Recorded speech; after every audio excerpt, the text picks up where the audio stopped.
persons, may I request the respected chairpersons, Dr. Hansa Gupta.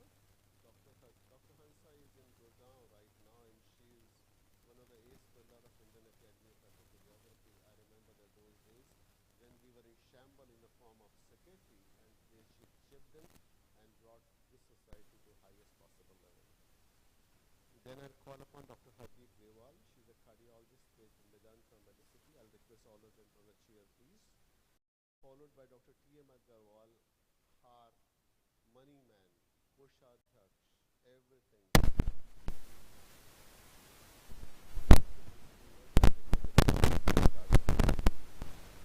It's all yours. And I request my all speakers and I request for growth of 50 lines. Thank you, Dr. Rajesh. We quickly start with the program and I invite the first speaker, Dr. Neha Govindraju, to speak on degenerative MS. Please. And by the time, please, the next speaker get ready. We'll wait for them.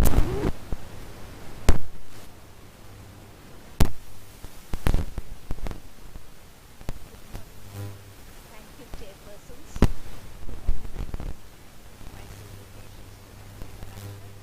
other here and to my esteemed colleagues. Without further ado, I will start with my talk, which is on degenerative mitral stenosis. Okay, next slide.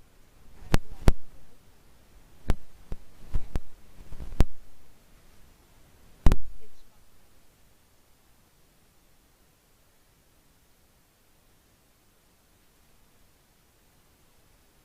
I'm sorry about that. I think you would have to go. Next slide, please. Yes.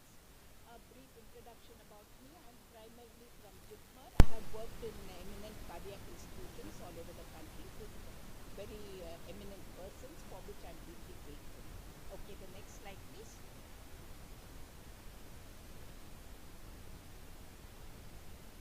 Yes.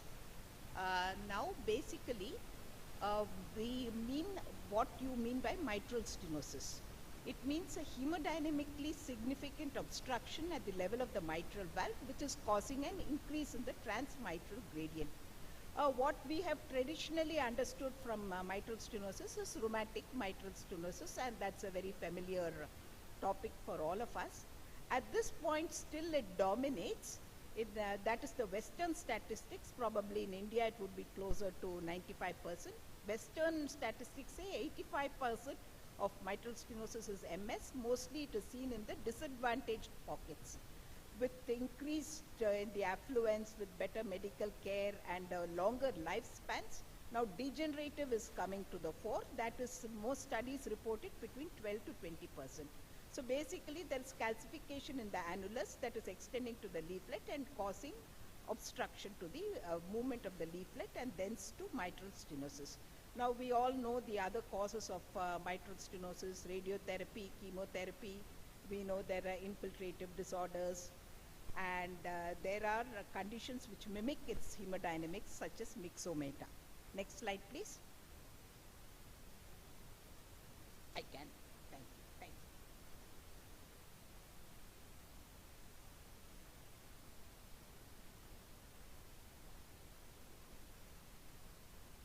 It's not happening. Can I go to the next slide?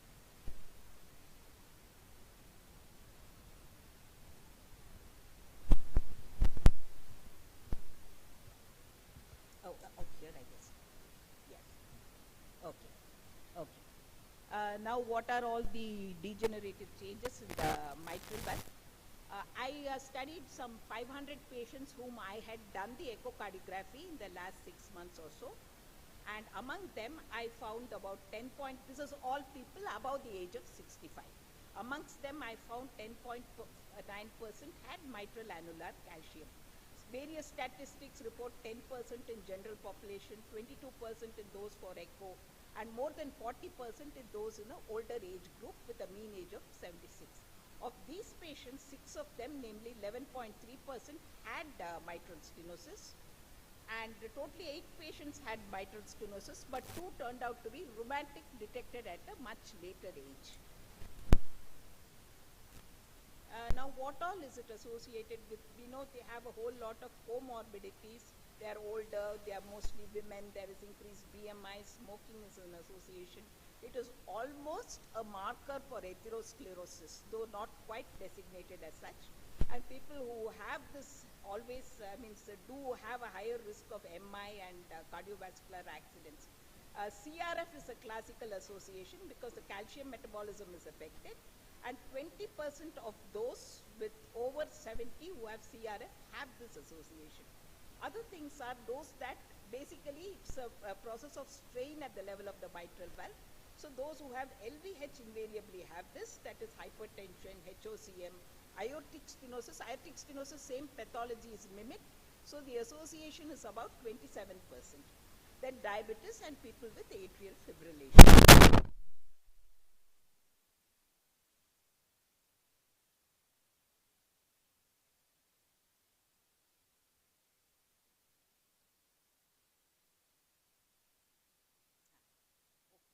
So this is a patient with classic mitral annular calcium. Occasional ectopics are present. We can see the gross degree of calcification of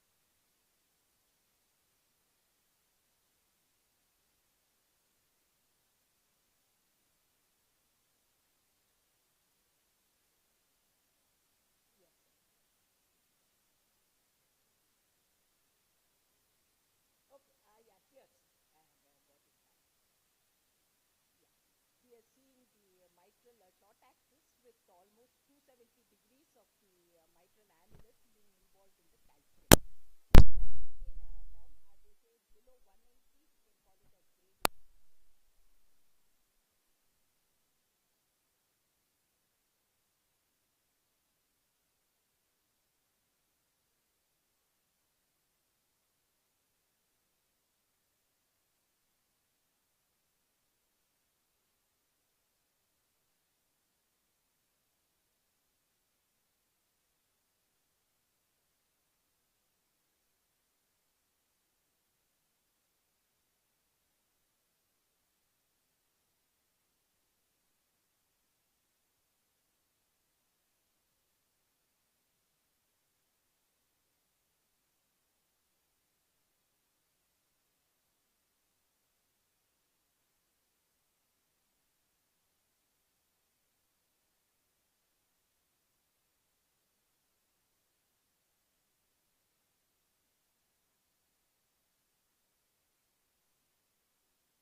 The same patient, we are seeing a mitral regurgitation, degree of aortic regurgitation as well.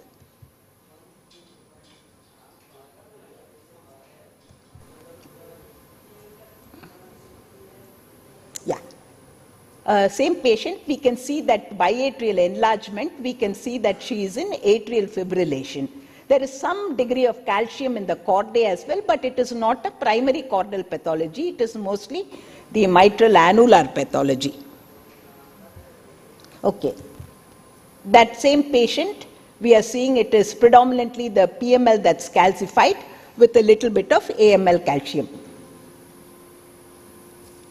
Yeah.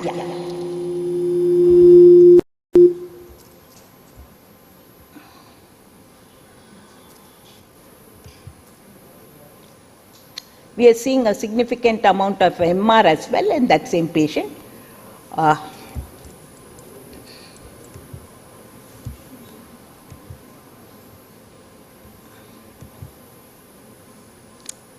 MR is more than moderate.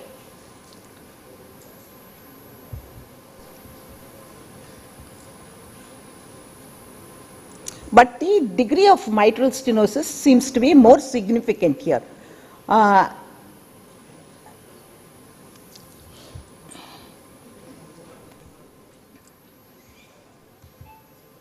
Okay. This is a patient where we are seeing mitral annular calcium. In the 3C, we are able to make it out quite clearly. This is about a 65-year-old lady. And here we are seeing that this mitral stenosis is not your classic PML annular calcium type of thing. It is a rheumatic, as we are seeing by the fixity of the PML. LA is also enlarged.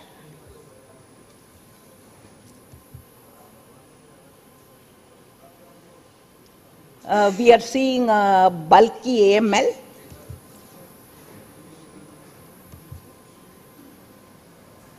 Which is AML is prolapsing there. Here we are classically seeing a chordal rupture in the AML. That is because the calcium, it is classic that there is usually in the PML annular calcium also you can get chordal prolapse, chordal rupture because of the involvement of the chordae in that process. Here this is another patient. Here you can see clearly that even though the PML appears densely calcific,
base of the interventricular septum with a mild to moderate MR, no significant MS, normal biventricular systolic function, and no evidence of pulmonary hypertension. So the entity of parachute mitral valve is itself a rare congenital anomaly of the mitral valve apparatus seen mostly in infants and young children. Often it is associated with other congenital anomalies, including other stenotic lesions, especially in the subaortic and coarctation in the form of subaortic stenosis and coarctation, when it can be called a Schoen's complex. It can occur as an isolated lesion. Not much is known about parachute mitral valve in adults as an isolated anomaly or in association with other congenital cardiac anomalies. In this particular paper, the authors did a retrospective search of the database over a long period of time from 1960 to 2008, and they found 9 cases of adult parachute mitral valve who met the inclusion criteria. 5 of them had an isolated parachute mitral valve, and the remainder had an associated cardiac lesion. They described the diagnostic characteristics of PMV. Perhaps the most important feature is that there is a single papillary muscle which tends to be posteriorly placed.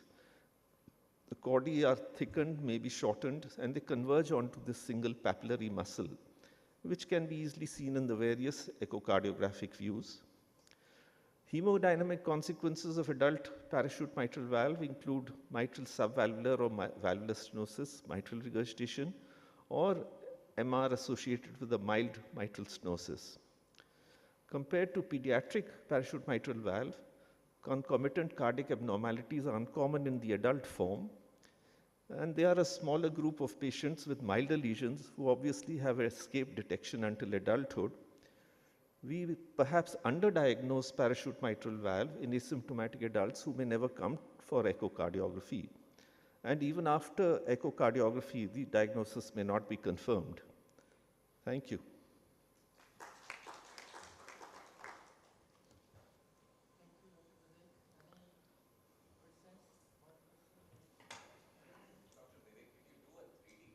No. Yes, unfortunately, both these cases were done on a machine which does not have 3D capability, though I did them personally, but this was not a 3D machine. It was a portable machine. Okay. But I think in the short axis view, it's pretty convincing that there are at least 2 parts of the anterior mitral leaflet. Yeah, yeah. Is a little unlikely. Yes, I agree with you. MR was only mild, so it was, one would expect a significant MR. Thank you very much. Thank you.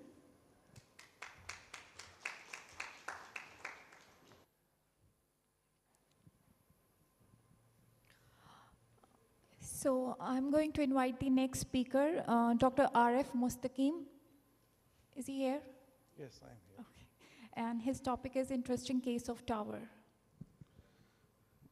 Good morning, and thanks for giving me this opportunity to present a case here. I'm going to talk about, is T still relevant during transcatheter aortic valve implantment? So in the early days, it always used to be transesophageal guided implantation, but over a period of time, it has changed, and now rarely people are using transesophageal during the procedure, but there are definitely certain situations where, so I'm going to present one case where retrospectively I can say it made a difference. So this patient was an old lady with a past history of metallic prosthetic valve bileaflet at mitral position. She had severe TR, high PA pressures, and she had severe aortic stenosis, and gradient of 47, moderate AR, aortic valve was tricuspid, and there was a lot of calcium. And these were the details for implantation. And so when we started the procedure with transesophageal, we could see that the bileaflet, PHV, both leaflets are moving quite well. And on the floor also we can see both the leaflets are moving. The gradient was 5 across mitral valve, a PA pressure of 31 plus RAP. And So aorta also looks okay except for the calcium at the aortic valve position, and there was mild MR and moderate AR in this patient. And so this was aortic shoot, and then catheter, this wire was crossed across the lesion, and pigtail was put in the LV. We can see on the transesophageal echo also, and so we can still see the leaflets are moving quite well, and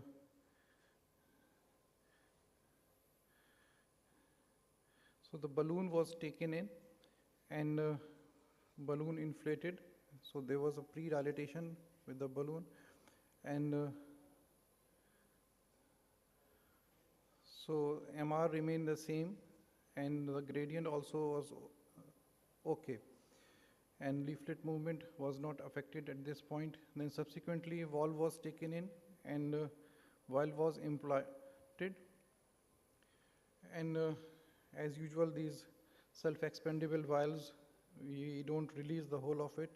So at this point we checked how the things are, and so we noticed that the MR was looking okay, gradient was still same, but when we looked at this, we found that the leaflet movement has got altered, and the leaflets were not moving fine. There was a restriction in the leaflet movement, and it was inferred that the aortic valve that has been implanted is impinging on the annulus and compressing and producing this slowed movement of the leaflet. And so it was, we can see on the 3D also the same issue. MR also seems to have worsened. And at this point, I can say that these finer findings we were able to pick up in time because of the transesophageal echo being there.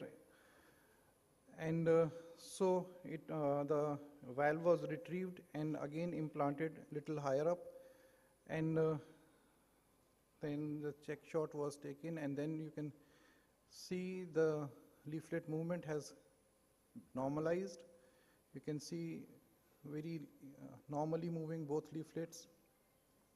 MR hasn't changed. Mean gradient has remained the same. Aortic valve gradient was just 8. And so this is the, again we have checked it, and here also we have seen on the fluoro the leaflet movement was fine, and so the valve was finally released, and this was the shot subsequently. We can see this. Again we checked on the T, and we found that the leaflet movement was fine. Patient already had an RBB plus LHB, and subsequently patient went into complete heart block, and so the next day PPI was implanted. At that time also we checked that the leaflet movement and the mitral was fine, aortic gradients were fine, and so the patient was discharged the next day. Thank you.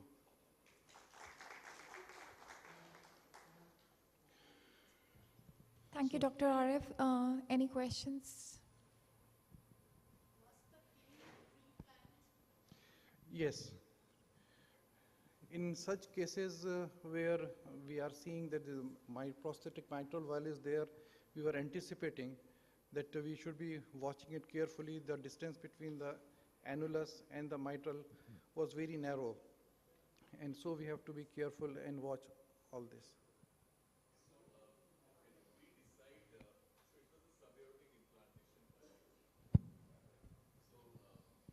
Can we, I mean, it's a fantastically, very, very nice pictures.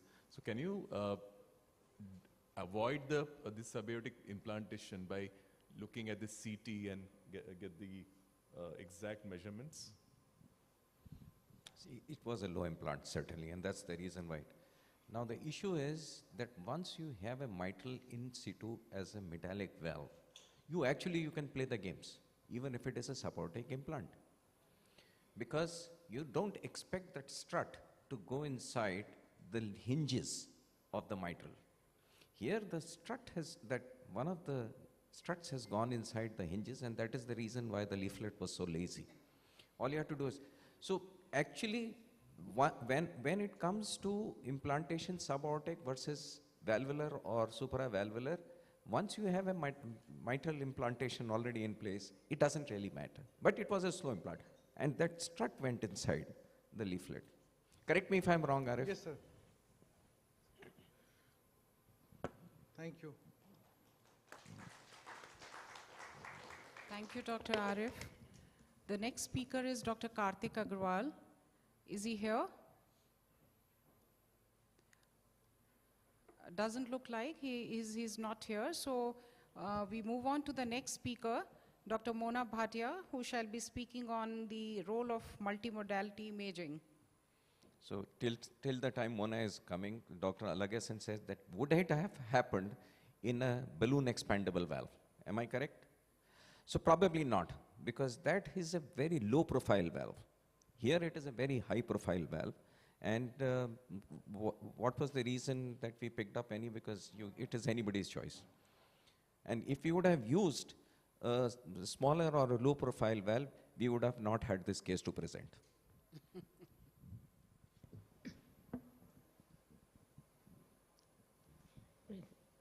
Good morning, ladies and gentlemen. Indeed, a pleasure to be here. Thank you, Dr. Parashar and Dr. Chopra, for having me here. Indeed. So I'm going to be talking about multimodality imaging. Let's start with CMR and SPECT. Where do both of them come together? So this is a 42-year-old who presented with an acute coronary syndrome. The patient actually presented as a VT in another hospital. He was shocked and revived, and then he was brought to our hospital. A CAG was done, which showed an anomalous single coronary artery. Now the question was, is the cause of his symptoms ischemia due to the anomalous course of the left coronary artery? Because the whole point was, this was one of our director's friends, and they did not know whether they should actually go and start reimplanting the coronaries and make a difference. So on the SPECT, since myocardial perfusion was the question, a SPECT was done, and the impression was that there is a mild ischemia in the zone of the inferoseptal wall. The question again was, is the cause of his symptoms ischemia due to the anomalous course of the LCA, and does this LCA really need intervention? So then the call was made to cardiac MR. Now cardiac MR is excellent to differentiate ischemic versus non-ischemic cardiomyopathy, and based on the localization of the late GAD images, if it is subendocardial, then we know it's ischemic. If it's transmural or subepicardial, then we know it's non-ischemic. So on CMR, what we found was that there was a very focal, nodular, hyper-enhancing lesion in the mid-cavity in the inferoseptal region. It was non-subendocardial. It was not along the LV side. It was non-coronary in distribution. It was very focal, non-ischemic, in the midwall on the RV aspect of the septum. And because there was edema, so it was definitely an acute focal edema and an acute active lesion. So the working diagnosis made was of sarcoid versus TB. And since it was the question, we did a CT on which we found multiple lymph nodes within the mediastinum. A lymph node biopsy was done, and this turned out to be a sarcoid case. Now, if you look at the spatial resolution of the lesion, what we expect on SPECT is a perfect donut. But what we had found was that there was a focal defect in uptake indicating ischemia in the inferoseptal wall. And if you look at the MR, you can see how this lesion is so focal and how the spatial resolution of CMR definitely beats SPECT. So this is just to bring out that, multimodality imaging is really the way to go. How does CMR work versus PET? Another patient who came with VT, very young patient, the CAG showed that it was normal. The echo and the BTFEs were all quite unremarkable. But what we found on CMR when we did tissue myocardial characterization, there was edema. There were multiple focal lesions within the septum. You can see this mid-wall scar with corresponding lesions and multiple subcarinal lymph nodes that were seen. If you look at, the patient was then asked to go for PET because often they want activity on PET. And on PET, what they found was that the septal lesion was active, as were the lymph nodes. Now, if you look at what is happening between PET and CMR, the septal myocardial active lesions were seen on CMR also. We saw the edema, which you saw on PET. You could also see that there was a scar here. The subcarinal lymph nodes that were seen, which were active on CMR, were also active on PET. But if we look at some of the lesions that were not detected on PET, the smaller lesions were missed. So while on CMR we could see small lesions, we could see lesions in the lateral wall.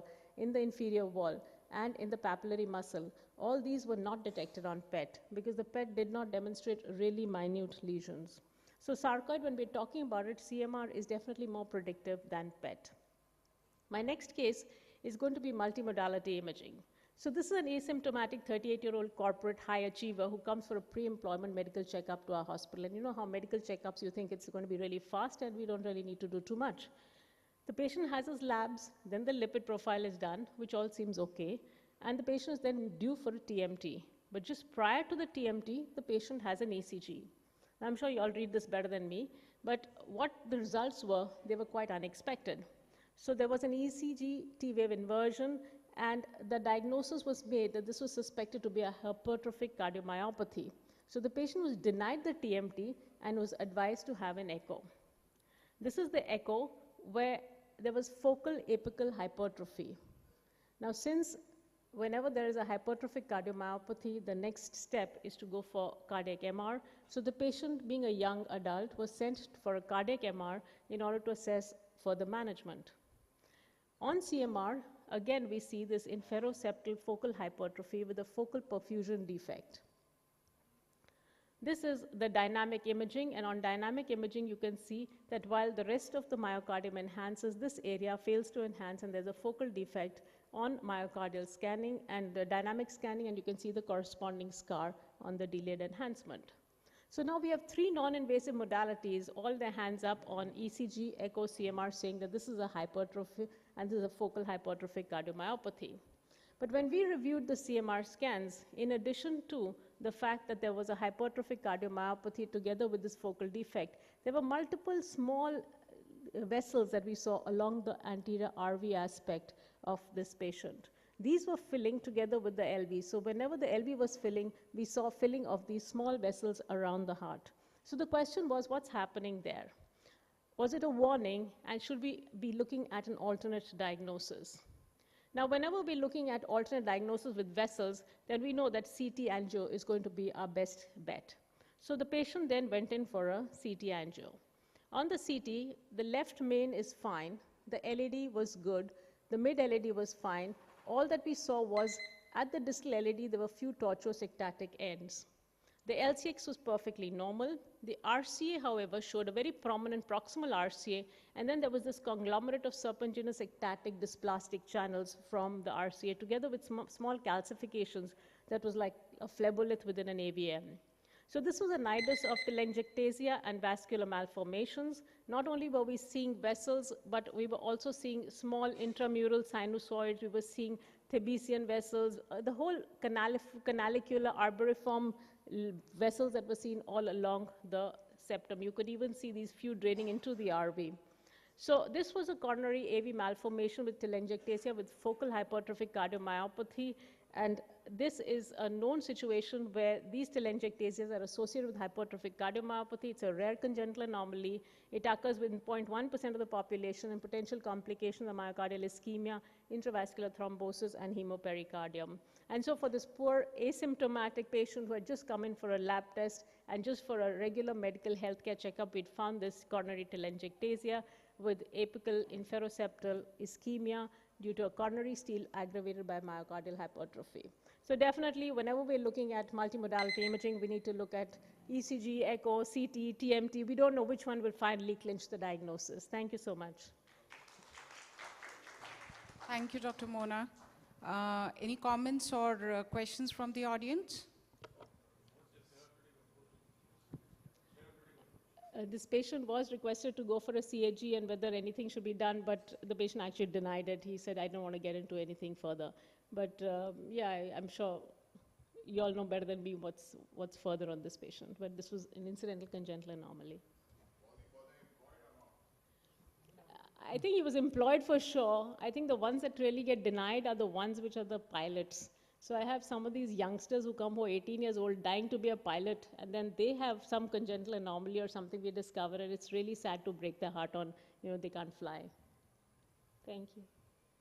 Thank you so much, Dr. Mona Bhatia, and thank you, audience. So we conclude this session with this talk. Thank you so much.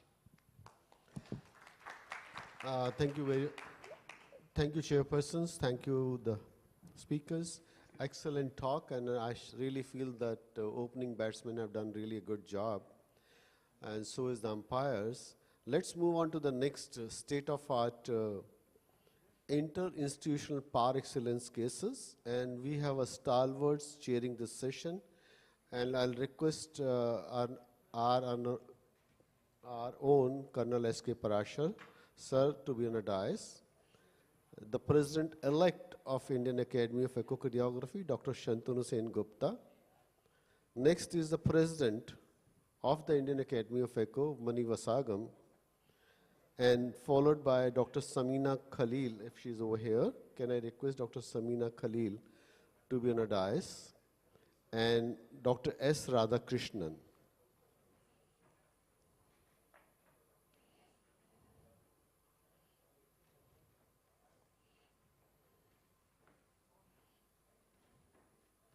Little bit modification, give us 2 minutes of time, little bit modification of our chairpersons.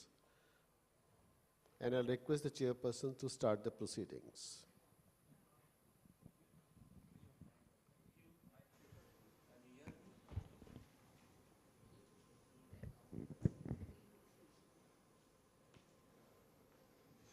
Hello, yeah.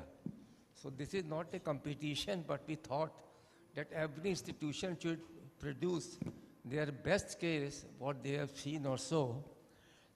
So I hope everybody will abide by the timings also, and that is why it is a sort of a very interesting session.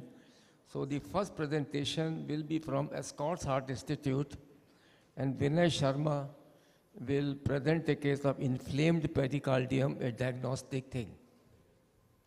Can some this timer we put somewhere here or not? Because we have to see every time there. I'll request Dr. Kshitij to attach your laptop on the side of a podium so that we do not waste any time in connecting. Hello and a very good morning. So I'll be presenting a case. When I'm working on this case, I face a lot of questions, and answer to every question only raise further questions. I try to answer them. So whichever way the things is going to be learning. And she was a 34-year-old lady, and she came to our lab towards the evening for a routine pre-op checkup, for a pre-op workup, as she was posted for pericardectomy for constrictive pericarditis the next morning. So I recognized the name of the patient, and I asked her, are you the same one who was admitted in the pulmonary ward about 6 months ago? And she said yes, and then I knew that things are probably going to be a little difficult. So when I saw her for the first time, about 6 months before this event, she was in the pulmonary ward. She was very toxic looking, she was running high-grade fever, she was markedly breathless, and she was constantly coughing. Now this was the time when the first wave of corona has just started, although she did not have corona, but that explained that how she landed up in the pulmonology ward. So I got involved because they asked us to come for an echo as she was developing hypotension. And this is what I found in that patient. It was a massive pericardial effusion with a swinging heart, collapse of RA and RV, and it was obviously tamponading, massive tamponading pericardial effusion. So a TAP was ordered and a TAP was done, and this is the post-TAP findings. So there was hardly any effusion remaining, but if you look at the images, you can see that there was a septal bounce. And despite the complete resolution, the IVC was dilated with hardly any respiratory variation. Looked further, and you find that this patient has got significant respiratory variation in the mitral inflow. There were annulus paradoxus, reversus. In nutshell, she was having all the features routinely which we look for a constrictive physiology, despite there being no pericardial effusion. So, this situation is raised the first set of questions. What are the diagnostic possibilities?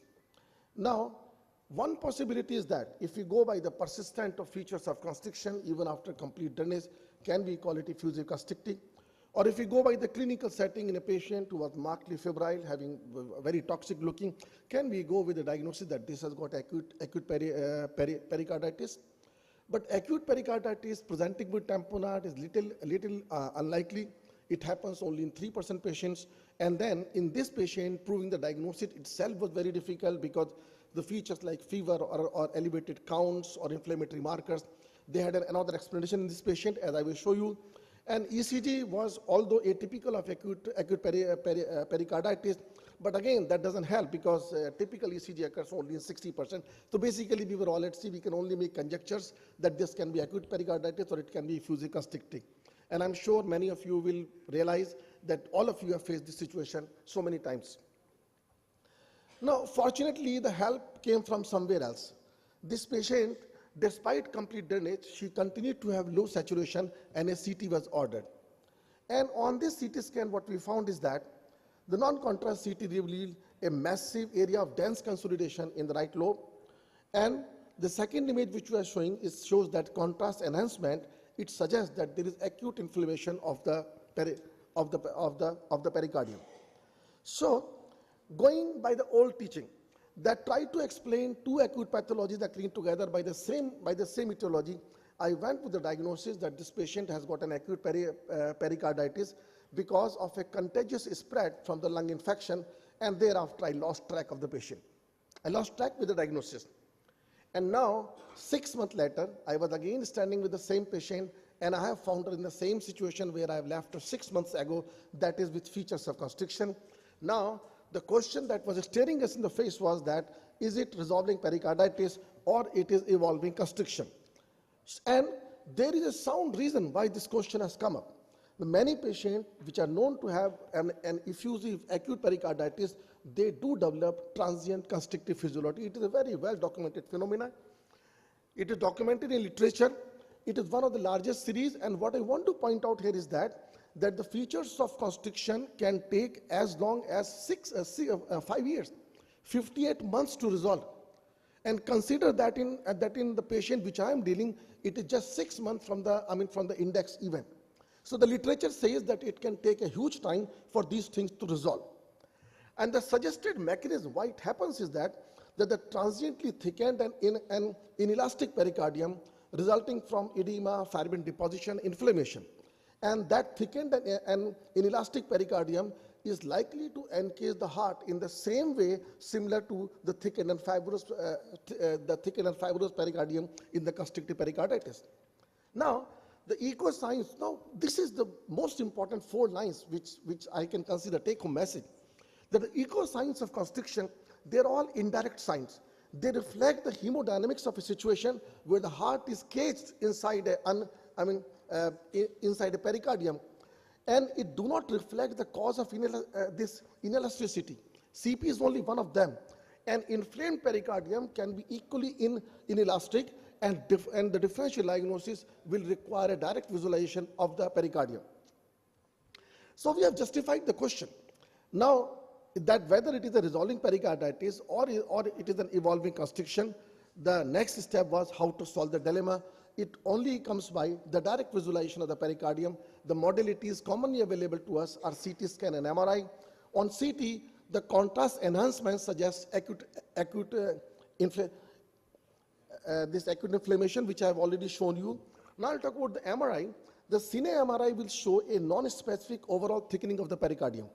The T2 weighted images will show bright pericardial signal, and that correlates with the pathological findings of edema, neovascularization, and granulation tissues. And late enhancement detect pericardial inflammation with a sensitivity of 90%. So these 3 things we are going to look for. Now, before I show you what happened in this patient, I will show you the images taken from the AAC statement on the pericardial disease. Look at these 3 MRI images. The first image, the cine image, shows non-specific overall thickening of the pericardium. The second is T2 weighted images, and they show a bright pericardial edema. And the third one is the late enhancement on gadolinium. Now we'll compare these 3 images with what we have found here. This is the first one. On the left hand, you can see the AAC statement image. On the right hand, are the 2 images from our patient, which shows that there is thickening of the pericardium. Next, look at the bright pericardial edema and the AAC statement images. Look at it here in our patient, bright pericardial edema, and that late enhancement. Now, all these things, they suggest that this patient has still got acute inflammation, and this is not a burnout, fibrous, calcified pericardium of the constrictive pericarditis. This patient, I called Ramji boss. Dr. Ramji was the surgeon. He agreed, postponed the surgery, and put the patient on some medication. And these are the images taken after 10 months. And about 3 months ago, I have completed almost 4 years of follow-up of this patient. She is still coming. She's absolutely fine. There were no septal bounce, IVC is normalized in size, normal MIP, no annulus reversus paradoxus, stain net imaging shows nothing. She was absolutely fine. And actually, she was, if you remember, she was posted for surgery next day when she came to us. So the take-home images, the take-home message is, number one, what we are seeing that is transient constriction in a patient who is having acute pericarditis is, this is not uncommon. All of us will remember that we have tapped the patient and we still find that the patient has got features of constriction. The second is that, however, although these findings are common, but the progression of these patients to CP is very, very uncommon. It happens in only 1.8% of the patient in a very large prospective series of 500 patients, which was published in Circulation 2011. So, whenever there are features of constriction following an acute pericarditis, consider them reversible. At least give them a trial of therapy before taking up this patient for constriction. And delaying the pericardectomy will not harm the patient. If you remember the Brownwald, they start the first line of the treatment that these patients can be managed for years altogether with a judicious use of salt and water restriction. That is the first line in the Brownwald when they talk about the treatment of constriction. So, and last thing, Dr. Mona will be very happy. Use multimodality imaging, use MRI in conjunction with echo, but ma'am, still, it does not make the MRI the primary modality. Primary is us. We have picked up and we have decided the MRI is to be done. Thank you very much. In a den of lions, I dare not say we are the primary modality. Of course, you're the primary modality. Thank you, sir. Thank you very much. Next case is, what is the cause of LVOT obstruction? City South 3, All India Institute.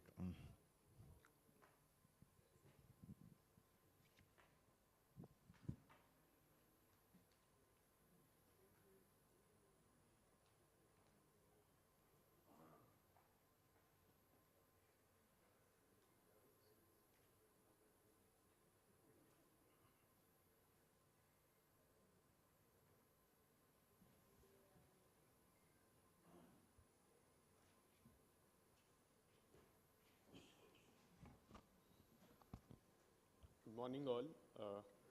I shall be presenting some unusual and interesting cases of LVOT obstruction that I encountered over the last 1 year. So my first case is a 10-year-old girl with a past history of surgical correction for complete atrioventricular septal defect at 4 months of age.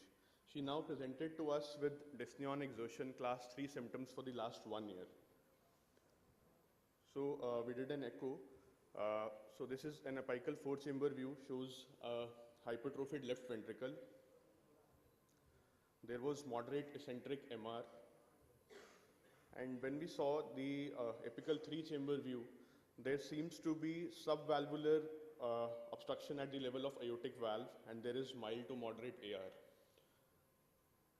So there seems to be a tuft of tissue which was attached to the anterior mitral leaflet just near the aortomitral continuity, and this seemed to be the cause of LV outflow tract obstruction.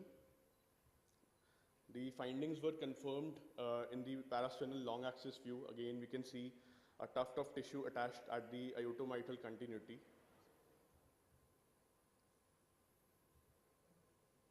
The gradient across the aortic LV outflow tract was around 130 millimeters of mercury. So from this case, we found that accessory mitral valve tissue is an uncommon yet an important cause of LV outflow tract obstruction, and usually it exists in conjunction with other cardiac abnormalities. Asymptomatic patients without any LV outflow tract obstruction require lifelong follow-up. However, patients can get symptomatic, and those with a significant LV outflow tract obstruction, they will require surgical management. And to our surprise, the next week, we got another patient, an 8-year-old boy who had undergone arterial switch operation plus VSG closure during infancy. And he again presented to us with LVOTO. Again, we can see a tuft of tissue which is attached at the aortomitral continuity, causing significant LV outflow tract obstruction.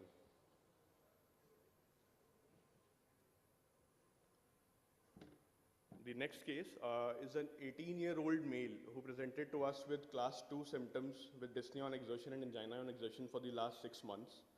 Examination was significant for an ejection click and a grade 3/6 late peaking ejection systolic murmur.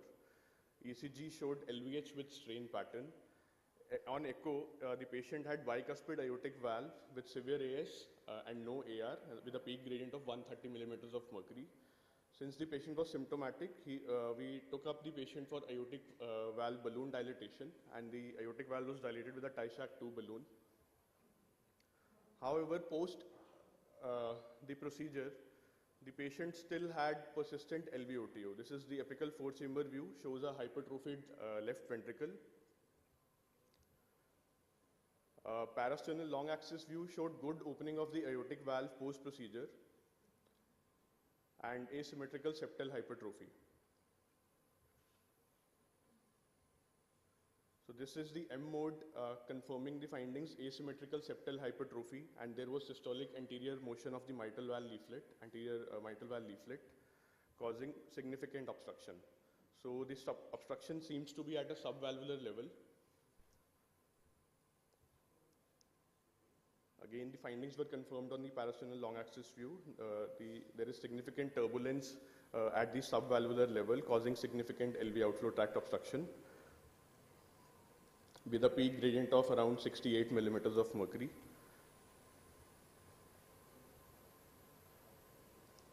And SAM causing mild to moderate MR. So the learning points from this case were that although valvular AS patients generally have concentric left ventricular hypertrophy, however, there is a small subset of patients who can get asymmetrical septal hypertrophy as well, and dynamic LVOTO, whenever it is present along with a distal valvular aortic stenosis, it may not manifest because of the afterload excess that is there. And once the distal obstruction is relieved, the dynamic LVOTO may come into force. So the asymmetrical septal hypertrophy, it can either be an adaptive response to the afterload excess, or it might be a coincidental existing disorder. So it is important to recognize. And we had a similar patient, a 15-year-old boy who had coexistent aortic stenosis as well as asymmetrical septal hypertrophy leading to dynamic LVOTO. That's it. Thank you. Great cases, Shitrit. So we have like 1 minute. So in the first case, you said that there were accessory some tissue there. Yes. So what was it coming from? So it was arising from the anterior mitral leaflet, and it was confirmed on CT as well. It was an accessory mitral valve tissue. I think it was a case of hypertrophied heart. Yes, sir. Yeah. So I think it's a good idea to define the mitral valve apparatus on echo all completely, because and you see almost in 10 to 12% of cases of HCMs, you have mitral valve apparatus abnormalities which can cause the obstruction. So was it a choroidal SAM or what kind of? So it was a valve-like structure which was arising from the anterior mitral leaflet only, and that was prolapsing into the LVOT, causing obstruction. Very nice. Case. If you look at the parasternal long axis, yes, it's a very beautifully seen accessory mitral edging out, because you can see the body arising from that. Yes, sir. If you go back, just 30 seconds, because it's very, very interesting case. Go back and show that the EMN extends into the LVOT, and from there the body is arising. Please show the slides. Very nice. And actually it is very well defined on that. I think it will be a good idea to zoom it up and try to show it, you know. Parasternal long axis view, yeah. 6th number. Yes. Play. And see that it is extending. back into the LVOT, and from there Yeah. the body are arising. Yeah. Yes, So sir. it is very beautifully demonstrated. Thank you, Could sir. have done it better. Thank you. I think very nice case. Thank you so much, Ritesh. Nice cases. Just one question. Your third case was showing a mid-systolic closure of the aortic valve. Here, Dr. H.K. Chopra this side. Sorry, sir. And the third case which you've shown, there Yes. was a classical mid-systolic closure of the aortic valve. Was it a hypertrophic heart or hypertrophic cardiomyopathy after the aortic valve procedure? Sir, before AVBD, we had taken up the patient as valvular aortic stenosis, and there was initially no gradient at the subvalvular level. However, post AVBD, when the obstruction was relieved, there was significant gradient at the level of LVOT as well. So maybe the dynamic LV outflow tract obstruction was not manifesting because of the distal lesion, sir. That's the problem. Why was ballooning done? Why was not surgery done? I'm happy that surgery was not done, because the moment you would have done the surgery, afterload would have reduced and further gradients would have manifested like the way it is. Yes, sir. Unless the surgeon was very good at looking at the shelf inside and doing a myomectomy. Because this patient needed a surgery with myomectomy. But why was ballooning done? Sir, because when we took up the patient, he was taken up as valvular aortic stenosis, sir. There was no gradient at the subvalvular level initially. Why BAV was done? At the age of 18 years. At the age of 18 Okay. years. Why was BAV done? Why was not surgery done? Surgery meaning valve replacement. Not sure. I'm surprised. Yeah, just one more comment on that. I think that's a huge spectrum of disorders of LVH going from the concentric to the asymmetric. So we cannot ascribe a pathology to it directly. What we need to do is look at the LVOT and the mid cavity as a whole, find out where is the maximal obstruction and exactly what's happening. And in my experience, transesophageal echo does a very good job of defining all this, looking for any subaortic membrane. The thing is, we should keep an open mind, because chronic AS also, like you said, can produce a HCM-like picture. Thanks. I think that was a very interesting set of cases. Thank you so much, Ritesh. Can I request the next presenter, Dr. Monesh Tomar? Okay, I think we move on to the next. Dr. Rekha Mishra from Apollo Hospital.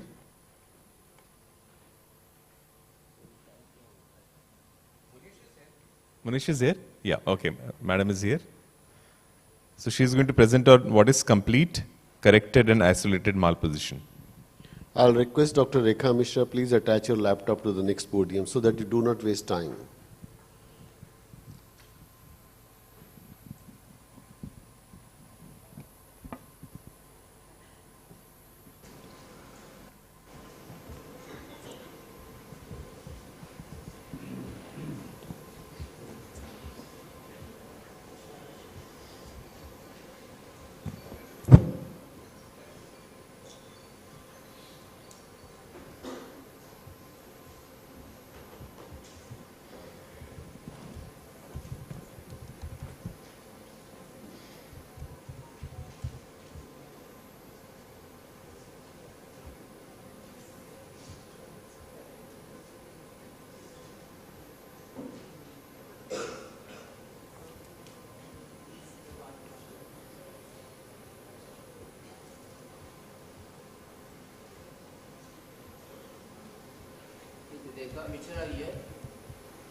So good morning, everybody. So this sort of rare association, I'm presenting one, sharing one interesting case plus definition related to transposition or malposition, which is, these are the words used in cardiac anomalies. So this is a 9-year male child with history of increasing exertional dyspnea, fatigability and cyanosis. On examination, there was central cyanosis, clubbing. There was situs solitus, dextrocardia, no cardiomegaly, and auscultation-wise, P2 was soft and delayed with grade 4/6 ejection systolic murmur. And this was the echo starting from the subcostal view. This is situs solitus, liver on right side, stomach is here. This is aorta, IVC. So subcostal view is where it was situs solitus. There was dextrocardia, and on the when we follow the segmental analysis, so right atrium is connected with right ventricle, which is hypertrophied, significantly hypertrophied, and LA is connected with the left ventricle. So AV concordance is there in this 4-chamber view with situs solitus and dextrocardia. Moving forward from the 4-chamber view, from the subcostal only going anterior, so from the hypertrophied right ventricle, which is significantly hypertrophied, there is a great vessel was arising, and on color flow mapping there was turbulence across that. So it is a stenosed one great vessels arising from the right ventricle. Further anterior from the left ventricle, it was the another great vessel, which was the aorta. So there was no obstruction. So it was basically situs solitus, dextrocardia, AV concordance, VA concordance, but aorta is anterior. So in the most posterior plane, I am saying 4-chamber view, then pulmonary artery, and then aorta. So normally we expect aorta to be posterior and the pulmonary arteries to be anterior, but along with there is pulmonary stenosis. And this was the short axis view. So aorta is left and anterior. Bilateral SVC on two imaging you can see. So bilateral SVC was there and aorta was malposed. So what was the definition? It was situs solitus, dextrocardia, AV and VA concordance, L malposed aorta. PFO was right to left shunt, which was leading to cyanosis. In the setting of the severe pulmonary stenosis, it was mainly infundibular. Bilateral SVC, left SVC to coronary sinus with normal systolic function. Arch pulmonary veins were normally connecting. So this was a case of isolated malposition of the great vessel. So again going to my main topic, that is complete, corrected, isolated. What are these terms? So transposition means when the great vessels are not arising from the respective ventricle, so that they are basically arising from the aorta from RV and the pulmonary artery from left ventricle with or without AV concordance or discordance. So it was basically ventricular-arterial discordance. Here great vessels has to be abnormally related in relation to ventricle and in the special relationship also in short axis view which see. When there is atrioventricular and ventricular arterial discordance, so it is physiologically corrected circulation, so it is being called as the corrected transposition of great vessels. So both are transposition with corrected or the complete transposition of great vessels. Then what is malposition of great vessels? Malposition of great vessels means great vessels can be normally or abnormally connected, but they are related to each other, they are not related normally. So normally aorta is right and normally aorta is pulmonary artery right and left and anterior to aorta. Aorta can be right anterior, that is demalposed, commonest type of malposition, complete transposition of great vessels. Aorta can be left malposed, which is the commonest association with the corrected transposition of great vessels, can be side by side, can be anteroposterior. So any sort of these fives, demalposed, L malposed, anteroposterior, side by side, or the normally related great vessels can be associated with underlying VA discordance, double outlet right ventricle, double outlet left ventricle, double outlet single ventricle, or concordance, that is isolated malposition of the great vessels. And even in transposition, whether it is TGA complete or the corrected transposition, great vessels can be in short axis normally related. So when we are going through our segmental analysis, we have to look at all the segments to reach the final diagnosis. So all segments to be described in relation to each other, where they are placed, how they are related. So these definitions are obviously to be given at the end of the, but the hemodynamics and the connections are as per the segmental analysis. So complete transposition of great vessels, where pulmonary artery and aorta are inverted. So PA from LV, aorta from right ventricle, you have atrial communication for the mixing, you may have VSD, you may have PDA. When the communication are not great, then the child will be very blue and require so-called early intervention, that is transposition of great vessel due to severe cyanosis. So this is complete transposition. So RA, RV, and the left ventricle is giving rise to pulmonary artery, and other view RV is giving rise to aorta. And this is the parasternal long axis view. The parallel great vessels LV, PA, which is going posterior, while the right ventricle giving rise to aorta, which is going into the aortic arch. And this is in short axis, aorta right and anterior to the pulmonary arteries. Sometimes you require septostomy to stabilize these babies. Otherwise, nowadays, most of the time, they are within the first week of life, they go for the surgery, that is arterial transposition of great vessels. So that is something to be done on time with the intact ventricular septum. When there is large VSD or large PDA to give us time, so within the 1 month of age, we go for the switch operation. When the presentation is late, you go to either for the sending or the 2-stage switch operation. When there is VSD-PS physiology, when we go on a VSD-PS pathway, that is BT shunt and the Restelli operation later in the life. This is the surgical plan for the transposition of great vessels.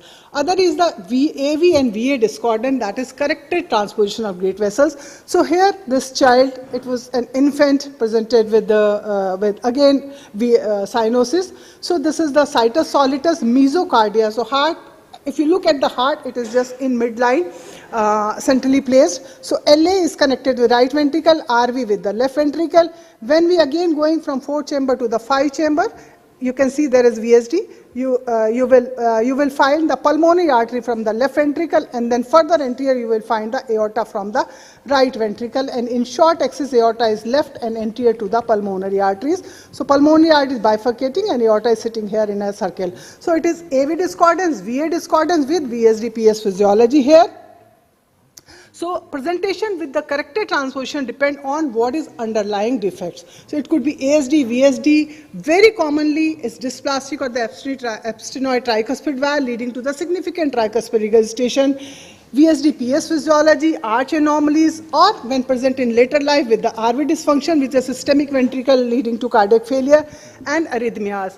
The complete heart block is a very common association. Almost 40 to 50% of corrected transposition in life, they have complete heart block. So presentation could be just because of the heart block in these patients. The incidence is 2% per year, which is very significant. So in adult presentation, when patients come with the complete heart block, we should rule out the corrected transposition underlying in these situations. Intervention depend on the time, type, and the associated anomalies. On that, we decide about when to intervene in corrected transposition of great vessels.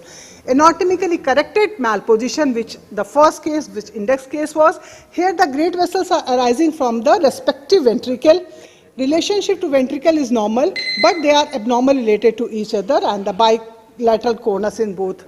Again, the associated malposition decide the clinical presentation and the timing of and type of intervention in these patients. So in the transposition or the malposition, it is basically sequential segmental analysis should be our approach, looking at the relationship and the associated defects and the hemodynamics in these patients. Thank you.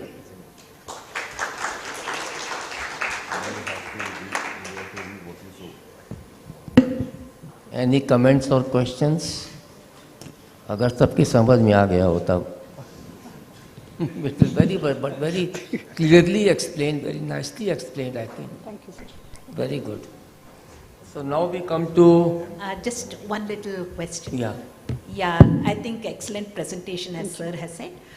Basically, I think we need to think of this as a whole family of conotruncal disorders with the spiral septum, and then look at the other defects. And as you said, there is no substitute for this mathematical stepwise analysis that we go through. Thank you so much. Thank you.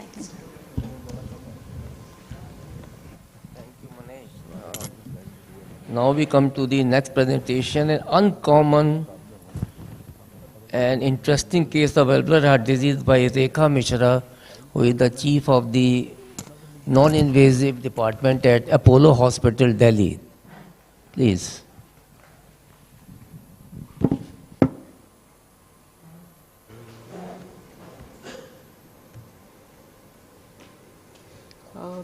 Thank you very much, sir, for giving me a chance to be here. It's truly an honor. Respected chairpersons, and good morning, everyone. I am presenting an interesting case of valvular heart disease. This 24-year-old lady, she came to the cardiac OPD with chief complaints of dyspnea on exertion and YHA class 2 to 3 and palpitations for a few months. Physically, she was lean and thin built, And on cardiac examination, there was evidence of left parasternal heave, normal S1 with split S2. Systolic murmur was well heard at the apex, and ECG showed sinus rhythm with right bundle branch block. So she was sent for an echo in the department, and these are the pictures. Started with a parasternal long axis view. We can see that the LV function is fair, and the most striking thing what we see is the mitral valve. It's slightly thickened, and there is appears to be a diastolic doming of the AML. But when we look carefully, the outlet segment of the LV is more than the inlet segment of the LV. So it's the typical gooseneck deformity. Short axis view, the RV is dilated, and in the second picture we can see that it's a clear mitral valve and there is no cleft. Short axis at the base of the heart, the aortic valve is normal, the pulmonary valve is also normal, and there is normal laminar flow in the pulmonary artery, and the pulse width Doppler across the pulmonary valve also shows this is a normal velocity flow and good acceleration time, suggesting that the pulmonary vascular resistance is not high. And fourth chamber view, there is evidence of a large primum ASD measuring 4.1 centimeters, and there is no VSD. And the left atrioventricular valve is normal from this side, and there is a tricuspid valve with a subvalvular apparatus seen clearly. And just beneath the RV, we can see that there appears to be another chamber. And when we look carefully in the next slide, we can see that there are two tricuspid orifices. One is very close to the interventricular septum, and other is just adjacent to it, and both of them have the independent subvalvular apparatuses. So it's a double orifice tricuspid valve, and color flow across the left AV valve there is just mild regurgitation, and when we look at the tricuspid valves, the first valve close to the interventricular septum there is a severe TR having an eccentric jet directed towards the left atrium, and the second valve in the second picture is just mild TR. And the continuous wave Doppler across the tricuspid regurgitation, it was a low pressure TR. The gradient was just 16 millimeters of mercury, and the RV function was normal, suggested by the staff say it was 26 millimeters of mercury. So the final diagnosis was a cyanotic congenital heart disease with partial AV canal defect and double orifice tricuspid valve. So review of literature shows that double orifice tricuspid valve is an extremely rare congenital anomaly, and the first case of tricuspid duplication was described by Pisenti in 1888. It is the presence of an accessory subvalvular component that distinguishes true duplication from a simple fenestration of the valvular leaflet, and isolated occurrence is extremely rare. It is associated with other congenital cardiac malformations that determine the patient's outcome. And most commonly associated malformations with double outlet tricuspid orifices are the septal defects, comprising of 40% of the associated lesions, then mitral valve malformation, pulmonary valve malformation, Epstein's anomaly, tetralogy of Fowler, and transposition of the great vessels. And the classification of double outlet tricuspid valve, Hartmann was the first person to describe the types of double orifice atrioventricular valves in 1937 into three types: the L type, 2 ostia of unequal size; B type, 2 equal sized ostia without an independent set of chordae and a set of papillary muscles for each ostia; and S type, 2 similar sized ostia with each orifice has an independent set of chordae and a papillary muscle. So our case was S type. There were 2 ostia, they were equal sized and having independent subvalvular apparatus. Thank you. What a great case, what a great case. Any comments from, I think, Sameer and Munesh may give some comments. So, 2 questions. One is, what was the axis on the ECG? And number 2, how many papillary muscles were there on the left side? So actually there were multiple, when we look at this, the picture, there were multiple The subvalvular apparatus, when we look at it, there were multiple this thing. Can you show the case? Can you put the slide, please? Yeah, I'm showing it. This one, sir. Audiovisual guys, can you put the case, the slides? One is this one. And there's multiple, and they had independent subvalvular apparatus. No, you're showing the right side. I wanted to know about the left side. Left papillary muscles, how many were there? The left papillary muscle. Because I could see only one. Because if you go back onto the fix. One was a moving slide on the left side, and then the fix was there. And in that, I thought it was a single papillary muscle. Go back, go back, go back. Back. Okay. Back, back, back, back, back. There was one slide in which left was moving. That was the first or the second slide. Go back. Previous. Yes, this one. If you play this, the left one will play, right will not play. And there I thought that there was a single papillary muscle. It didn't show as if it was moving. But there was no stenosis and... I am not too sure about stenosis because AML was doming, which is a part and parcel of the AV canal defect. That is like gooseneck deformity, correct. Sir. But I am not too sure. Anyway, and what was the axis?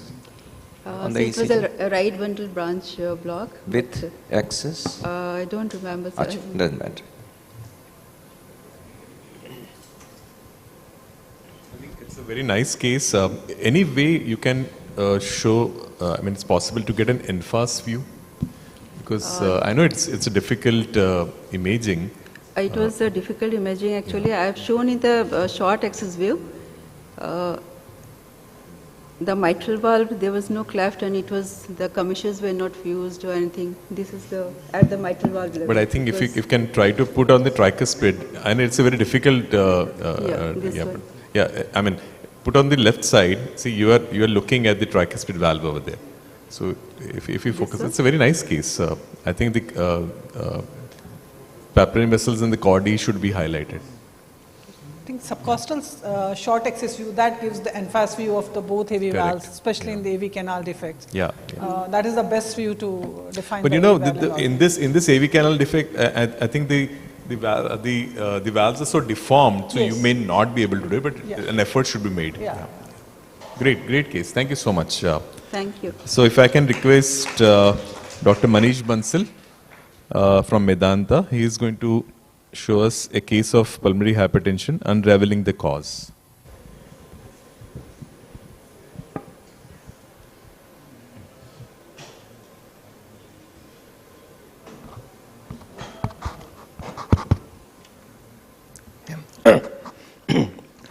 Good morning, everyone. So I am going to show a case of severe pulmonary hypertension in an elderly patient which we come across recently. So this was an 83-year-old gentleman. He had hypertension, no diabetes. He had undergone CABG and aortic valve replacement in 2010, around 14 years ago. He had received 2 vein grafts and a 19mm size peri-mount valve at aortic position. So he was doing well after that, but for last 1.5 years, he started having exertional dyspnea, with which he presented, and he underwent initial evaluation at other centers. His stress nuclear scan was done to look for any inducible ischemia. It was normal. Echo was done. It showed severe pulmonary hypertension. Angiogram was also done because he continued to be symptomatic. 3 months after the thallium scan, it showed native triple vessel disease. Both the grafts were patent, and there was no new obstructive disease apart from the disease in the third vessel, which was not amenable to revascularization right from the beginning. Now, his symptoms continued to worsen. He developed bilateral pleural effusion, also underwent pleurocentesis twice. The fluid was transudative, so it was all because of back pressure, so congestive heart failure. These are echo images when he presented to us. In the echo, the plaques view and the short axis, there is nothing really remarkable except that the left atrium appears dilated. There may be mild LVH, prosthetic valve not well seen, but looked okay. This is the apical four-chamber view. In this, there is mild degree of LVH, bite enlargement is there, LV systolic function appears near normal. On actual estimation, EF was 50%, LV GLS was mildly reduced, minus 15.2%, but there was no specific pattern to suggest any kind of cardiomyopathy like amyloidosis.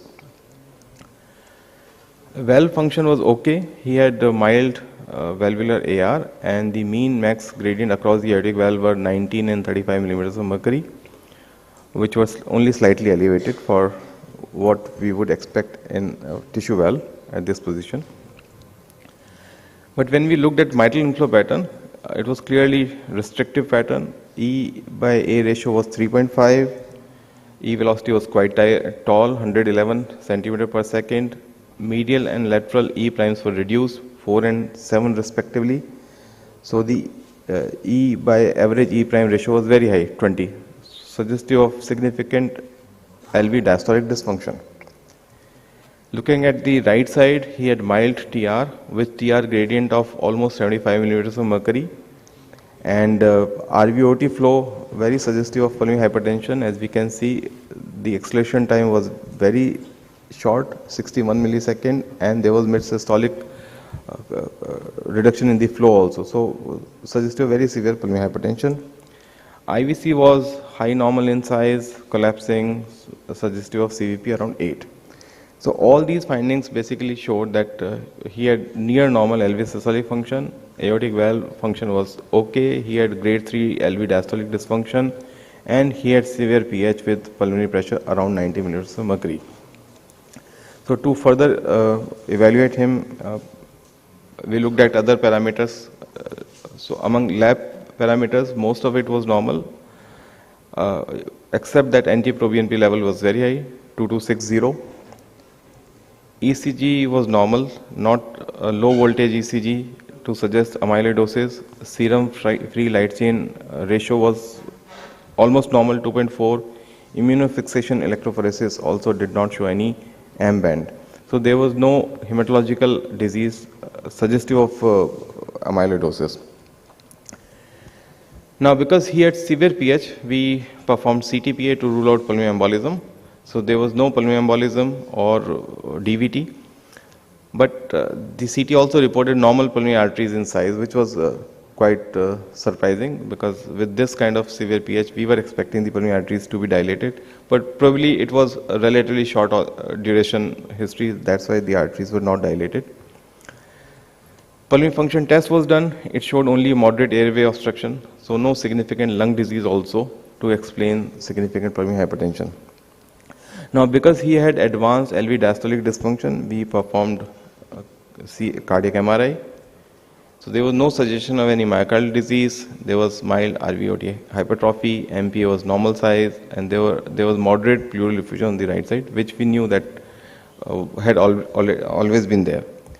So basically, what we found was severe PH and grade 3 LV diastolic dysfunction, but PH appeared to be out of proportion to the LV diastolic dysfunction. So we eventually performed cardiac cath to further assess the pulmonary hemodynamics. So as we can see here, mean PA pressure was 30, so clearly significant pulmonary hypertension. The wedge pressure was 14, and PVR was 3. So if you look at the criteria for pulmonary hypertension, this would actually fit into pre-capillary PH, because wedge pressure was less than 15 and PVR was elevated, so it would be here. But we knew that this patient had severe LV diastolic dysfunction, so this slightly lower wedge pressure could have been because of the diuretics that the patient was on, and we also did not make him do exercise in the cath lab, so this was probably underestimation of the wedge pressure. And PVR was slightly higher than normal. So we eventually made a diagnosis of combined pre and post capillary PH, but predominantly group 2 PH, and most likely heart failure with preserved ejection fraction. So based on this, he was started on ARNI along with the PH therapies like ambrisentan and tadalafil. His next follow-up was done over video consult 2 months after that evaluation. He was symptomatically much better. We've not had any follow-up since then. So this was in short about this patient. Most likely elderly age-related idiopathic restrictive cardiomyopathy resulting in significant heart failure with preserved ejection fraction leading to significant pH, and some component of group 1 pH also could have been there, but predominantly group 2 pH presenting with persistent right heart failure, bilateral pleural effusion, transudative. Thank you so much. Great case, Manish. Just a comment. So the PVR was 3 Wood units. It was like borderline. So did you measure the tricuspid valve annulus size? Or can this be AFTR? Sorry? Atrial functional TR. TR was only mild. Okay, TR was mild. He had severe pH. TR was just mild. Manish, I need to look at the AR. If you look at one of the slides, I thought AR was significant.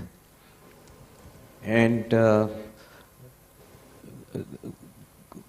there is some AR here, but in one of the, see, AR is there. Now look at the diastolic blood pressure, 46. 154 by 46. This is an AR which I would have wanted to be defined better, because I didn't see the suprasternal, and forget about the abdominal, but I am not too sure that did we miss on the AR which was significant. LV is not dilated, I agree, but it's a very short history, so it could be. Yeah. And certainly it's a smaller size valve. Valve is 19. It is 19. Little better than pediatric size, but yeah, but in India we most often use 19. Not in India, but yes. But sir, this patient did not have significant AR. I don't have the other images. Not this one. One more clip, and you would have. Actually, sir, the mean gradient is also not that high to blood pressure be consistent with 154 by 46. Possibly because of age-related arterial stiffness. At that age, isolated systolic hypertension is very common, because if AR had been significant, mean gradient across the aortic valve should have been much higher. This is tissue valve 10 years back. 15 years old. 15 years old. So I'm not too sure whether it will really translate into those logic. I think it's surely a case of HFpEF. That's a substrate. But can you look at the tricuspid valve? I mean, do you have the TR thing there? So, with color, I don't have the image here. It was mild TR only. Right. But I think you have the envelope of TR. Yep. Can you? Yeah. So if you see the envelope TR, it goes to 4. So I think it's a multiple things happening together. There is a HFpEF component, there's a mild AR component, a lot of things. But this is the challenge we face on a day-to-day basis. Interesting case. So in this patient, pH appeared to be out of proportion to his diastolic dysfunction. Although patients can present with severe pH, but it was too high PA pressure for his LV diastolic dysfunction. Yeah, what I would suggest, see, we are seeing 2 jets of AR there. There is a bigger jet that's going to the apex, there is a smaller jet on the side.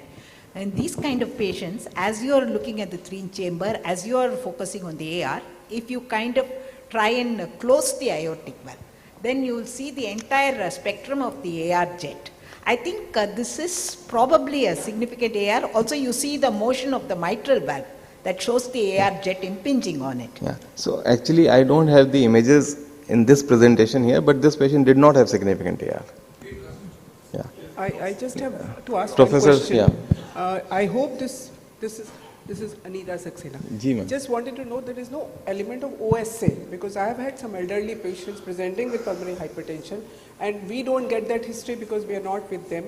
But you have to really, ask for that history from the people around. So this was a relatively thin-built person. I should have mentioned the body mass index also here. I mean, the tissue valve obviously is degenerated, and there's AR. So when did you do a follow-up after that? Sir, he connected with me via video consult 2 months after this presentation. He was symptomatically better. I asked for repeat echo, but he has not had another consultation so far. So I should be having a consult with him in the next 1 month. Yeah, because these valves degenerate very quickly now, because you're seeing at least moderate AR there, and then it's going to turn into severe AR very soon. I'm not sure about whether how much AR is contributing to rise in LV filling pressure, because it's difficult to estimate what the severity of AR is, but your pulse pressure is very high. I don't know how can you explain that. I mean, diastolic pressure was only 46, did you say? Yeah, but sir, at 83 years age, we commonly see patients coming with diastolic blood pressure in that range. Okay. Yeah. Thank you very much for the nice cases we had in this session. Very great cases. Thank you very much for all the speakers. Now we go to the next session, please. Thank you, chairpersons. Thank you, speakers. A great interactive session. And I'll have a pleasure to introduce two very important persons over here. We have with us none other than Dr. Professor Anita Saxena. She is, ma'am, please be over here. She was a professor, head of department of All Institute of Medical Sciences.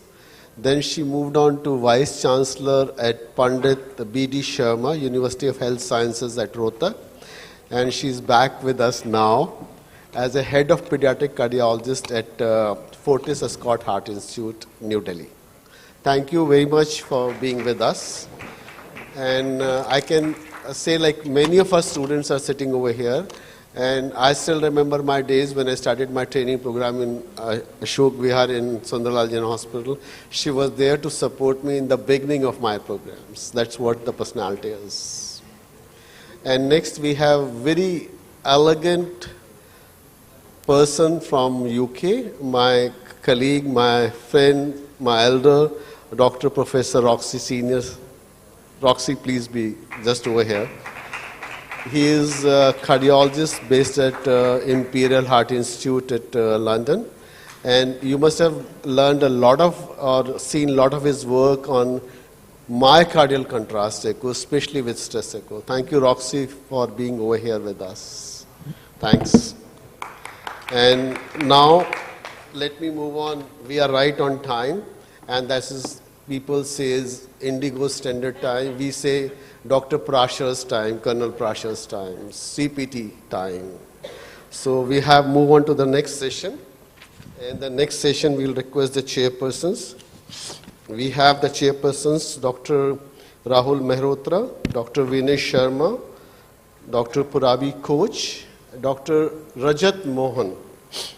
Dr. Rajat, can I request, Dr. Rajat Mohan is president of Delhi branch of a CSI on a dais. Vinay Sharma is in, you must have heard Vinay Sharma from Fortis Heart Institute.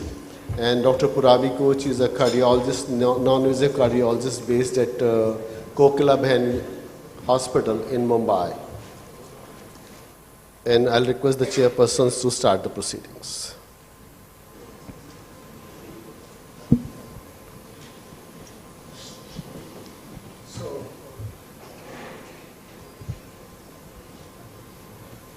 So now we come to the next session, that is emerging concepts and dilemmas in valvular heart disease.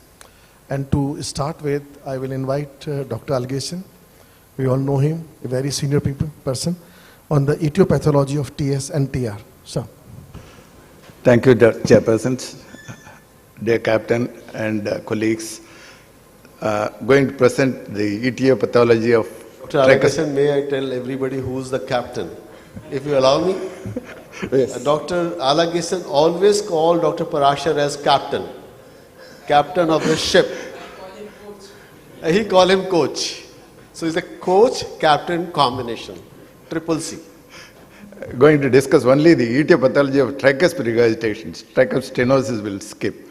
The common cause of tricuspid regurgitation in 70% of the people is physiological tricuspid regurgitation. tricuspid regurgitation is either absent, trivial, or mild in normal people. If it is more than moderate or more than moderate, then it is pathological. The Carpentier classification can be used for describing the mechanism of my tricuspid regurgitation. Type 1, normal leaflet and normal caudal motion. Type 2, prolapse or excessive motion. And type 3, restricted motion of the tricuspid valve leaflets. The etiology of tricuspid regurgitation previously was described as primary and secondary. Primary due to leaflet abnormalities, and secondary or functional TR with normal tricuspid valve leaflets and normal supporting structures. The present classification which has been suggested is the secondary tricuspid regurgitation is divided into atrial secondary tricuspid regurgitation and ventricular secondary tricuspid regurgitation. Then we have the primary tricuspid regurgitation, which occurs only in 10 to 15% of the people with tricuspid regurgitation. And we have another category called cardiac implantable electronic device related tricuspid regurgitation, which can be again divided into primary and secondary. So there are a number of causes for primary tricuspid regurgitation. We'll see a few causes. This is a patient with flail anterior tricuspid leaflet. In anybody with having a normal thickness of the tricuspid valve with a flail leaflet like this, you should ask for a history of any accident which may be remote and the patient may not remember. One of the causes is trauma, chest trauma. So this patient has got a flail anterior tricuspid leaflet with a massive tricuspid regurgitation. Another not uncommon cause is Epstein's anomaly of the tricuspid valve. You can see the sail-like motion of the anterior tricuspid leaflet. There is delamination of the anterior and the septal leaflet and the posterior leaflet, producing severe tricuspid regurgitation in this patient.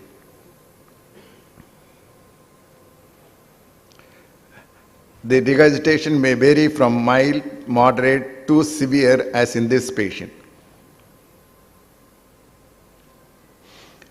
This we used to see often traumatic tricuspid valve disease with restricted mobility of the tricuspid leaflets. You can see associated severe mitral stenosis. There is tricuspid stenosis and regurgitation in this patient.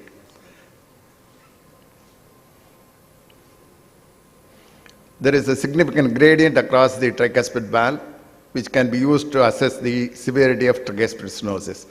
This is a patient with infective endocarditis of the anterior tricuspid leaflet producing severe tricuspid regurgitation.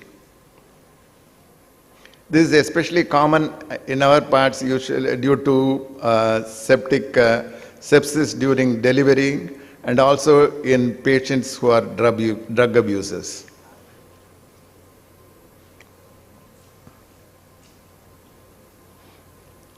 And this is a patient with carcinoid heart disease. There is involvement of the tricuspid valve, restricted mobility of the anterior and the posterior tricuspid leaflets, producing severe tricuspid regurgitation and systolic reversal inside the hepatic vein also. Endomyocardial fibrosis can affect the left ventricle and the right ventricle. Here this patient is having a left ventricular endomyocardial fibrosis and a right ventricular endomyocardial fibrosis with mitral regurgitation and tricuspid regurgitation. This is usually due to the plastering of the leaflets to the ventricular wall.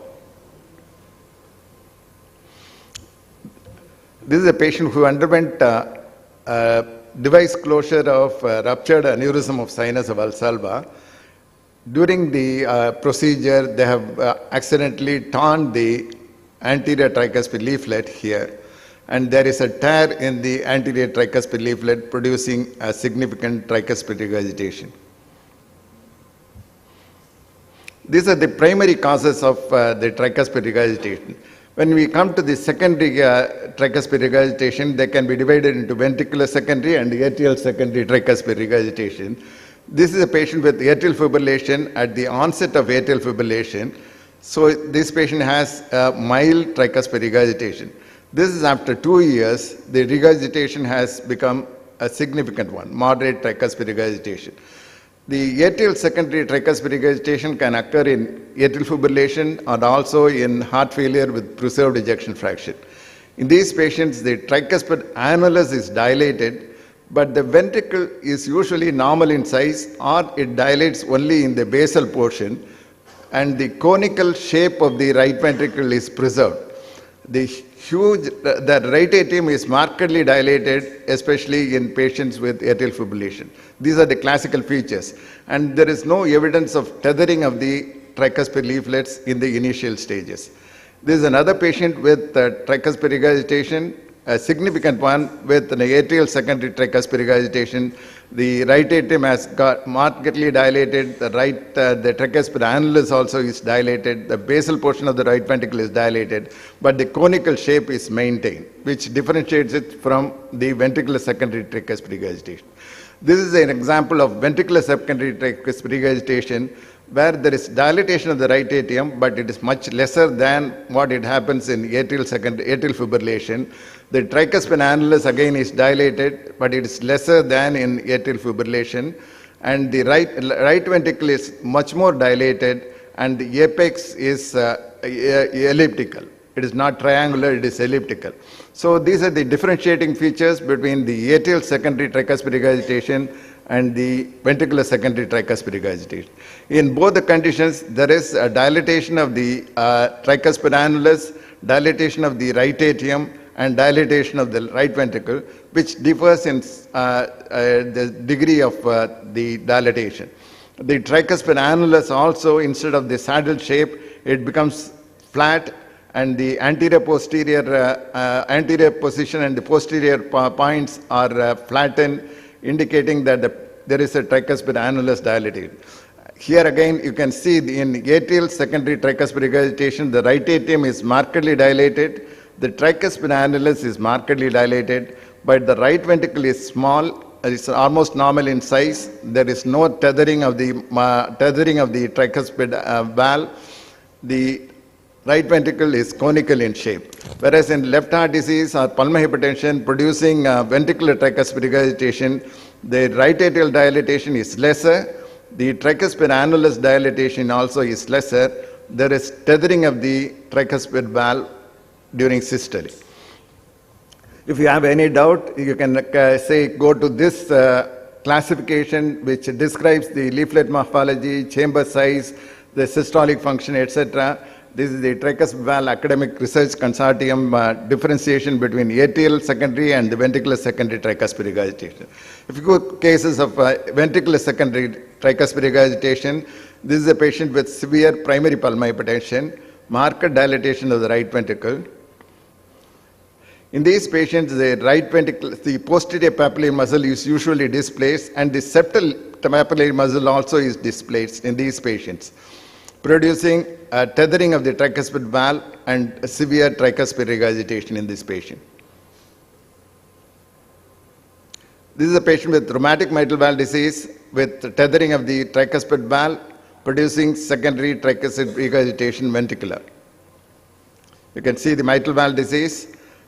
Most of the patients who are operated, who later on go on to develop ventricular secondary tricuspid regurgitation.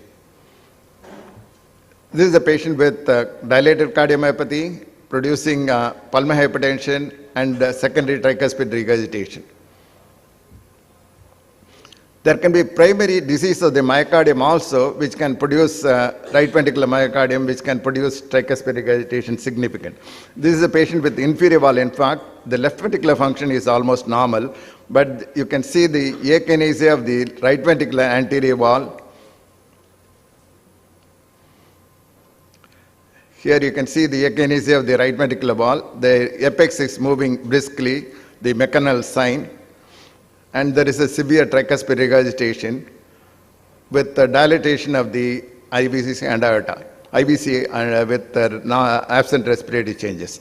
Here there is another example of inferior wall myocardial infarction with ventricular secondary tricuspid regurgitation, a massive tricuspid regurgitation here.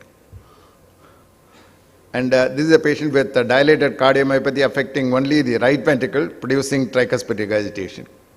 So there are two types of ventricular secondary tricuspid regurgitation: left heart disease producing pulmonary hypertension and tricuspid regurgitation, primary pulmonary hypertension or pulmonary hypertension due to other causes which can produce secondary tricuspid regurgitation, and RV myocardial disease which can produce secondary ventricular tricuspid regurgitation.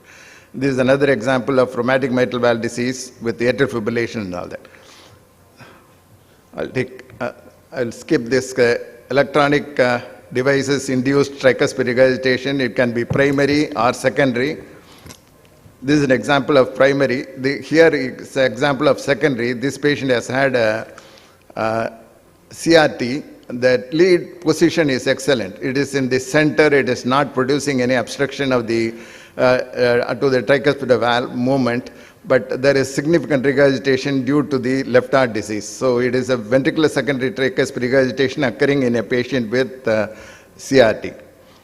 And when you want to assess the CRT, we have to use all the modalities: transthoracic echo, transesophageal echo, and three-dimensional echocardiography. And these are the pictures which I obtained from the literature. The lead impinging over the anterior tricuspid leaflet, lead impinging over the septal leaflet, lead impinging over the posterior tricuspid leaflet. This is another thing where the lead position is good, non-impinging. In the middle, it is in the anterior posterior commissure. Here it is over the posterior commissure. Here it is the anterior between the commissure between the anterior and the septal leaflet. So when the lead position in the commissures or in the middle, it doesn't interfere with the leaflet movement and doesn't produce significant regurgitation. But it is near the septal, posterior or anterior leaflet, it can impinge and produce significant secondary tricuspid. I will leave you with the last case. This is a patient who has undergone mitral valve replacement with a disc valve. So the right ventricle is markedly dilated due to pulmonary hypertension.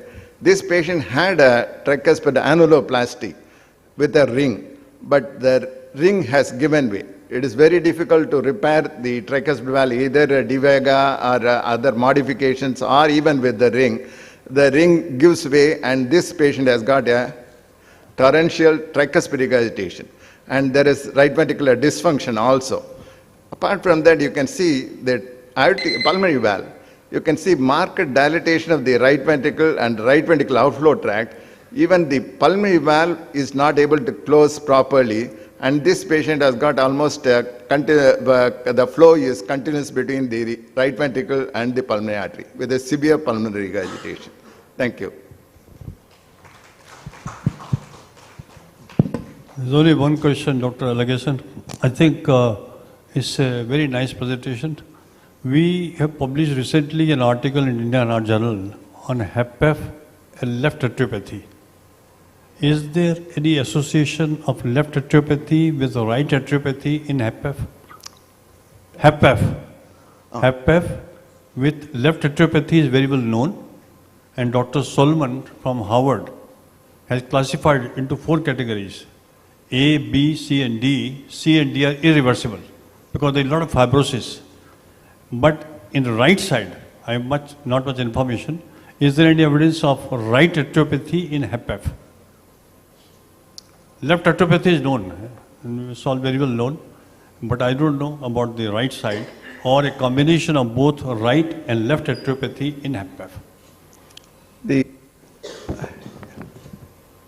I don't know about right atrial cardiomyopathy. Left atrial cardiomyopathy is very well described. Right atrial cardiomyopathy also occurs in different conditions in patients with right heart disease, but I am not specifically know about right atrial cardiomyopathy in HFrEF.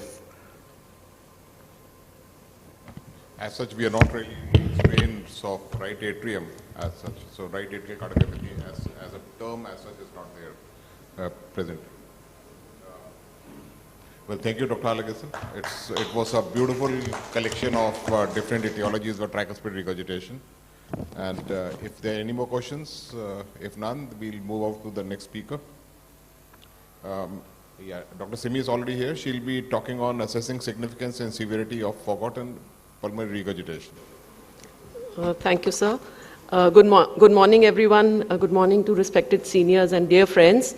So it was a masterly presentation by Dr. Elaghazen, and I'm feeling very small in front of him because my presentation is next. So I'll try to do justice to my presentation. So the topic given to me has been assessing significance and severity of forgotten PR. Actually, it's an extension of tricuspid valve only, because earlier, 10, 15 years back, we were paying a lot of attention. We started paying a lot of attention to tricuspid valve because it was then considered that it was a forgotten valve. And as now we have, we are now tuned, our minds are tuned to look more carefully at the tricuspid valve. Now is the time, I think, has arrived for pulmonary valve also.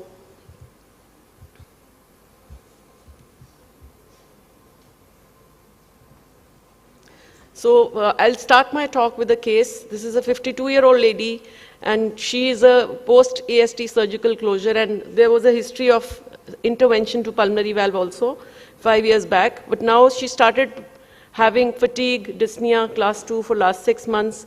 ECG was showing RBB.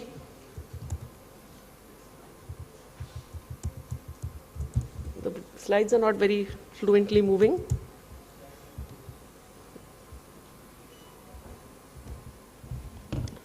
Slides move karne mein. So this is transthoracic echo, and you can see this is the parasternal long axis view. The LA, LV, mitral valve, aortic valve, all are looking okay, but RV is looking dilated. And on the short axis view, this confirms that there is some element of RV dilatation. RV function looks okay, and there was no significant TR was observed. The slides are not moving, please. But I'm trying to do it, it's not going. This one? So,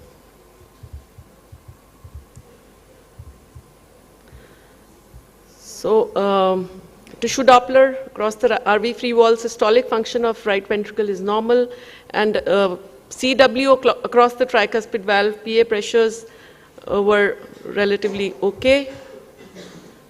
So this is a short axis view. I'm trying to focus on the pulmonary valve, and you can actually see that there is thickening of the pulmonary valve and there is some disruption of the pulmonary valve. This patient had severe pulmonary regurgitation, probably had a balloon valvotomy at the time of AST repair, and now she's presenting with severe pulmonary regurgitation. We need to follow up the patient, and she might need an intervention in the future. So this is the flame of pulmonary regurgitation. You can actually see the width of the PR jet and the length. This will actually tell us about the severity. I will further elaborate in my presentation. And this is a color M mode, and you can see that the whole of diastole, there is pulmonary regurgitation jet seen, similar to what we see in patients of aortic regurgitation. So primary PR, as you know, is due to abnormality of pulmonary valve leaflets. It could be due to congenital heart disease, it could be post-off repair, and also post-balloon valvotomy for pulmonic stenosis. And secondary PR, by definition, pulmonary valve leaflets are normal, and rare causes, it can occur in less than 1% of the patient with history of rheumatic fever, infective endocarditis, carcinoid valve disease, and also in blunt chest trauma. Secondary PR is most common with elevated PA pressures, although the volume of regurgitation is usually small. So goal of echo evaluation for PR is identify and assess abnormal degrees of pulmonary regurgitation. For that, we need to inspect the RVOT, take a good look at the pulmonary annulus, MPA, and proximal branches. And we have to try and conclude and come to the etiological diagnosis and look for associated lesions, because ultimately consequences will depend upon that, and definitely decision of management will come from there. So mild PR is a physiological PR.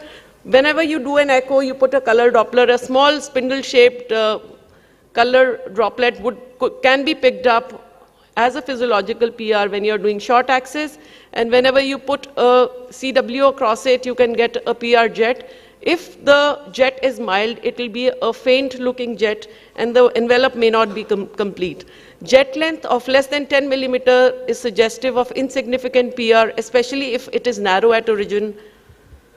And in severe PR, the width of the jet would be wider, and the length would be bigger. So important thing is that when you take a spectral Doppler across it, the jet would be, a dense envelope.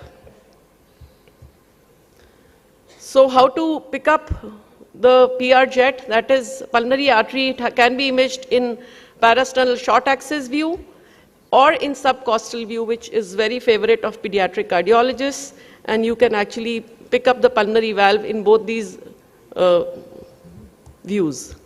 Regarding coming to the grading of severity of PR, definitely jet size, as I have described, is important.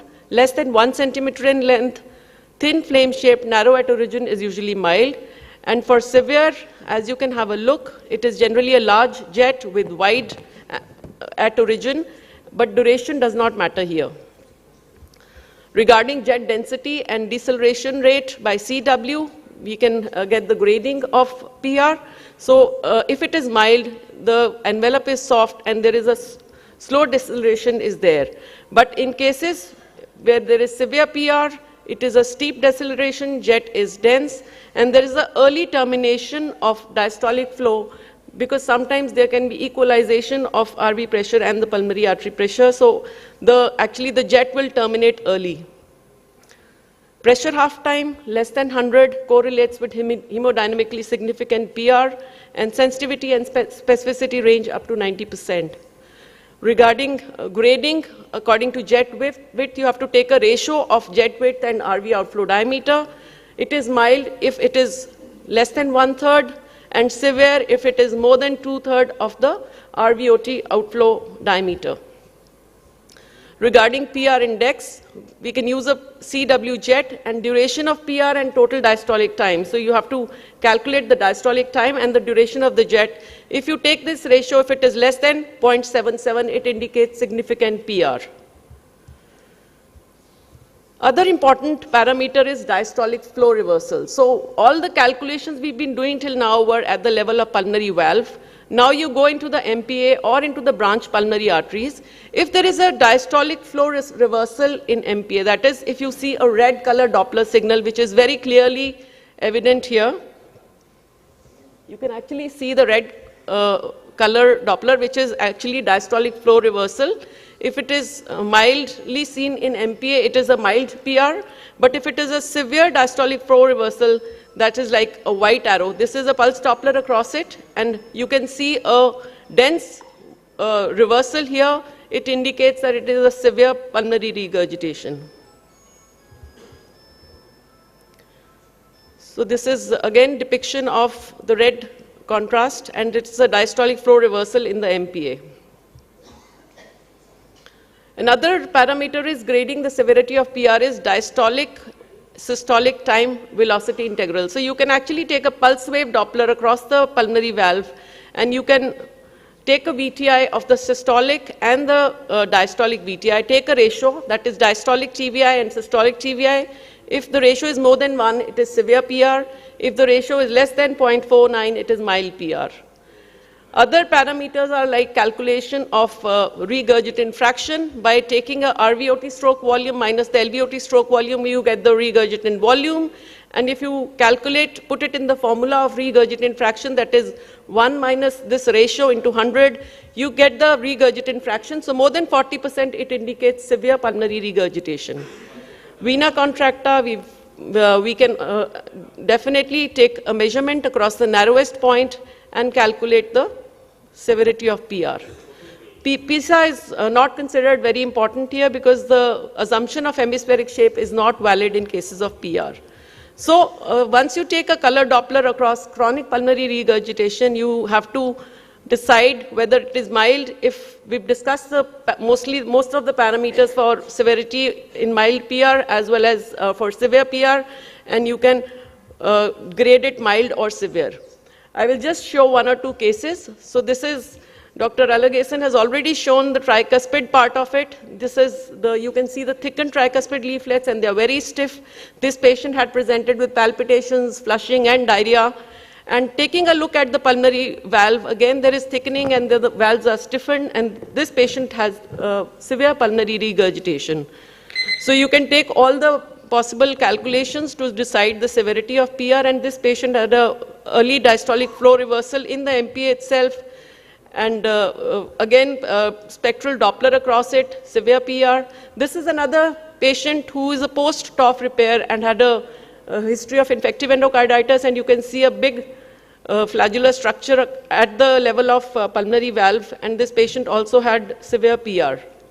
So post-TOF repair, you can take the PHT, less than 100 milliseconds. So again, concluding that this patient has severe PR post-TOF repair, followed because he had infective endocarditis, led to further worsening.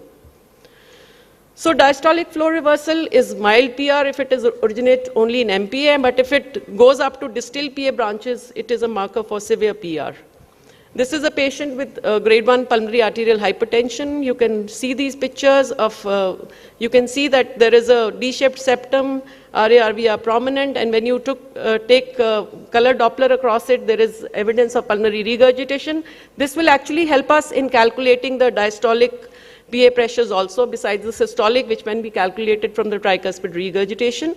So you can, so finally, coming to my last two slides, significance of PR. It tends to occur in younger population who have been treated with pulmonary valve stenosis, RVOT obstruction or TOF. It is also common in patients with pulmonary arterial hypertension. Diverse range of etiological factors, they contribute to PR and hence its treatment. PR causes volume overload and dilatation of RV, and so most patients they represent with right heart failure. And finally, it is a neglected valve in routine adult echocardiography, so we are trying to make a mark. We should all try and look up for the PR, and it is easily viewed and assessed with transthoracic echo.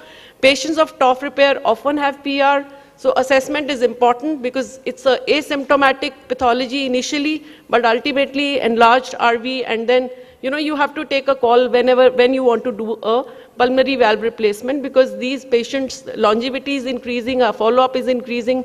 They can have interventions and have a better quality of life. Thank you so much for your patient listening.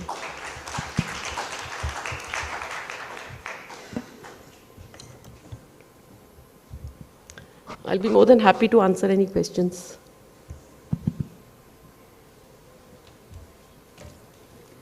Yeah, I think it's a really nice, comprehensive talk and wonderful images. Just a couple of technical comments. One is, I think, significance of PR is basically its impact on the RV.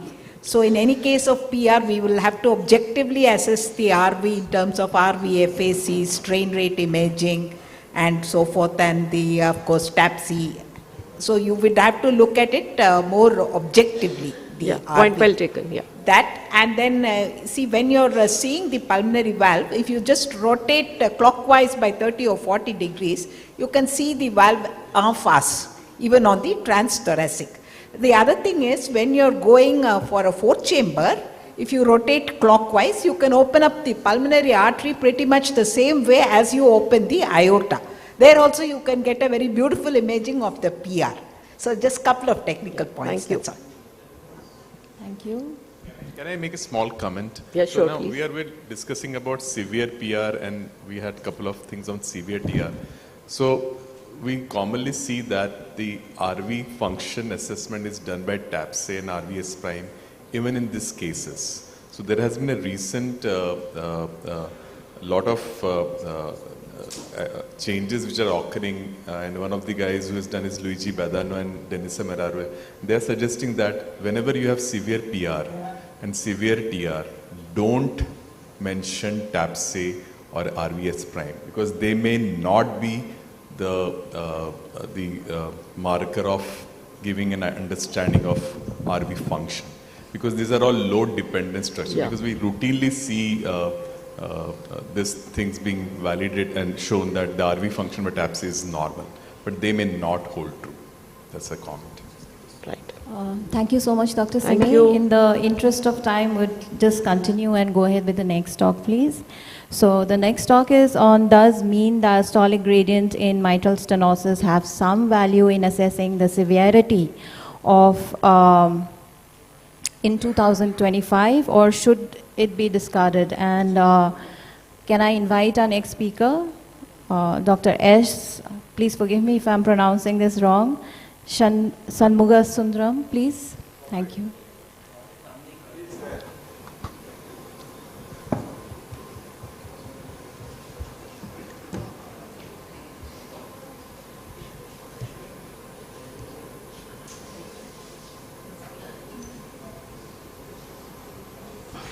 Meanwhile, I'll request Dr. Saurav Suman, if he's here, please attach your laptop on the right podium.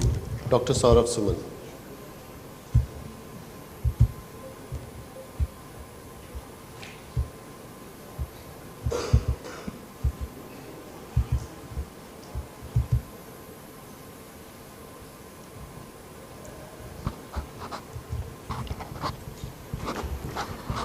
Good morning. Dr. Parashar doesn't like me. That is the reason for getting a controversial talk for my presentation. Does not like anybody, man. Don't worry about it. When mitral stenosis assessment requires assessment of morphology, dysfunction, both stenosis as well as regurgitation, and most importantly, the severity of obstruction.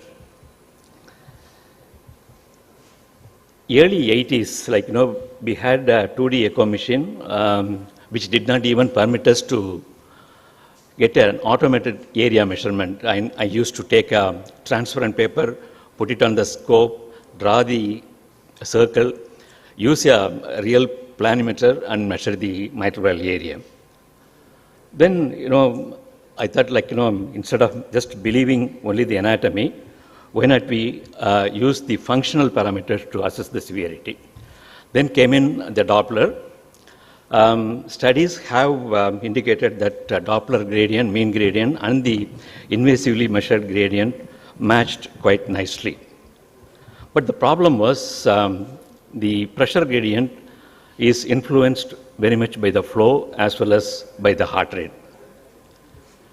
If you look at the left side of the slide, for a valve area of 1.5 centimeter square, a flow rate of 200 ml gives a mitral valve area of 1 centimeter square, and pressure gradient of 12 millimeter of mercury, and with the same valve area, mitral flow of 250, the pressure gradient went up to 20 millimeter of mercury.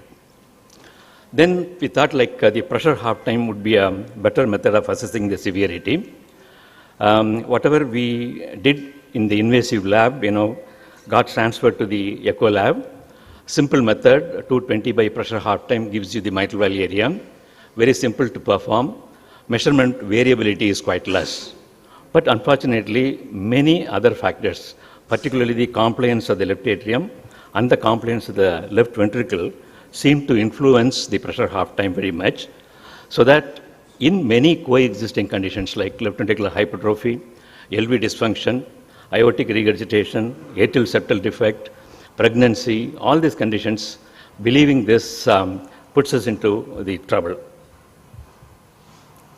This is an example where the mitral valve area by 2DE was 1.2 centimeter. By pressure half time, it was 1.9 centimeter.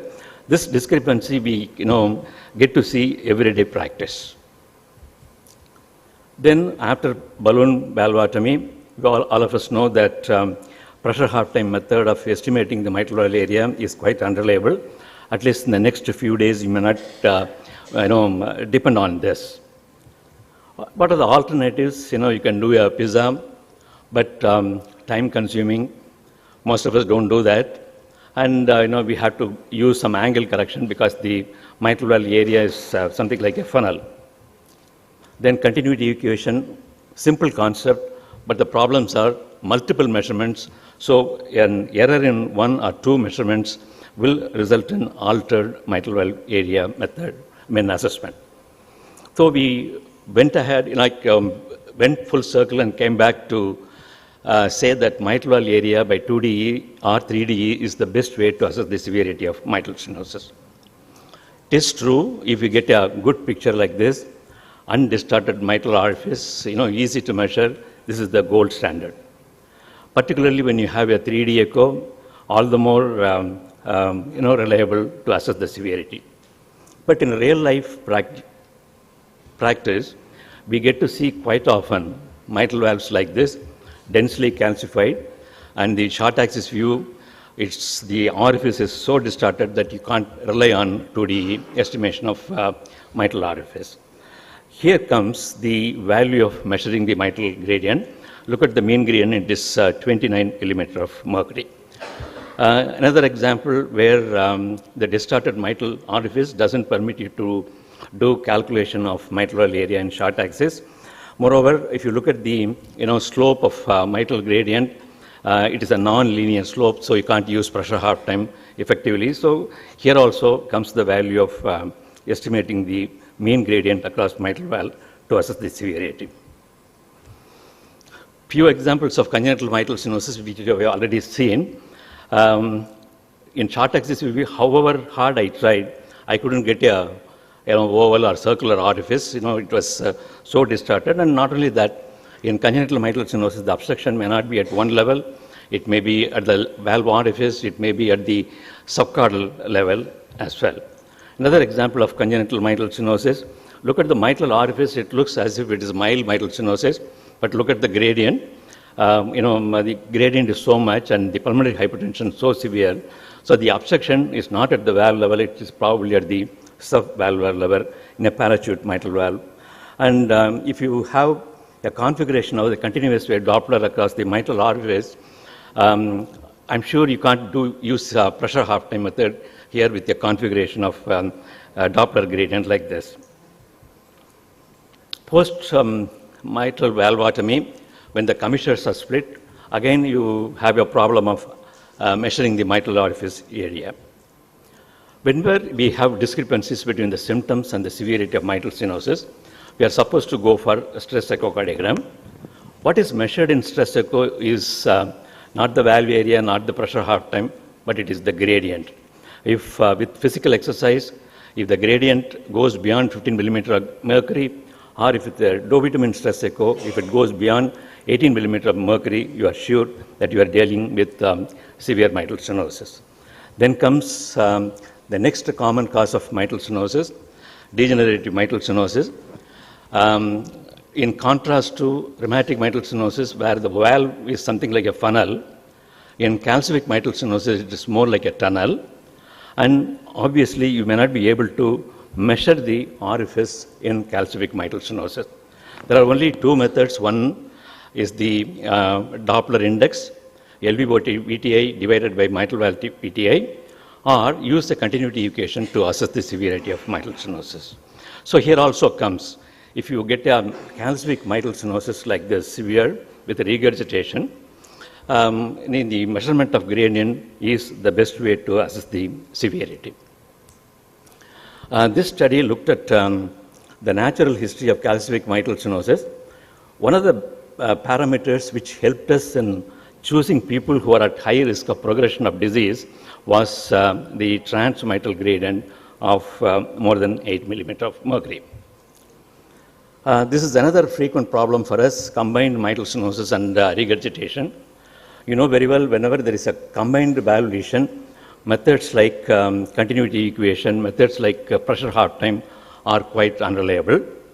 And on the same note, measuring the gradient also is likely to be exaggerated because of volume overload of the left atrium, increasing the pressure gradient across the mitral valve in diastole. But if you look at the fact from the patient side, what is important is the left atrial pressure.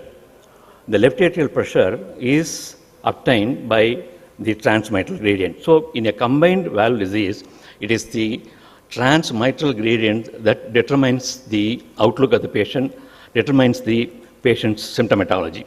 So when you have a transmitral gradient of more than 15 millimeter mean gradient, it tells you that what we are dealing with the so-called moderate MS and moderate MR, functionally it is a severe mitral stenosis. One need to consider intervening with the issue. Here is an example of mild mitral stenosis, valve area of 3.5, but look at the mean gradient, it is 6 millimeter of mercury.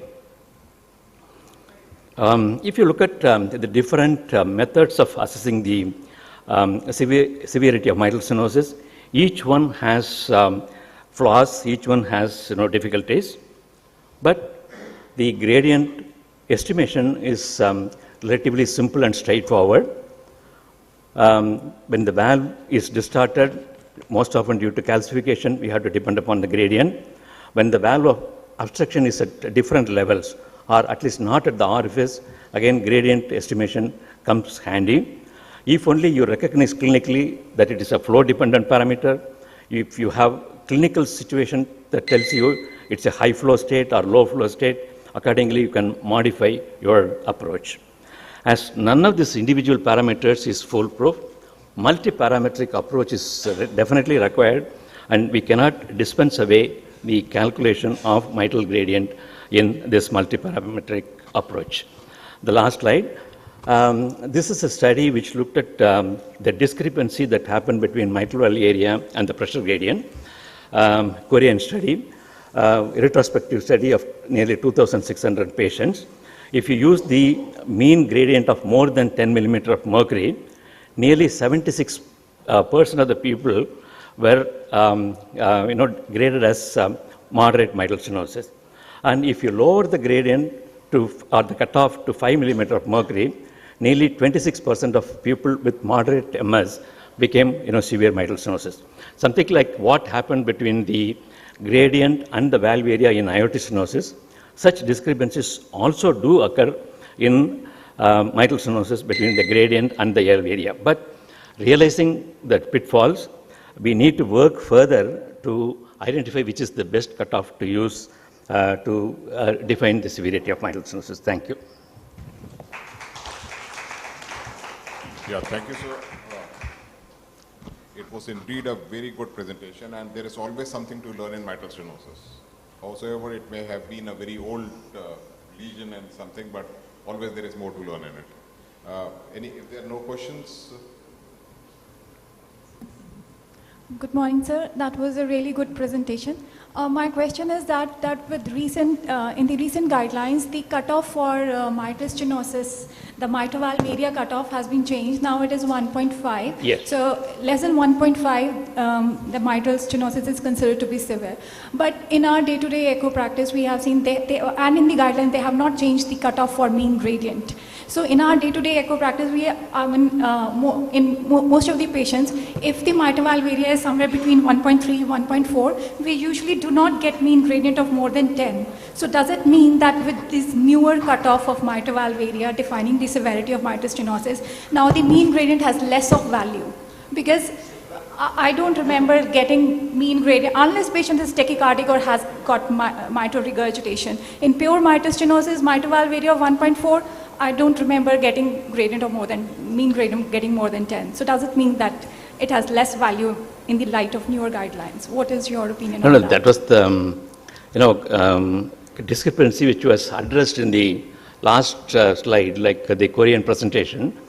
They had they realized that the valve area of 1.5 centimeter square or less than that to call it a severe mitral stenosis. There seems to be some discrepancy between the gradient and the valve area for using it as severity assessment. But I think most of us have moved towards what AHA has already told us, like using 1.5 centimeter square as the cutoff to call it as severe mitral stenosis. Because if you look at the indications for balloon mitral valvulotomy, people with symptoms 1.5 centimeter square or lesser than that is an indication. But I will definitely accept that 1.5 centimeter is severe mitral stenosis. But the discrepancies do occur, like between the anatomy and the physiology. Yeah, thank you, sir. I think so. We'll move on to the next. Just sir, Dr. Roxy Senior has something to offer. Sir, 1 minute. Yeah, I think this is a very interesting topic because it has become a contemporary topic actually. Mitral valve area of 1.5 and the mean gradient. But what is clearly shown physiologically is that if the mitral valve area is less than 5, then the mean gradient varies between 6 to 10. So if you have a mean gradient of more than 6, right, and it's a younger patient and the compliances of the ventricle and the left atrium are not so much affected, then it corresponds to mitral valve area of less than 1.5. So if you get that gradient, then the chances are very high that it corresponds to mitral valve area of less than 1.5. and not more than 10. And that's why the discrepancy in the Korean data, where they took 10 as the cutoff for severe and 1.5 for the cutoff of a severe mitral stenosis based on anatomic area. But if you really try to marry this up, between 6 to 10 is severe mitral stenosis, and corresponding to mitral valve area of less than 1. That's number one. And number two is the mitral annular calcification. You know, this concept of 8 millimeter, 10 millimeter doesn't hold true for mitral annular calcification, because the gradient in mitral annular calcification is predominantly due to compliance issues of the left atrium. And that's why when you see the gradient, you will see the early gradient is very high, like 20, and then it comes down very sharply. So obviously there is no real obstruction that is occurring. It's just the starting point is very high. The problem is the left atrial compliance, and that's why in mitral annular calcification, if you operate on that patient, most of the time the patient doesn't feel that good, because you're not actually you're not actually changing the gradient very much at the end of the day, because it's the left atrial compliance which is causing the left atrial gradient. And also, of course, with mitral annular calcification, the other comorbidities which don't get affected, I mean, they don't improve if you just do the mitral valve. So there are two reasons. And that's why, in our hospital, when we see a mitral annular calcification, even if the gradient is more than 10, 12, and they're mainly elderly patients, more than 80, we know that even if you operate, number one, the operation is very difficult. Number two, even if you're successful, the patient still comes back very breathless and uncomfortable. But the LA complaint seems to affect the peak gradient rather than the mean gradient. Am I right? Yeah, the mean gradient also goes up. But the slope, you will see, comes down very sharply. Okay. Thank you. Yeah, thank you, sir. May I request Dr. Omer? We have non-specific autoarthritis with AR. What's the cause? Dr. We have Suman Dr. Suman Saurav over here also.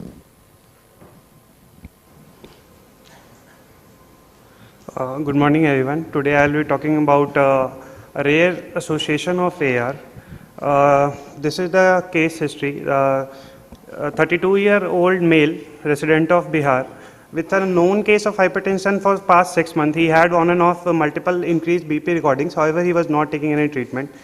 He presented to us with dyspnea on exertion class 3 for last 1 month, which has worsened to class 4 for last 3 days. And he was also complaining of chest pain for last 3 days. On examination, pulse was 120 beats per minute, regular, and the blood pressure was 84 by 36 millimeters of mercury. Saturation was around 92 on room air, respiratory rate was 30, and JP was raised. On CVS examination, S1, S2 were present, and only we can find early diastolic murmur in the left third intercostal space, and bilateral creps were there. So basically, he presented in acute decompensated heart failure. The patient was dyspneic and he was not able to lie down, and the preliminary transthoracic echo showed AR. However, we were not able to do a complete evaluation. So after stabilizing the patient was put on mechanical ventilation, and we did the transesophageal echo. In this we can see that there is fluttering movement of the mitral valve with dilatation of the non-coronary cusp, and there seems to be defective movement in the leaflet of the aortic valve also. Here also the same finding is there, that we can see that there is a dilatation of the non-coronary cusp. However, if we look closely, we can see that there is a rent in the non-coronary cusp. However, we don't know what is the cause of this. On color Doppler examination of the same view, we can see that there is a severe eccentric AR jet, and there is a color flow jet from the non-coronary cusp which is going into the LV. And in this view, we can see that the aortic ascending aortic dimensions were normal. So there was no ascending aortic dilatation. Only the cusp was dilated, and there was a flow from the non-coronary cusp which was going into the LV. This is a short axis view at the level of aorta. In this we can see that the right coronary cusp and the left coronary cusp are fine, but there seems to be a rupture in the non-coronary cusp of the aortic valve.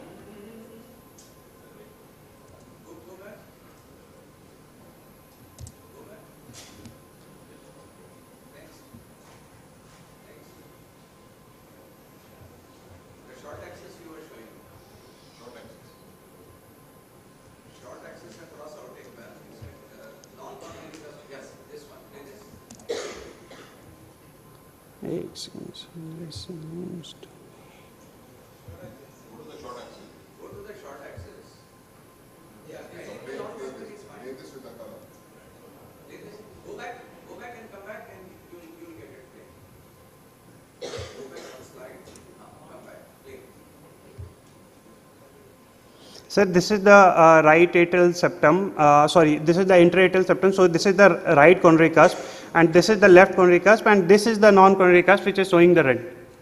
Where is the non-coronary cusp? So this one.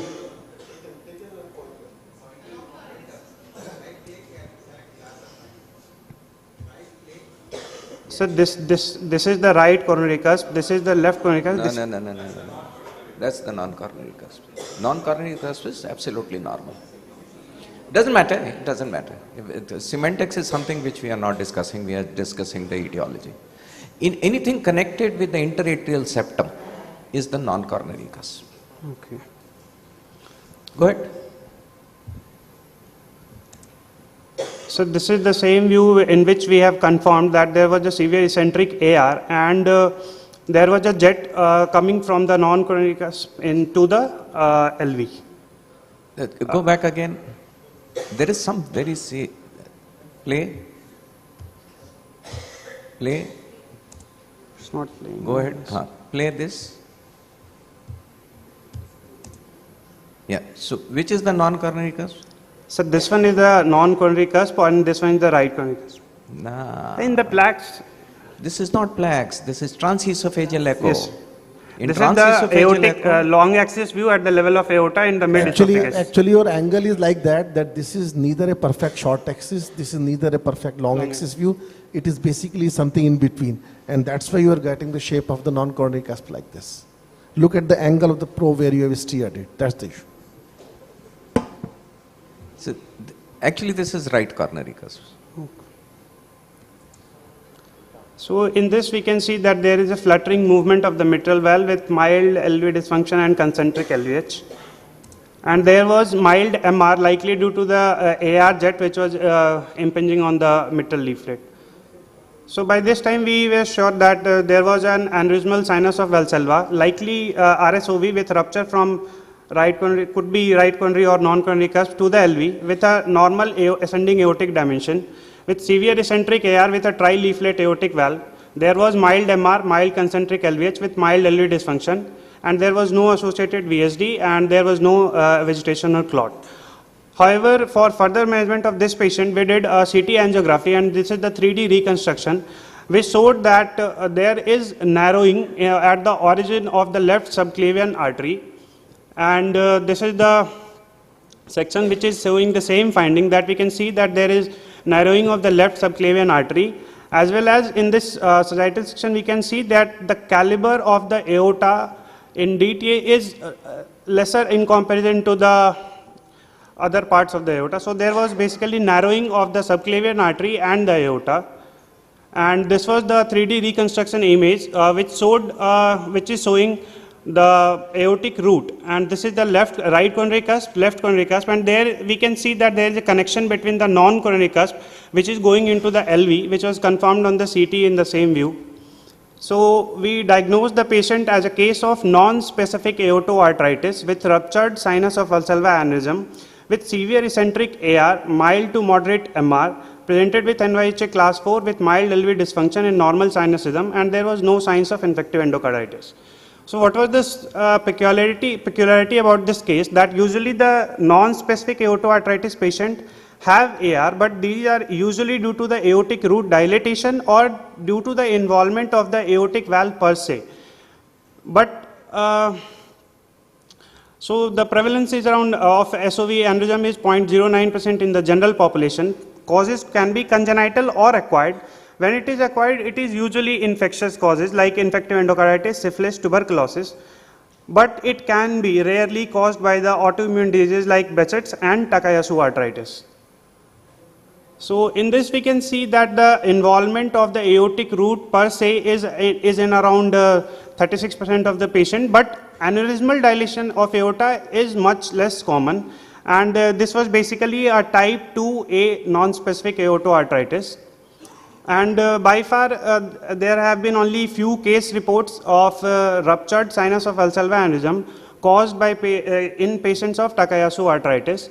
The most common complication of the sinus of Valsalva aneurysm is usually the rupture into the RA or RV. However, the rupture in LA and LV are rare.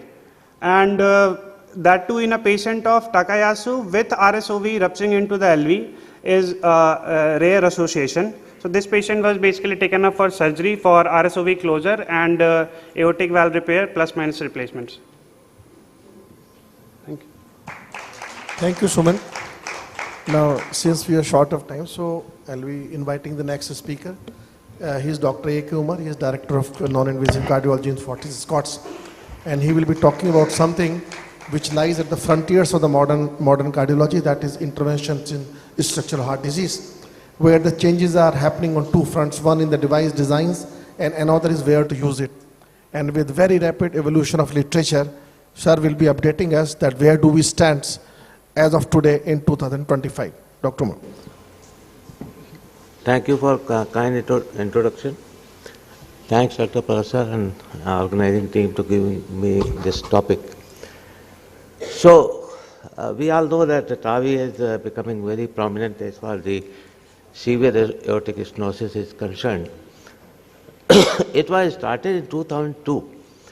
Alan Crevier, you can see the first patient was done in France, and this was the balloon expandable valve.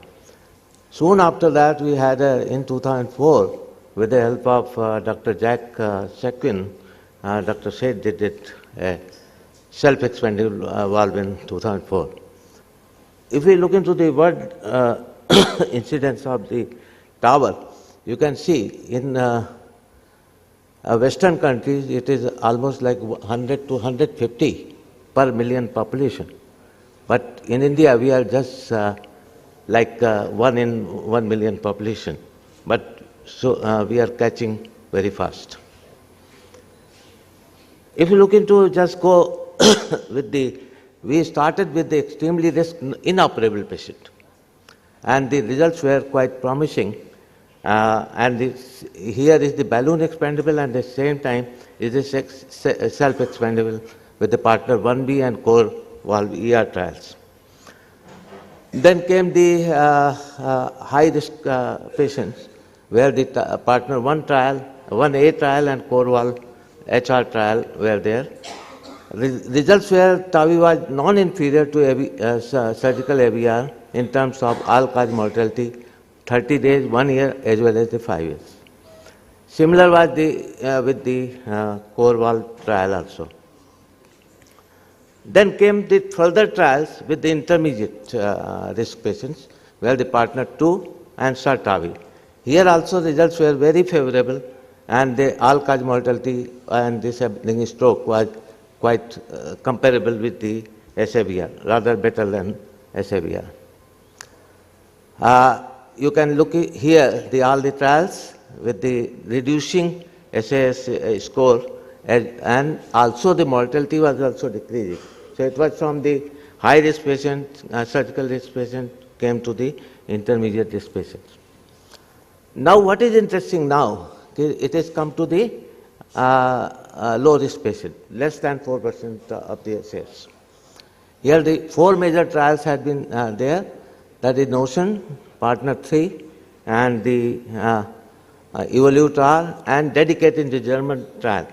So all these trials have shown the superiority of the tower in even in the low risk patient group. So what has changed? Why the results are getting better and better with the tower? Is the seat size for the delivery system has from 24 to 12 to 14 French, Sealing technologies such as the outer skirter of the pericardial wrap contributed to reduce the rate of parallel leak, the frame height, and also like the position of the valve, particularly intra-annular or supra-annular, that has, all these things have been changed. If you look into the route of the TAVI implantation, the multiple routes we all know about that. But now, if we say that over 90% of the cases are done by the transfemoral route. Why? Now you come to see the seat size I have already mentioned from 24 to 14. These are the dilated, self-dilating seats, where these are the hydrophilic seats which self-dilate after putting the femoral artery. Then the vascular complications had been many, like pseudoaneurysm, hematoma, dissection, perforation, all that has reduced because of the ProGlide device and multiple devices like that, and there had been vascular plaques also. Intravascular like the femoral arteries are very calcific, small, so their devices like we know the IVL is frequently used, which dilates the artery before putting the valve inside. You can see this one of the patients where IVL was used, and after the dilating the femoral artery and decalcifying it, and then we put the valve. The cerebral protection device here, if you look into literature, 0.5 to 0.5 and 0.6% cases have a CVA. The risk factors, multiple risk factors are there. I won't go into detail about that. The devices are like Sentinel. Sentinel has been used here also, very commonly used in these patients. And there are other devices, but Sentinel you should know only the internal carotid is protected. The vertebrals are not being protected here. So there is one of our patients with a lot of calcium in the valve, and we utilize the Sentinel device. You can see the Sentinel device was put here in the covering both the carotids, and finally the valve was implanted and the device was removed. So various other things about that, the conduction abnormalities, like it has reduced from the around 5 to 10%. The further procedural thing like reducing the depth of implantation and use of the cuspal overlap techniques reduce the conduction abnormality and the pacemaker rates. Parallel leak has been quite a major thing, like 12%. Now it has reduced to 2%. And minimal parallel leak we are not concerned, but more than moderate to severe leaks are very uncommon these days. Post-TAVI imaging, we know that particularly transthoracic imaging, 30 days, 1 year, and yearly thereafter follow-up is there with the transthoracic echo. What are the valve changes? Valve, now if we look into the balloon expandable valves, earlier we know that the Sapien or Sapien XT was there, and now the Sapien 3 and Sapien 3 Ultra, where there is outer skirt is there, so parallel leak is reduced. Self-expanding valves, there are many changes in the core valve, Evolute R, and these are there. But recently introduced the valve like Portico. It is self-expanding valve, fully reseatable and retrievable valve with the leaflet geometry designed to function in both round and elliptical. This is an intra-annular valve. Then the Navitor valve has a key innovator in the active outer fabric cuff that is also being used. Now, this had been a development, the mechanical expandable, but these are currently recalled due to issues with the product delivery system. And what is the valves in active fixation mechanism? Like what is important in aortic regurgitation, Jena valve has a paper clip-like fixation mechanism. Is currently the only tower valve has a CE mark. Then we all know that structural valvular failure is around 4.9% per year. What happens if it happens? Then we have a option for explantation of the valve and surgical replacement, or we can have a tower in tower. Incidence of coronary artery disease is very common with the aortic stenosis, and here we can have a pre-assessment with either the calcium scoring or the CT angiography before going for the tower. Of course, both the procedures can be done simultaneously and with the very good results, but the post-op complication of the bleeding is much higher if we do both the procedures simultaneously. Post-TAVI coronary intervention, it's a difficulty with the self-expandable valve because the size of the valve and then particularly a lot of modification has been done with the self-expanding valve, where the cell size has increased and the cup, the valve is intra-annular valves are being introduced in self-expanding also. So these things have modified. And as for the balloon expandable valve, usually there is no problem with the coronary. And there is a lot of reports are there. It is not a real problem having the post-tower coronary intervention. AR is like 10% of the cases of the AR is being done with the tower. But what are the complications? Complications are the migration of the prostatic valve in 20% cases and the parallel leak. There are possibility of annular rupture. This has been combated with the oversizing 10 to 20% to reduce the parallel leak. Here I have already told the Jena valve has been used. In bicuspid valve, the bicuspid valve now it's approved, FDA approved, and there are a lot of controversial data. But recent report by Dr. Makkar has told that it's almost equivalent results in the very big cities. Now you can see that it's growing in the bicuspid position. Then the valve-in-valve transcatheter, valve-in-valve, as well as if you compare the tower simple or valve-in-valve, tower valve-in-valve, they both have a very comparable results. Moderate AS is not a very, I'll just take a minute. This is the couple of studies are going on, but not much of the results are there. So I'll leave it here. Looking into the TAVI is passing the surgical aortic valve, all kind of, either it's a surgical only plain or with association. But the TAVI, you can see the mounting. This is of 2019, and now the data is even much better. Sir, we need to wind up. We are getting late with the next session, please. I'm coming to the final slide, leaving some data.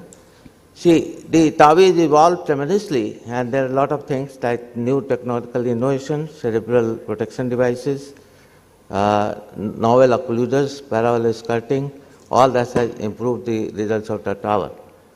Thank you very much. Thank you, speakers and the chairpersons. We need to conclude this session, please. Thank you all for the wonderful session.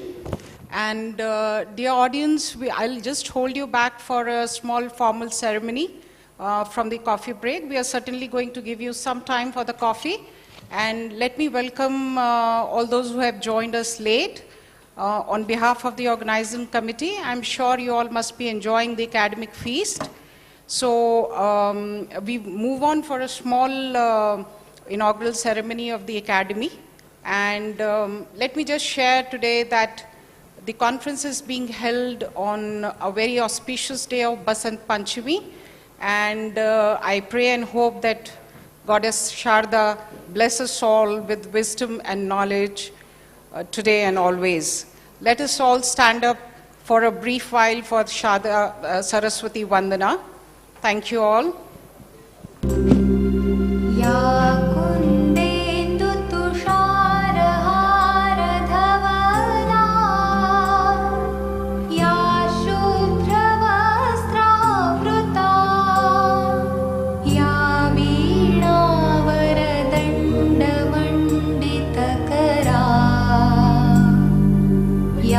श्वेतपद्मासना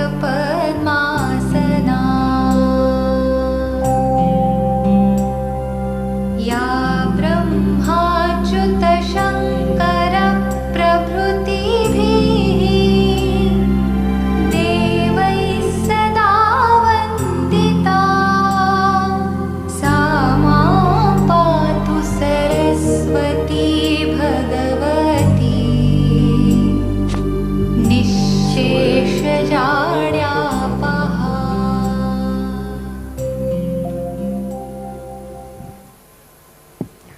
Thank you all. Please be seated.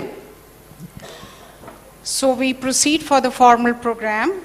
And now let me take the privilege to invite a legendary figure in the field of echocardiography, who is also the founder of the Academy of Echocardiography, Dr. S.K. Parashar sir. And we all know Parashar sir has been relentlessly working for the Academy and has set the legacy of continuous learning in echocardiography across India. Let's all give him a warm round of applause as he gets up on the stage. Sir, a few kind words. Short also, sir. Well, we are not the founder, we are the longest serving servants of the Indian Academy of Echo. That's all, no founder also. And the main aim of this meeting was that the Academy is very actively involved in various academic affairs. So this time there was a gap of about 16 to 18 months between the two conferences, as a result of which we thought of having a mid-term conference so that our academic things doesn't suffer also. So that was the reason for this meeting. And also for one-day meeting, Roxy, my old friend, has still come here because he is a very active part of all activities of the Indian Academy Echo. So thank you, Roxy, and all others who have come here, and thank you very much. This is the occasion to meet everybody. Thank you. Thank you, sir. Thanks for your kind words. Now I call upon the stage our esteemed President of Academy, Dr. Mani Vasagam, to please give your welcome note.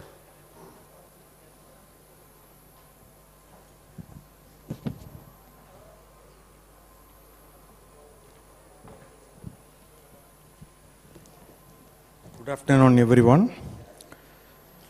Respected Colonel Professor Parashar sir, the National Organizing President, and also Dr. H.K. Chopra, National Organizing President, and Rakesh Gupta, Executive Organizing President, Samir Sivatsa, Organizing Committee Chairman, and members of the Executive Committee, and national, especially Professor Roxy Senior, national faculty, and all over India, the Indian national faculties, and above all, the delegates who are present here. We warmly welcome you to this academic feast. This is carefully chosen in such a way, this is case-related presentation, and you will all, I hope you will all enjoy this. Thank you very much. Thank you, Dr. Mani Vasagam. Big round of applause for our President. Now coming on to Dr. Shantanu Sengupta, our young and dynamic President-elect of the Academy. Thank you, Hansa. So let me welcome you all. I think before I continue, let me congratulate Dr. Rakesh Gupta, Dr. Parashar, the whole team in Delhi who took this effort. Let's have a round of applause for all of them. This has been amazing. So I think I will be taking care of the scientific chair for Echo India 18, 19, 20, 21st of Kochi. And it's going to be again a case-based. So I look forward to welcome you all there. And it is going to be a lot of fun. Thank you so much. Thank you, Dr. Shantanu, for being really brief. I now take the privilege to call upon the stage the backbone of this conference, Dr. Rakesh Gupta, who is very well known to everyone for his marathon contributions to the Academy and yet a very humble persona. Dr. Rakesh. Thank you. We can have, continuing with Dr. Shantanu Sengupta, we have a stall outside where we can register for online for the next Kochi conference, where for a very minimal sum of 12,000 rupees. So you can scan the barcode and you can register it. As far as conference is concerned, the theme of this midterm conference is a case-based discussion, which you must have seen already, especially for the busy physicians in practice, highlighting the importance of how clinical echocardiography and multimodality imaging can change the complete scenario as far as diagnosis, prognosis, and management is concerned.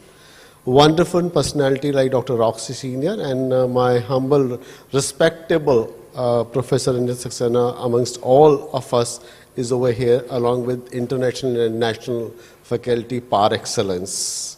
And I'm sure once you leave this hall today evening, you will realize the mighty power of clinical echocardiography and multimodality imaging in clinical practice, ultimately benefiting the human mankind under the influence of ubiquitous God. And last, I'll leave with this word: speak in such a way that others love to listen to you. Speak in such a way that others love to listen to you. Listen in such a way that others love to speak to you. Thank you very much. Thank you, Dr. Rakesh. A huge round of applause for each one of us. Thank you very much. We conclude this ceremony for now. We disperse for a short coffee break and quickly assemble within next 10 minutes. Five minutes. Okay, this is not possible although, but try as quickly. Yeah, as quickly we can do. You can bring inside your coffee and we'll start with the next session. And enjoy the kachori also. This lying outside. Wonderful kachori they created over here.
Check, check. Check, hello. Check. Check, hello. Check. Check, hello. Check, check. हाँ ठीक है.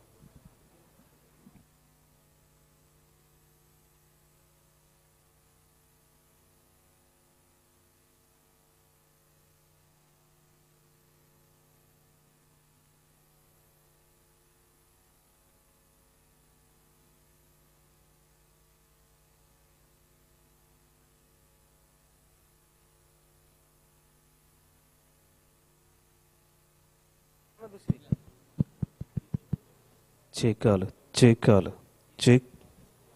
Check.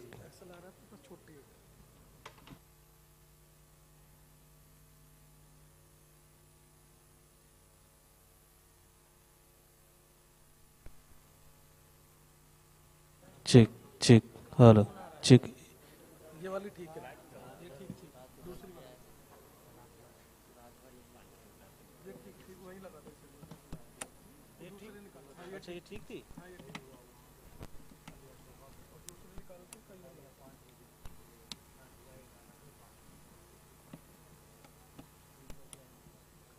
Check, check, hello, check. आ गया. Check, hello, check. Check. Check, hello, check. Check.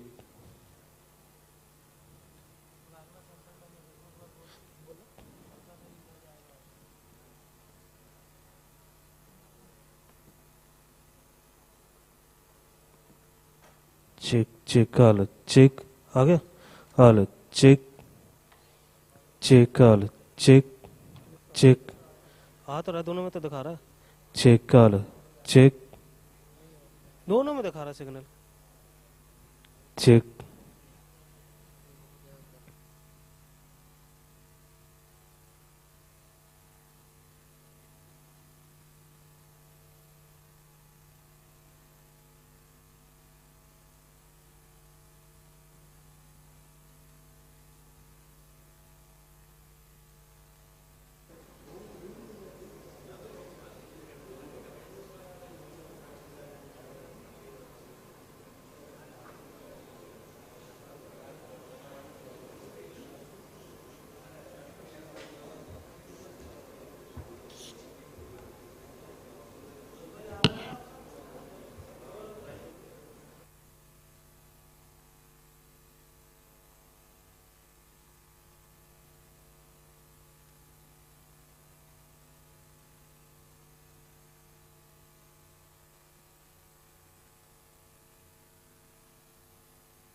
It's time to restart the session, and very exciting topics coming our way.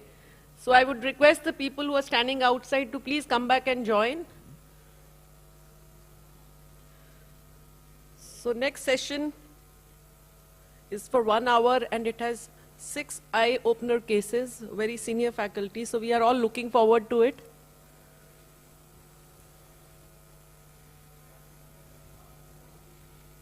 I'm looking for the chairpersons also till now, actually, I don't see. Okay. So I'll request all the chairpersons for this session to please come on the stage and start the proceedings.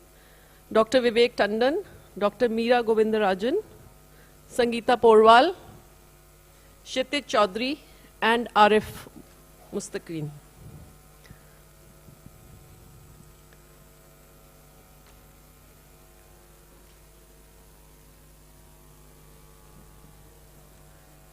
I would request Dr. Muthan to please head towards the dais.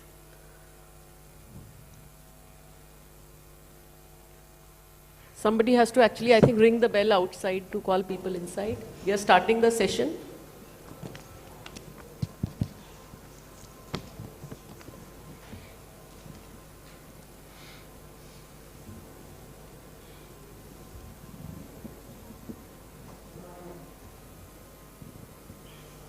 Shall I start, Simi? I think we can wait for a minute, Okay. so let most of the people come inside.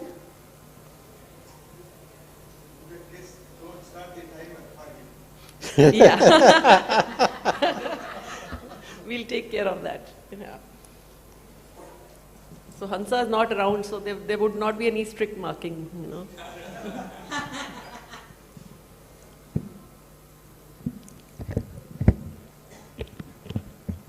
Hansa's ears are open.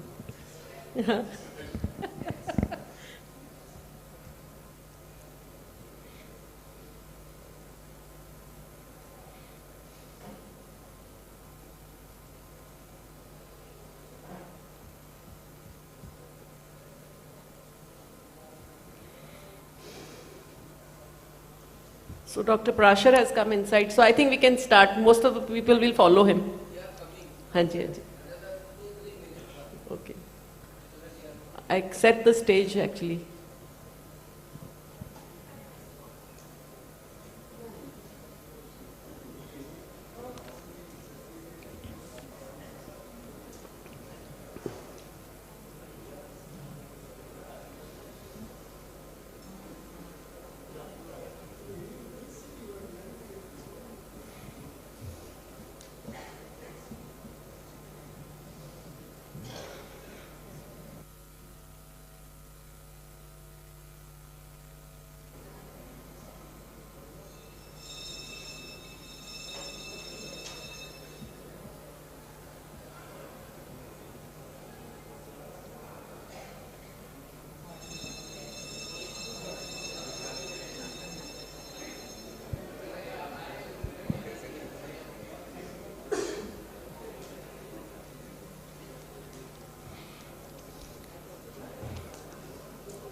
So yes, sir, we can start. I think people are settling, so we can start. It's 12 o'clock. 10 minutes to go. Good afternoon, everyone. We are starting with the session of 6 eye-opener cases, and we have fantastic speakers to present these cases. We start off with Dr. Muthan from Madurai. 2 cases of LAVI stress echo. Sir, please. Good morning. First of all, I am sorry that I am not listening to our father of echocardiography in India's words to remove my or trim my mush. So let us have a talk on LAVI stress echo.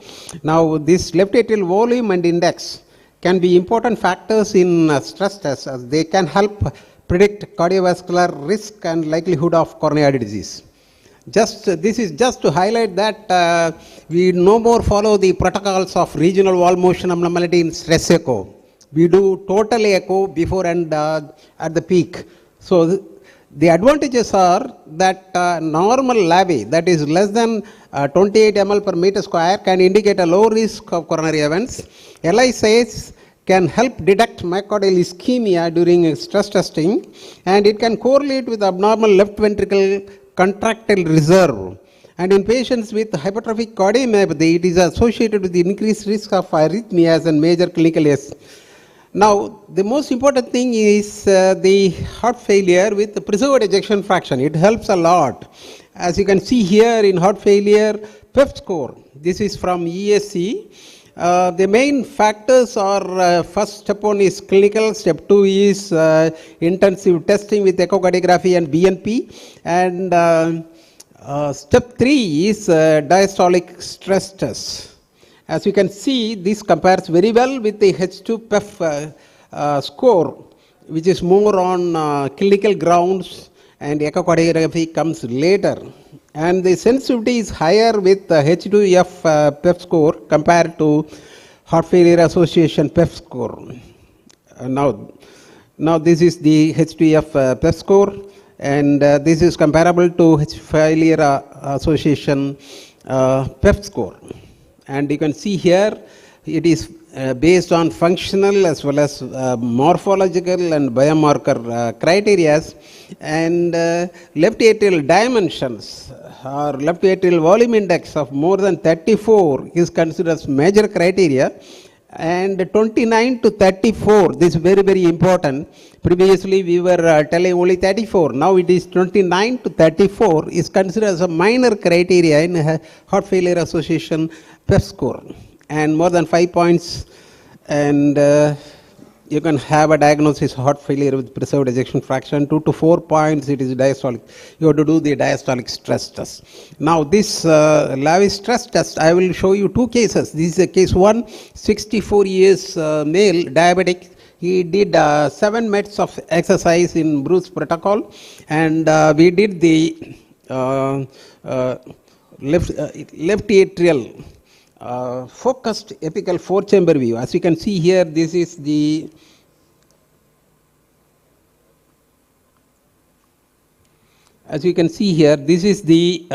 classical apical 4-chamber plane, whereas this is the LA focused apical 4-chamber plane where the LA is focused. The apex is no more there in the center, and it is all LA. The whole walls, all the 4 walls of the LA are seen here. And we specifically select the apical triplane view so that you get it in a single beat. It is a single beat. So you have to see to that all the walls of left atrium are seen in this view. And this is the basal in this our case. The GLS is 18.5, ejection fraction 57, LA strain is 36%, LAV max is 25. This is the biplane view which you see, and this is the E by E prime is 8.97. This is post exercise. GLS is 18, ejection fraction has increased to 68%, LA strain is 32.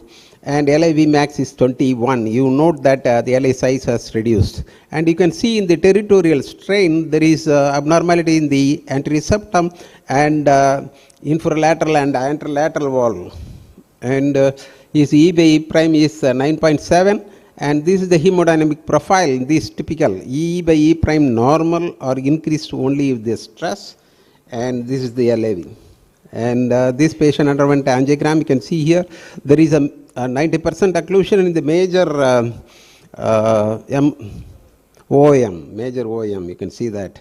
And this patient was stented, and he is doing very well now. This is a case where I was shown there is a reduction in the LA size, where the prognosis is good. As such, he had only a single vessel disease, that too involving OM. So that is how it goes. This is another case. This is a patient, 62-year-old man, who did only stage 1 bruise. He developed a marked ST depression in the V4, V5 and V6. And this is the basal. You can see GLS is 8.3, EF is 30%. And this is the diastolic, this thing, E by E prime is 26 in this case. You can see here. And this is the area under curve. You can see that this is the pressure strain loop. It's very important for these patients. And This is the LA strain, is 3D LA strain, 2%, LAV max 70 ml. Compare that with the biplane images. I always say 3D is superior because of this. And Badano has done Louis Badano has done a big study where he compared the 2D biplane to 3D LA volume size, and always there was a difference of 10 ml, not 1 ml or 2 ml, it is 10 ml when you do the 3D, and 3D compares very well with the CMR and not the biplane images. And this is the post-stress. You can see here there is an increase in strain abnormality in the anterior wall, anterior septum, and this ejection fraction is 32%, and E by E prime is 25, and this is the biplane. The biplane shows LA strain of 20%, LAV max of 58 ml, and this is the 3D which shows LA strain of 12%, LAV max of 80 ml. This is a pre-stress, this is the post-stress. You can see the marked increase in the territorial strain, and basal 3D LA strain is 2%, increase to 12%, LAV max 70 ml, increase to 80 ml. And this is the hemodynamic profile for LA dilatation at stress. There is prevalence of reduction, stabilization, dilatation profile of LAV during stress test is 29%, 41% and 30%. And dilatation more frequent, near threefold in heart failure with reduced ejection fraction, and in patients with hypertrophic cardiomyopathy than in heart failure with the preserved ejection fraction. LAV change is distribution the same with bike and treadmill exercise test, and resting predictors of stress LAV dilatation, that is E by E prime more than 14 and the ejection fraction less than 50%. And carry home message is LAV stress, a normal LAV less than 28 ml per meter square can indicate low risk of coronary events with 2 years. And LI size can detect myocardial ischemia during stress testing. It correlates with abnormal left ventricular contract reserve, and it predicts the arrhythmias in patients with hypertrophic cardiomyopathy. Thank you for your patient hearing. Thank you, Dr. Murugan sir. That was a brief but brilliant exposition of LA volume index as part of a stress test and how it can be useful. Sir, could you just tell us, is it your practice to do this in every stress test that you do? And how useful is it in exercise stress echo as compared to dobutamine stress echo? This stress test, I believe in treadmill exercise stress test, it gives you so many other parameters. You have the heart rate, you have the blood pressure, you have the ECG changes, and that is very easy. Just before the onset of the treadmill exercise, you put the transfer, and just at the peak, after the exercise, you do the routine echo. That's all. You grab the images, analyze later. Don't go by protocols which you are following in routine stress echoes. No protocols. Just grab the images and just requires the expertise to do the images from the apex. That is a triplane images. You have to get the triplane images for LV, you have to get the triplane images for LA before and after. And then you can have the 3D images just before and after. And that is as easy as that. And you get the Doppler, tissue Doppler, and do the calculations later. It is very, very easy, and it adds so much dimensions to your assessment. It gives you easy response. It is 100 times more cheaper, available, readily available. Yes. Dr. Amuthan, it was a brilliant presentation. I just want to ask one question. Did you find any correlation of LA pressure with LAVI and LA strain rate in E by E prime ratio, all the 4 parameters? LA pressure, that is the get the TR. It may be difficult to get the TR, especially in high heart rates, but TR getting is very easy, and you can correlate with the LA pressure. LA strain? Pardon, sir? LA strain? Yes. LI strain, I have shown you the LI strain. It comes with 3D. When you do 3D, actually it goes with LI strain and LI volume. In biplane view also you can have the simultaneous LI strain and these things. And this is particularly useful when there is a tachycardia where there is a fusion of the E and A. In those cases, LI strain is, you can add that, and then you can compare the LI strain basal and post-exercise. Thank you. Thank you, sir. So we'll go on to the next speaker. Thank you, sir.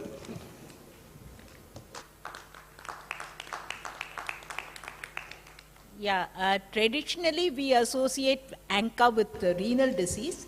Here is Dr. Jesu Kripa from Vellore, who is going to give us an informative talk on the cardiac manifestations thereof. I welcome Dr. Jesu Kripa. Thank you. Good morning to you all, and I'm honored to be here. Thank you for the opportunity given. So I'll be talking on ANCA-associated cardiac disease.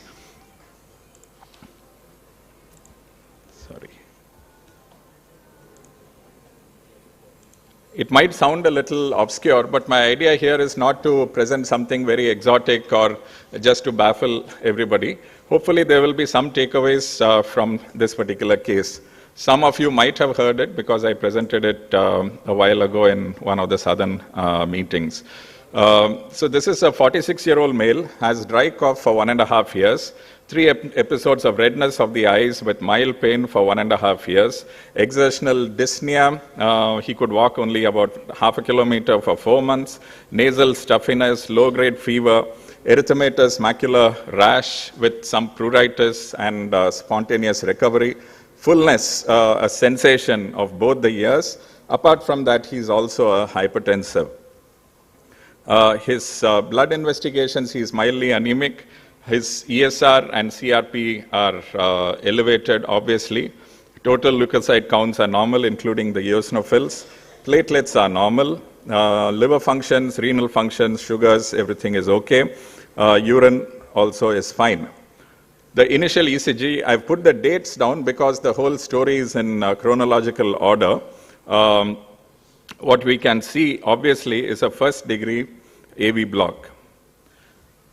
Other markers for SLE, rheumatoid arthritis, which I have enlisted here, scleroderma, Sjogren, they are all negative. Rheumatoid factor, which is non-specific, like ESR-CRP, is elevated.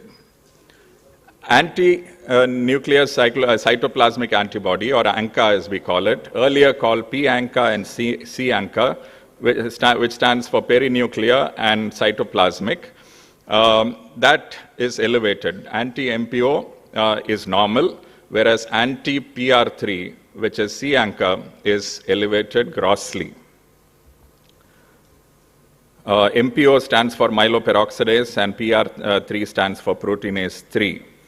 Now this is the current X-ray, but a year ago a CT chest was done which had shown some confluent nodules in the left upper lobe. Those images I don't have, but those have also completely resolved. Now coming back to our area of interest, which is echocardiography, this is the very first view taken. Nothing very remarkable, as it's not a great image, a little bit of AR. We progressed with the study, that's a 4-chamber, and now this image is certainly better, and what is obvious is a thickened anterior mitral leaflet starting from the base till the tip of the leaflet. Now this is a little kind of unusual. This is not like the usual kind of mitral valve thickening that we see in many of the common conditions that we know, namely rheumatic heart disease or other such conditions. Again, a peculiar pattern of how this mitral valve is thickened. There's no subvalvular thickening. PML also is fine. It seems to be extending from the base to the tip of the leaflet. And here also, we can see the aortomitral continuity, aortomitral intervalvular fibrosa region quite thickened, whereas the anterior part of the aortic valve or the aortic annulus is not really thickened. So you can notice this marked thickening. So with this information and first degree AV block, the patient goes a few days later for a PET CT, And these are the images. You can note this is the, this is the aortic arch, as you can see, and that is shows uptake. That is the ascending aorta there.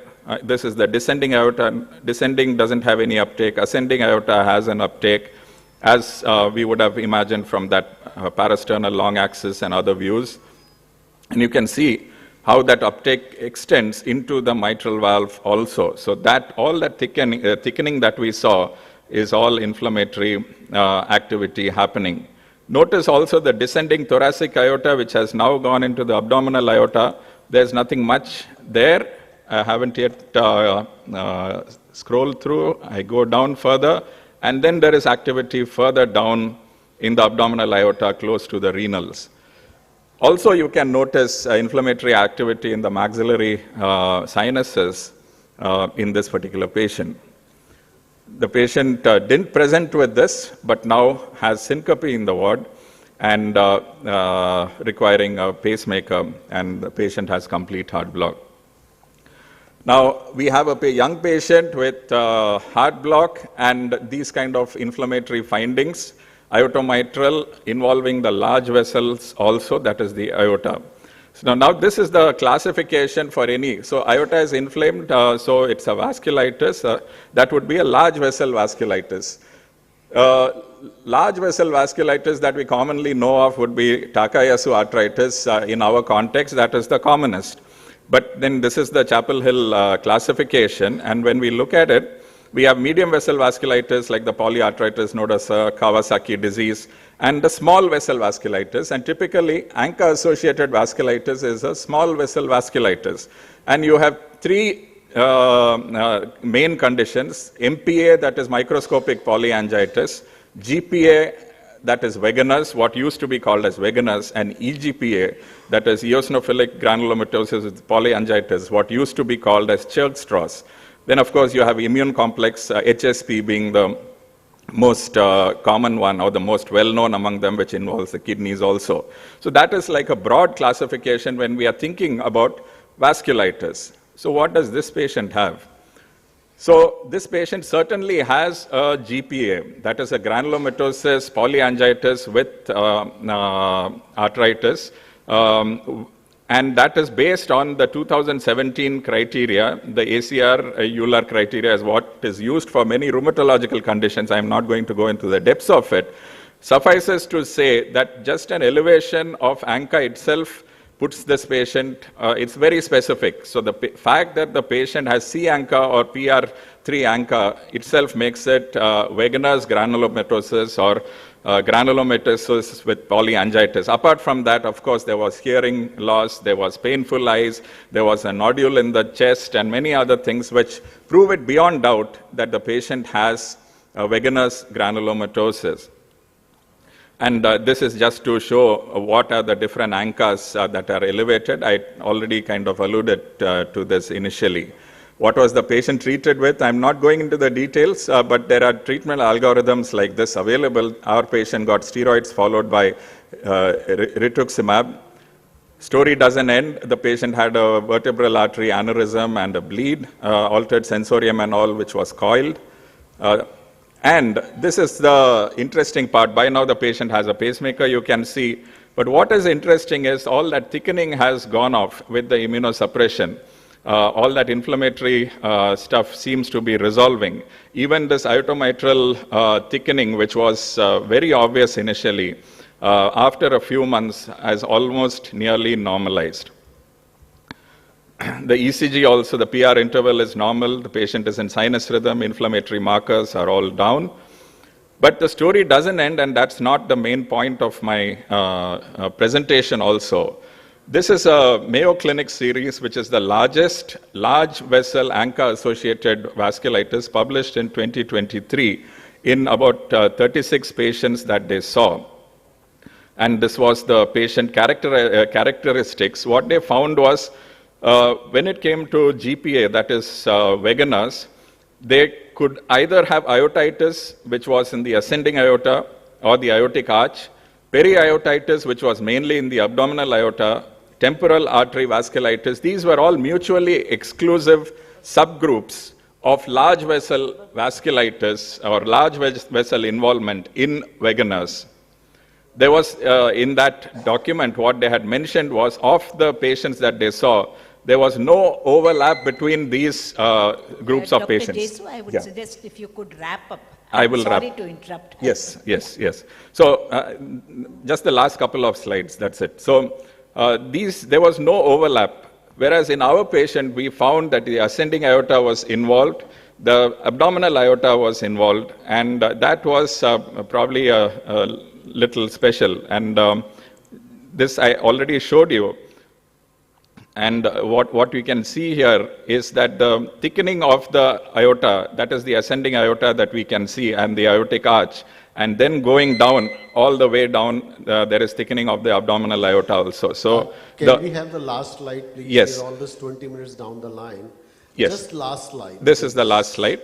So, anti-PR3 or C-ANCA is specific for Wegener's granulomatosis. Wegener's granulomatosis or GPA can be a large vessel vasculitis. It's classified as a small vessel vasculitis, and the central fibrous body involving the aortomitral continuity region can be involved, giving rise to heart blocks. Apologies for exceeding my time.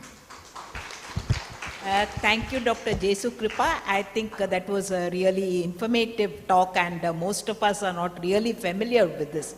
Just a couple of questions, comments rather. I'm sorry. No, just a comment. No, please, let's move on. No comments, no questions. We have a tea, coffee, and a lunch available outside. Can we have a next presentation from Dr. Shanmuga Sundaram? I'm sorry, I'm going beyond the limits of chairpersons. Please pardon me for that.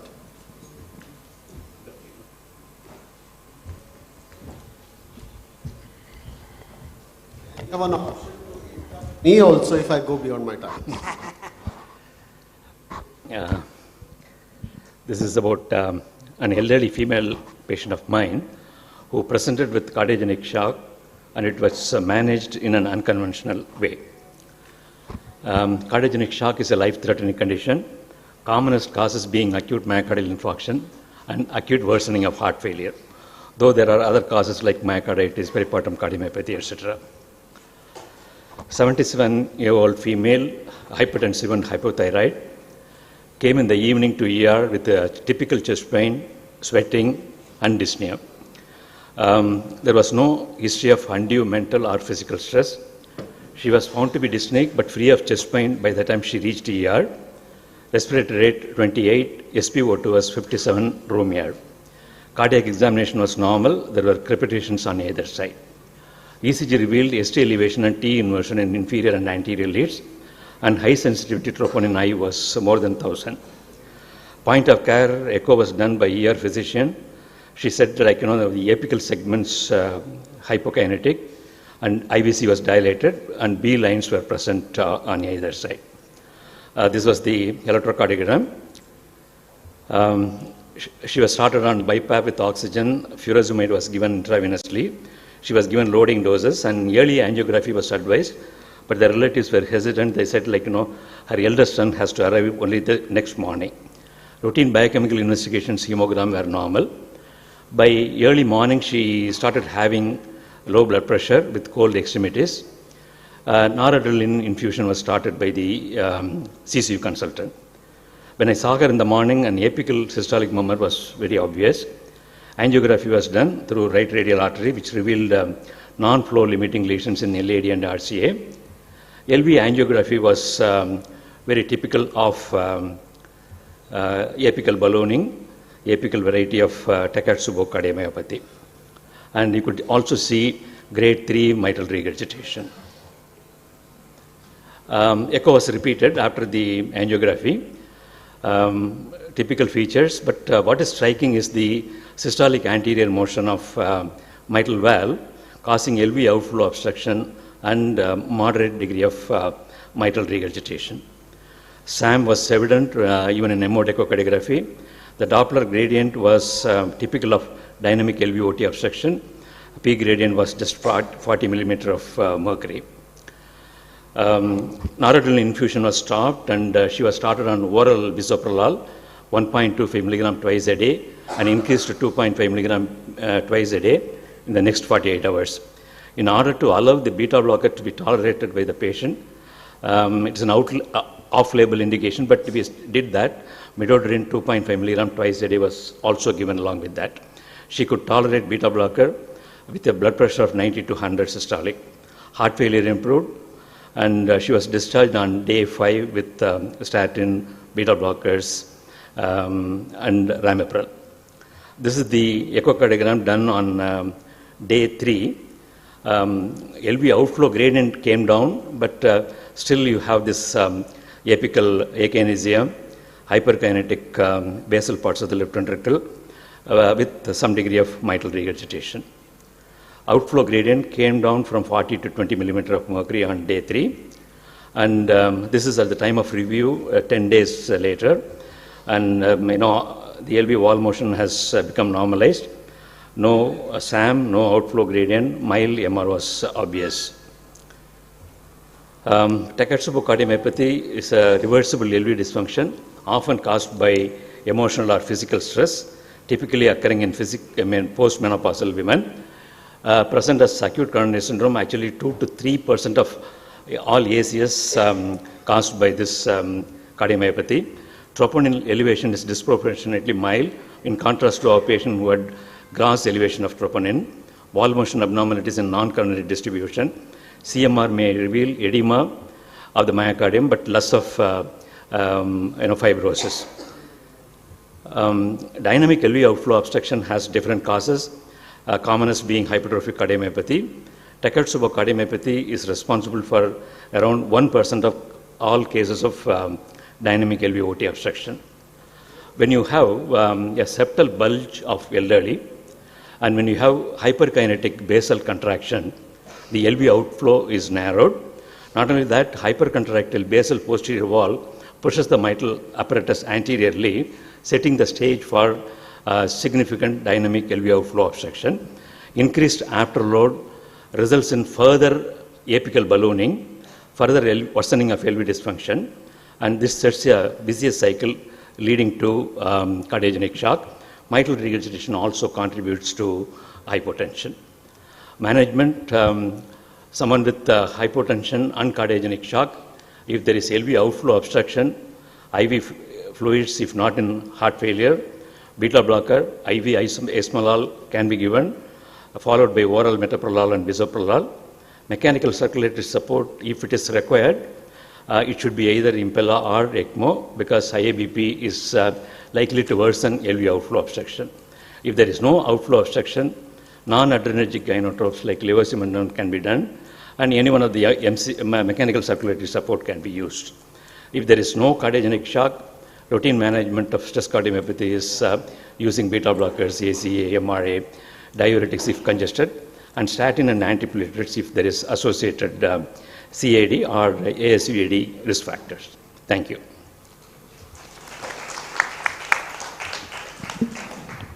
Thank you, sir. That was a very interesting case, well managed.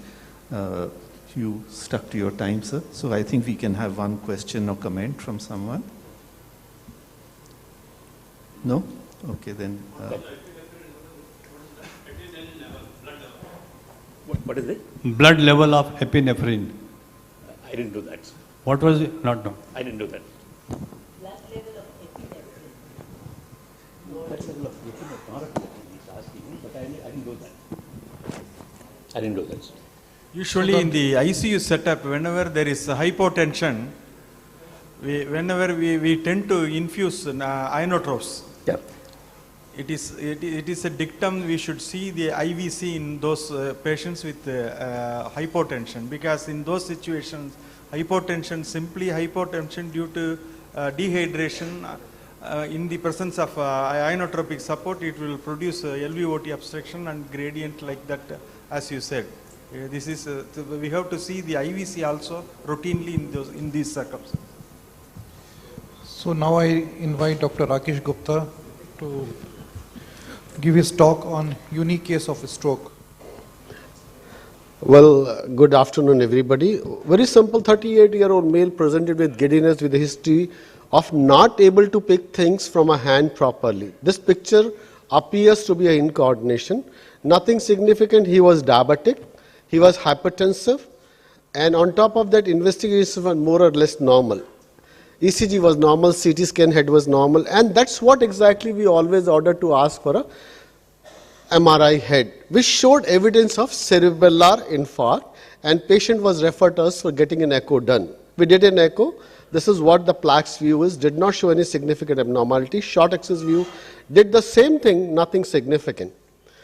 This is what we were trying to look for LVOT. We couldn't find anything in LVOT or aortic valve. We went on to do a transesophageal echo to look for a cause of this cerebellar infarct, any source which we could detect.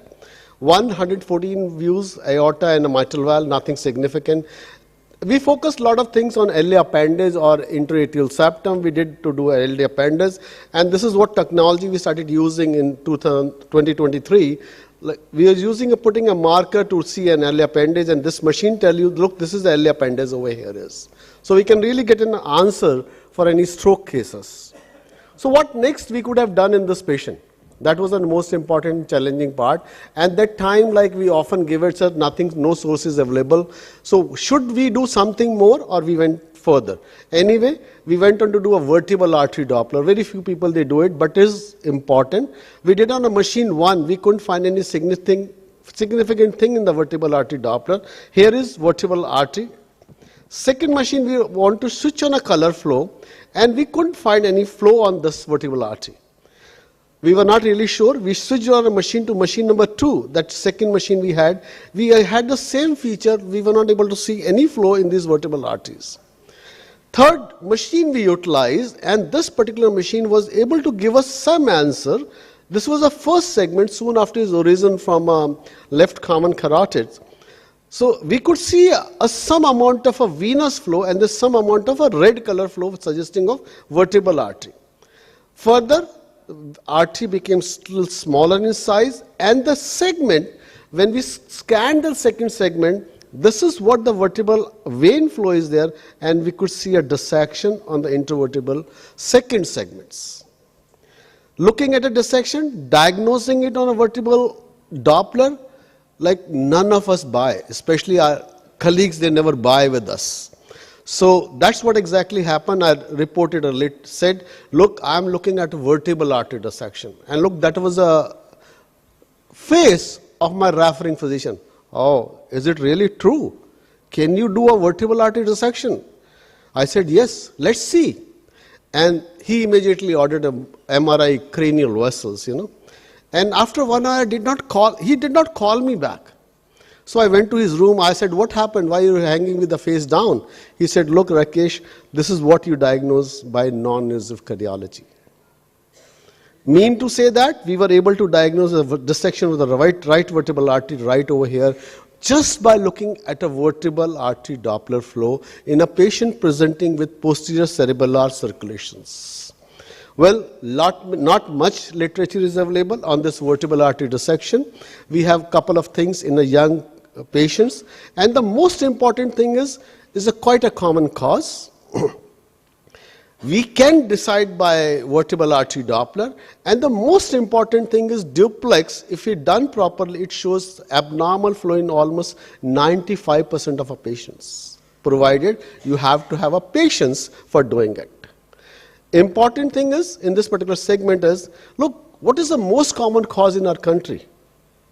We go to barber shop, we get a haircut, we get the hair massage, and then he does some neck movements, Massage with a neck movement, and that was the cause with this particular person having the vertebral artery dissection. So beware of the barber. Have a massage, have a haircut, but don't get your neck twisted up with this particular phenomena. Thank you very much for your patience here.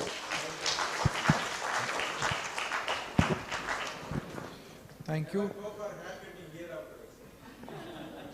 And next presentation is my one imaging failure in 5 decades.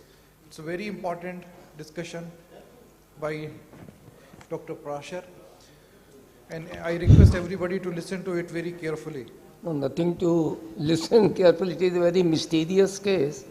So normally my principle is that whenever we do an echo, we don't go on rebooting the transducer, the sliding, angulation, rotation, respiratory maneuver, this all will always give us a imaging and will not miss it. Now this was a patient who in 1989, his age was 8 years, now he is 44 years, he was admitted with occasional palpitation somewhere, heart rate was 140, regular and a systolic murmur found the apex suggestive of mitral regurgitation. That was the period when the angios were done, and the LV angio done showed a large LV, good contractility, huge LA. The RV angio showed RV looks normal in size, pushed to the right side, because that was almost about 30-35 years, so we did not have those images or so. So at that time, a star adverse valve was put in 1989, and at surgery they wrote only huge LA, rotating heart anteriorly and to the right. RV pushed to the right side and behind the mitral leaflets. MV leaflets are deficient and large annulus. That was only thing available. So in 1990, he was referred to us for echo. The same thing we said in conclusive echo, distorted anatomy. We could only see a giant LA with a spontaneous contrast echo.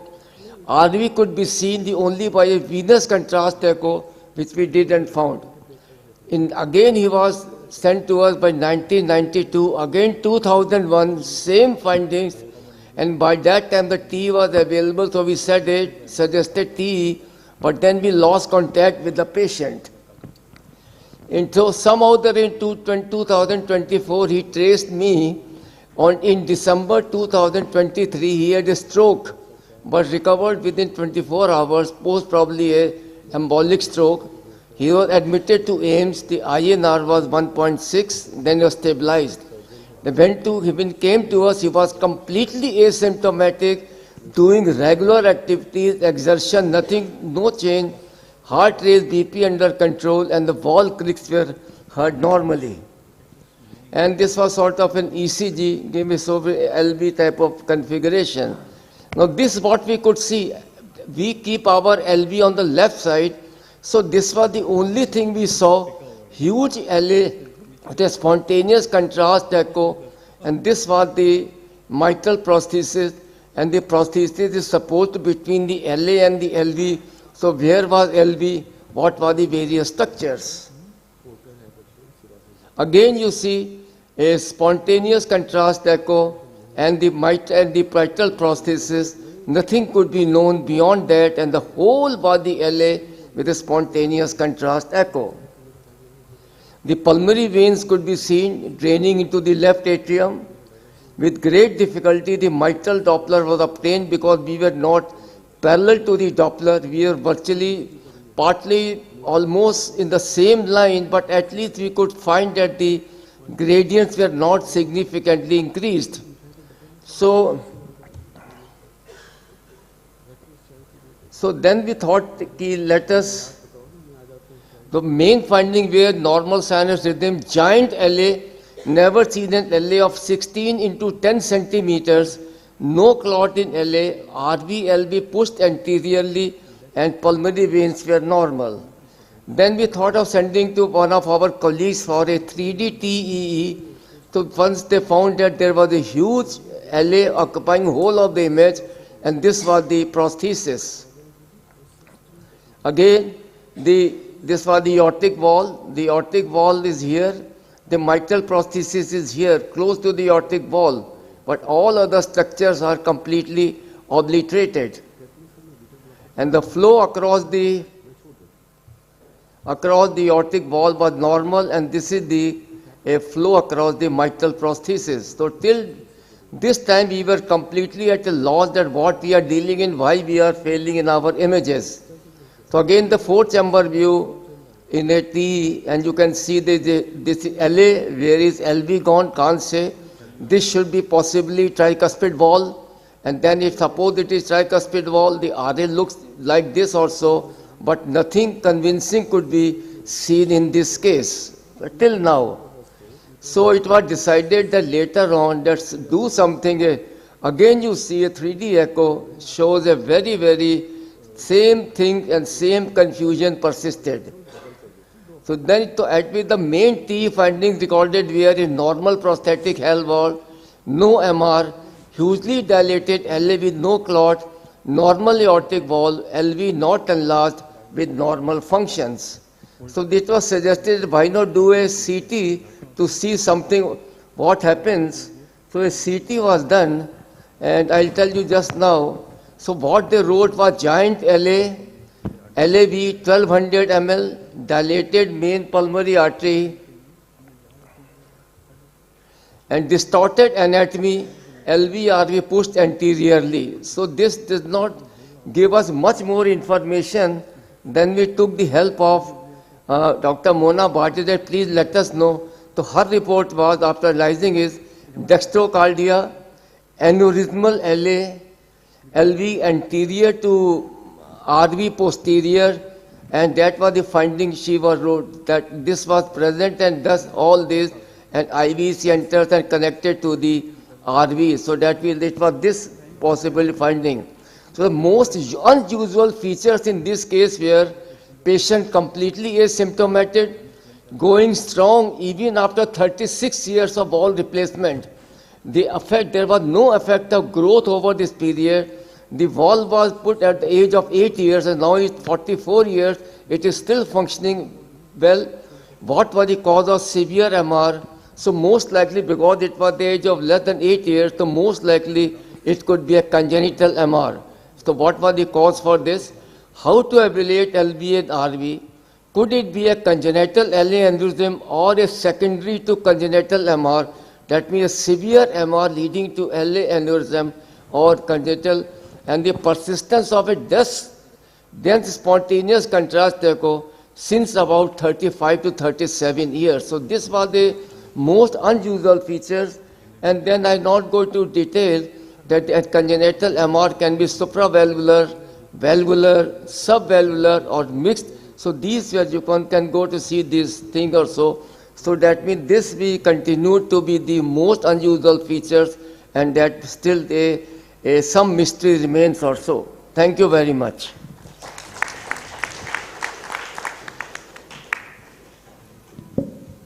Thank you, sir. Thank you. Ma'am, Professor Anita Saxena, ma'am, perhaps you could add a comment about congenital MR.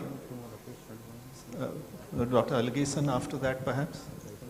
Very interesting. I am also very intrigued at the diagnosis. I think it would have been a congenital mitral regurgitation with LA aneurysm at that time itself, which over a period of time has got aggravated, and the very fact that he is on good amount of anticoagulant, his spontaneous echo contrast has not become a clot because he must be maintaining his INR around 2.53 or something. Yeah. And the mitral valve is functioning well despite whatever has been going on, and he is asymptomatic. So I think it's congenital MR with congenital aneurysm of the left atrium. This is what I would think. Thank you, ma'am. Professor Alagason, sir. Aneurysm, there were some points against the aneurysm also, but whether it is aneurysm or whether it was severe MR, it will be, and the congenital MR I told you could be supravalvular, valvular, subvalvular, and mixed. Any of these cases can constitute MR. We have seen large aneurysm of the left atrial appendage in younger people and also older people. Yeah. We have encountered at least I have seen 3 cases. One was a younger patient, but I have not seen mitral regurgitation associated with the congenital left atrial appendage aneurysm. Because LA aneurysm, appendage aneurysm will be in. I am always scared of Samir. No. Yeah. Sir, the feelings are absolutely mutual.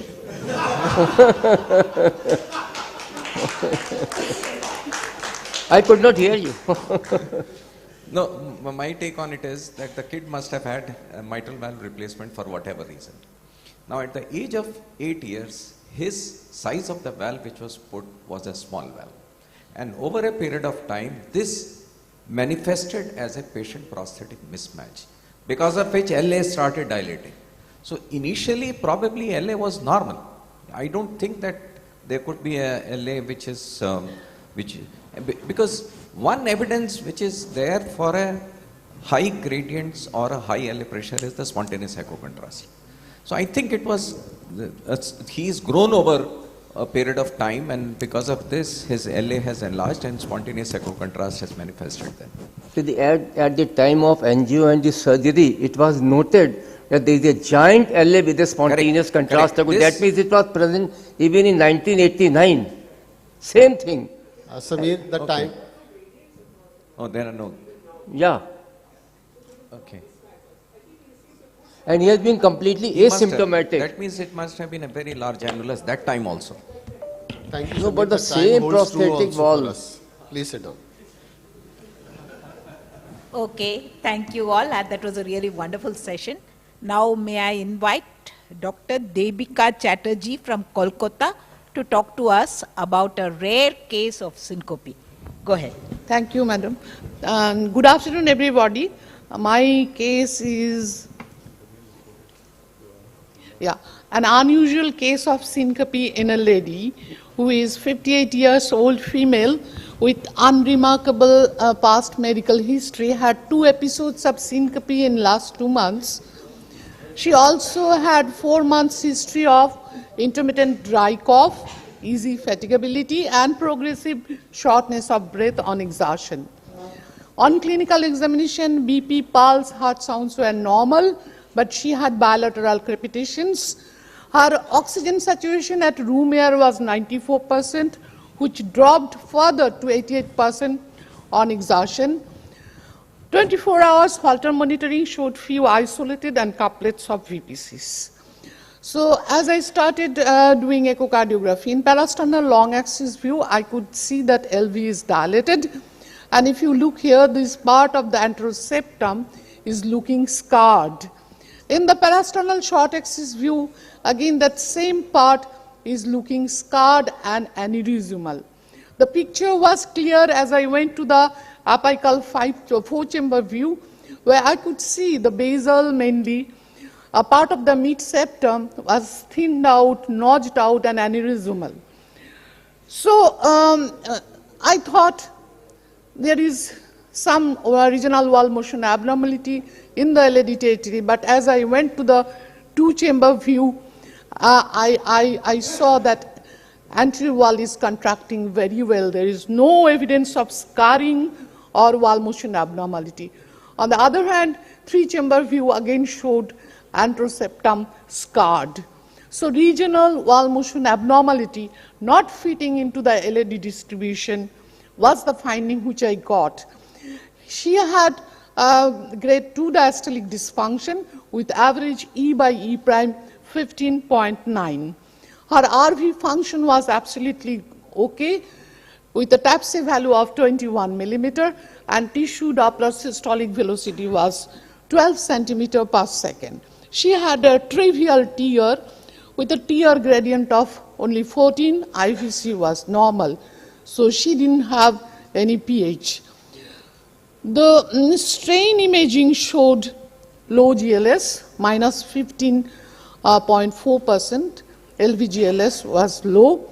And if you look at the regional strain pattern, these are the areas where the basal anteroseptum and part of the mid where the regional strain was less. The apical part and the mid part of the LAD territory were okay. So if I summarize my echo findings, it's dilated LV, septal thinning, wall motion abnormality, not fitting in classic coronary distribution, with systolic and diastolic dysfunction of LV, low GLS. So what should be my diagnosis? I was at a loss. It neither fits into the ischemic heart disease. So I couldn't give the diagnosis initially. I couldn't come to a diagnosis. I had to give the echo findings. Since she complained of dry cough, a lung function test was done, which showed restrictive pattern, and the HRCT showed typical ground glass opacity with multiple nodules, mediastinal lymphadenopathy.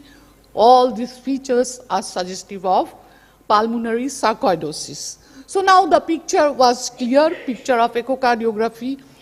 Probably we are dealing with a case of systemic sarcoidosis, pulmonary sarcoidosis, with probable involvement of the heart, which was confirmed by CMR, which showed basal to mid-septal thinning and localized late gadolinium enhancement, showing scarring in the mid-myocardium and epicardium of basal to mid-septum as well as of the lateral wall, as opposed to the subendocardial, which we get in ischemic heart disease.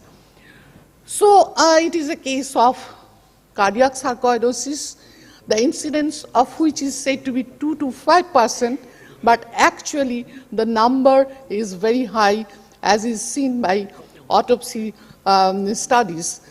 So what we are getting is the tip of the iceberg. We are missing many cases, and we must remember that once the heart muscle is involved, the prognosis of sarcoidosis is very, very bad, and cardiac sarcoidosis accounts for more than 2/3 of global death in sarcoid patient. There is a variable location of lesion, sarcoid lesion in cardiac sarcoidosis. However, it has got a predilection for base of the septum, LV free wall, conduction system, and very rarely heart valves, coronary artery, and the pericardium. It is because the conduction system is involved, we get various ECG findings in the form of AV block, which may vary from first degree AV block to complete heart block, bundle branch block, ventricular arrhythmia, where we may get PPCs and VT, and supraventricular arrhythmia also may be a finding. Because of this, the variable location of the lesion, we get a wide spectrum of clinical manifestation. It may be silent, asymptomatic, or very mild, benign symptoms, up to severe signs and symptoms of heart failure due to cardiomyopathy, or maybe an arrhythmic symptom like palpitation, pre-syncope, or syncope, because even up to the sudden cardiac death. So this is the symptom which we probably got in our patient, and this is the arrhythmic symptom may lead to the sudden cardiac death due to ventricular tachycardia. So we need to be very, very careful.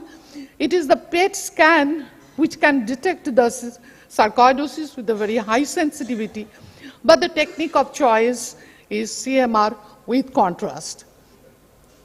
If we look at the echocardiographic features in cardiac sarcoidosis, the findings are reported in 24 to 77% of the cases in the form of wall motion abnormality, not fitting in classic coronary distribution, LV dilatation, systolic dysfunction, diastolic dysfunction.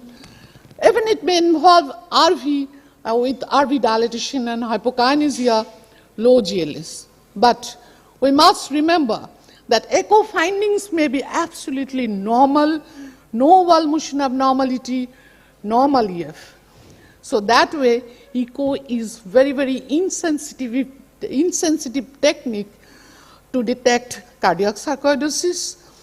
Normal EF and no wall motion abnormality, absence of wall motion abnormality cannot be used to rule out presence of sarcoidosis, cardiac sarcoidosis. Then why do we do echo? It is because if we have the positive findings, we can start Ma'am, suspecting. sorry to interrupt. Yeah. Just last slide. We must remember diagnosis is very, very challenging. We should suspect cardiac sarcoidosis if there is prior history of non-cardiac sarcoidosis with new and unexplained AV block, arrhythmia, along with these positive echo findings which I have shown. And then in those cases, we can start active screening, which will promote early diagnosis and treatment. Thank you. Thank you, chairpersons, and thank you, speakers, for the wonderful deliberations. And now we have a very important session coming ahead. So I would like that it should start now. So the next coming session is very, very interesting. It's a debate. It's a debate on valvular heart disease management, catheter versus the knife, which is better. For this important session, I would like to invite Dr. Sameer Srivastav and Dr. H.K. Chopra as main chairpersons.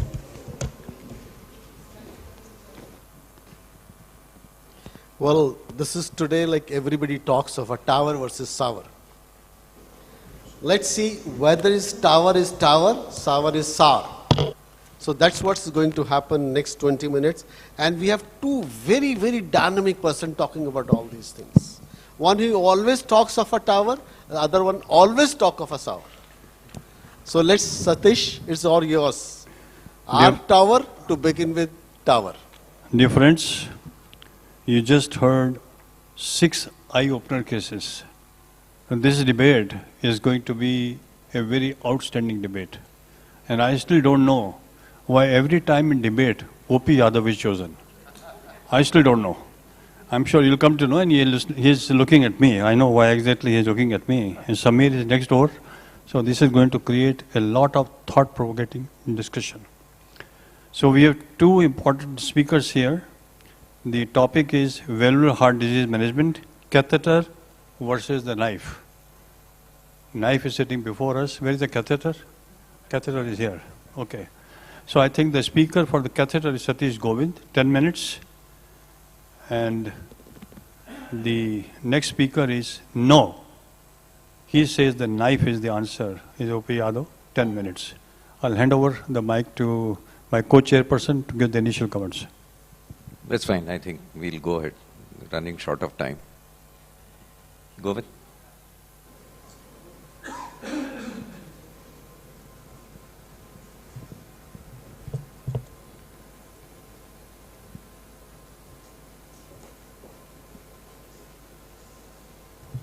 Okay. Thank you for the nice introduction. And so valvular heart disease is a big thing, and then the transcatheter interventions, it's like a juggernaut right now, rolling past and then coming out with some newer things. So let us see where we stand vis-a-vis in terms of surgery and the transcatheter itself.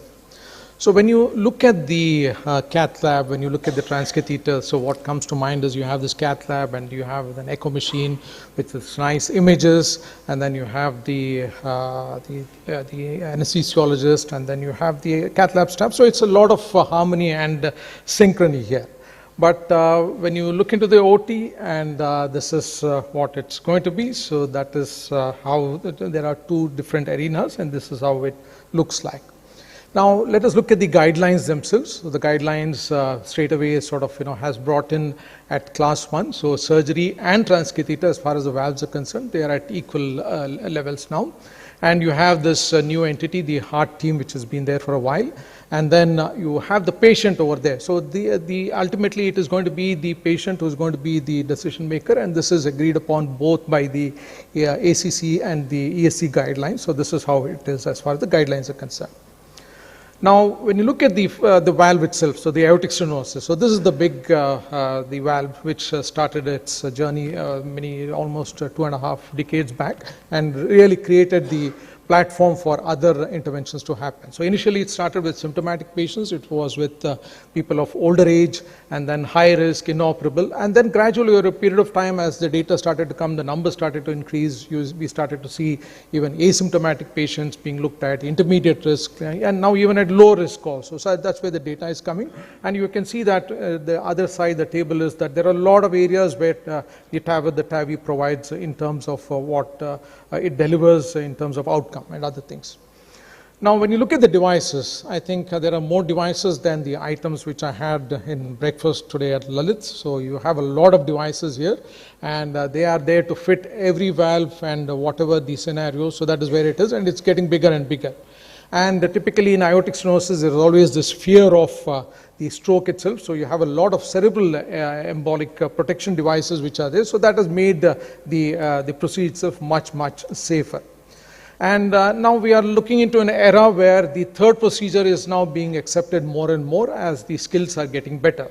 So we have looked at, SAVR, that means you have one surgery, you have a redo, and then now even 3 also. So soon there is going to be TAVR. So this is how the sound is going to be as the time progresses. Now let's look at the opinion on either sides of the arena. So you are looking at one, Dr. Ashok said, so a very powerful statement, the future of aortic valve disease treatment is TAVR. And then you look at the other side also, the surgeon. So implanting a TAVR has become so easy, it is easy to teach someone for a very short period. And when you compare it with the SAVR, it takes a much longer time to master it.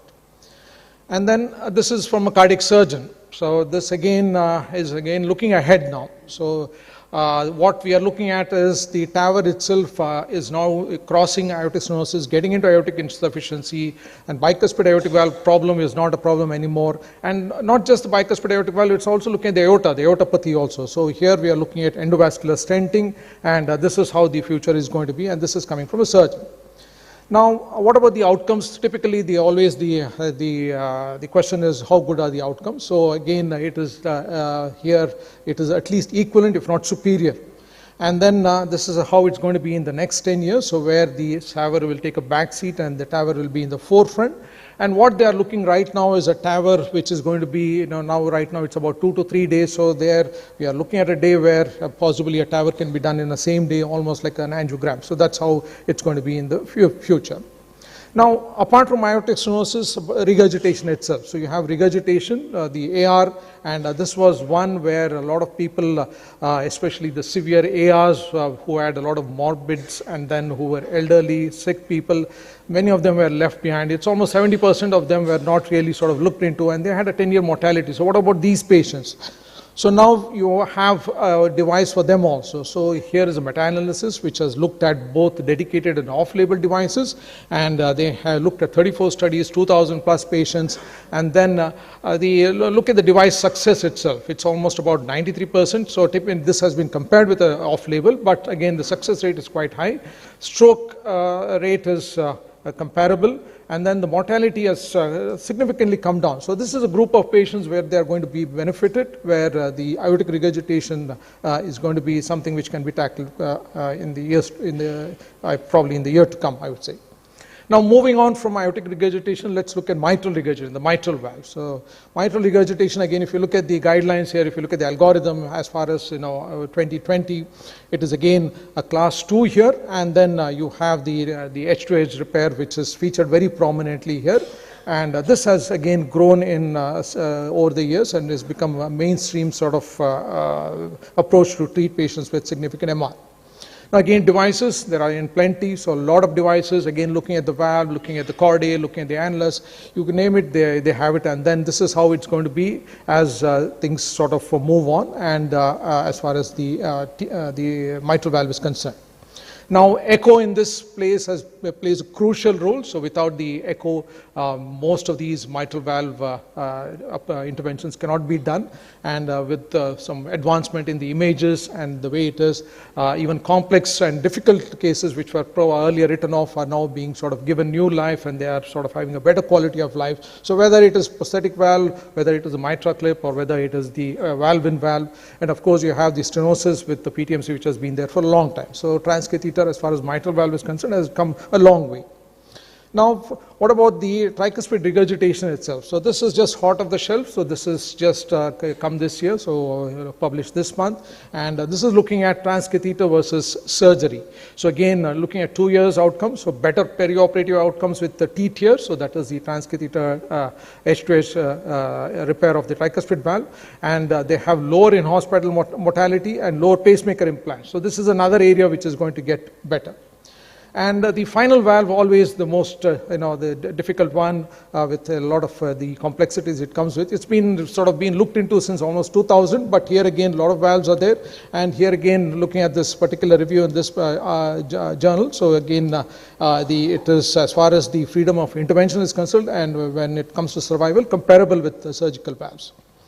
And not to be left behind, so you have these newer sort of, the spin-offs which are happening. So you have the transcatheter aspiration of the tricuspid vegetations also. So you have many of these sort of vendors which have come out with, and this is more on the right side where you have the tricuspid valve where people come up with endocarditis, and then they are high risk for surgery, and the debulking approach helps these patients to a large extent, and it is being proven patient by patient as we see it being implemented.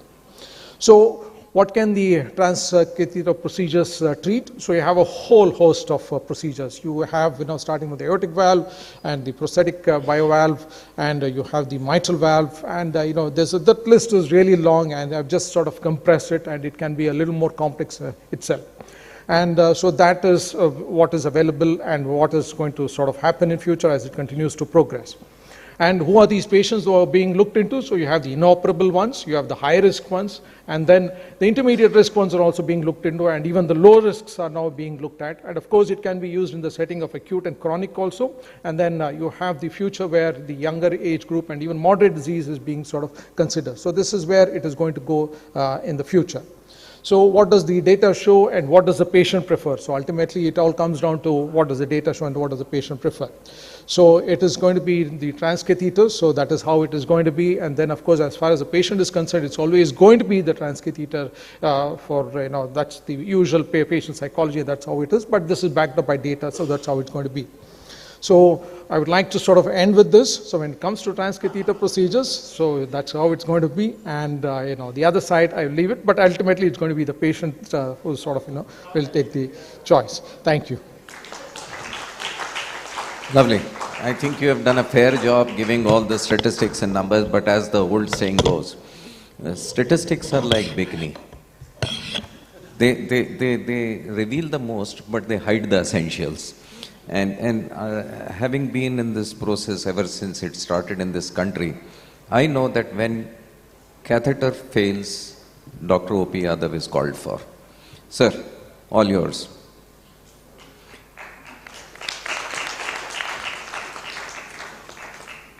Thanks a lot, ladies and gentlemen.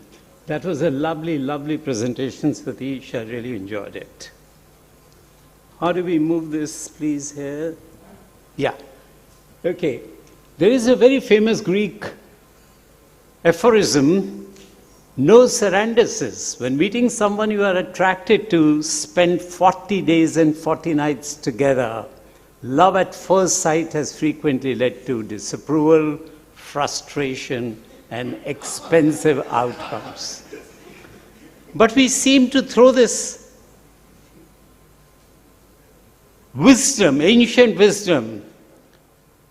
Patrick Sarais, when he looked at no restenosis and drug-eluting stents at just a few weeks, he drove a nail into the coffin of surgery, and the entire cardiology community went into an orgasmic ecstasy, thinking surgeon will be obliterated. And what happened? The PCI numbers are coming down. And now, ladies and gentlemen, with TAVI, cardiologists have broken into a jingalala.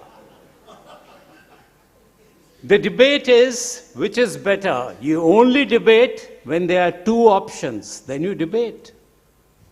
Do we have any option? When TAVI fails primarily, you have annular rupture, you have dislodgement, you have coronary obstructions.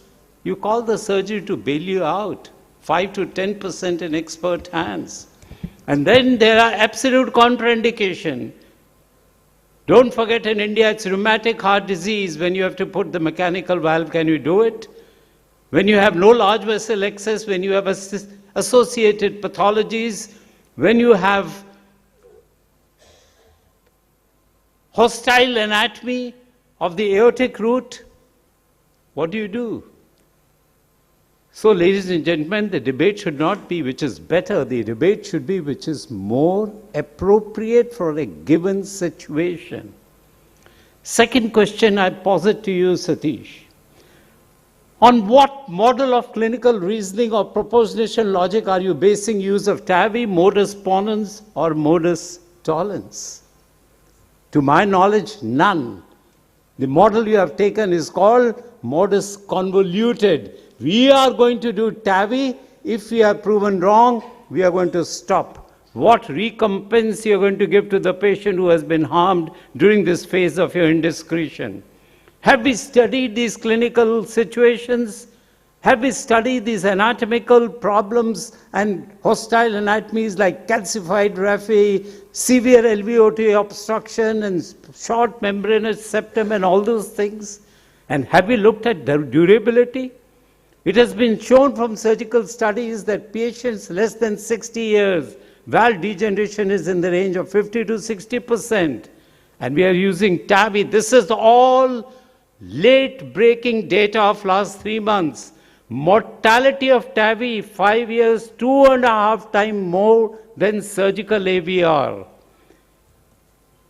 Patients younger than 65 years incurred higher rates of death and readmission in 1 year, published data, and that's why STS released 50% of patients under 60% choose TAVR with worse outcomes. Ladies and gentlemen, the statement should have been not choose TAVR. They are made to choose TAVR because of the wrong presentation of facts by our cardiology colleagues. And look at the Northern England study. This is all last 6 months data. Early mortality in these patients of SAVR less than that of the TAVI, because the moment you go into low risk, the risk of surgery is less than 1%. Look at your data. At 2 years, there is crossing of the mortality curves. Look at the meta-analysis.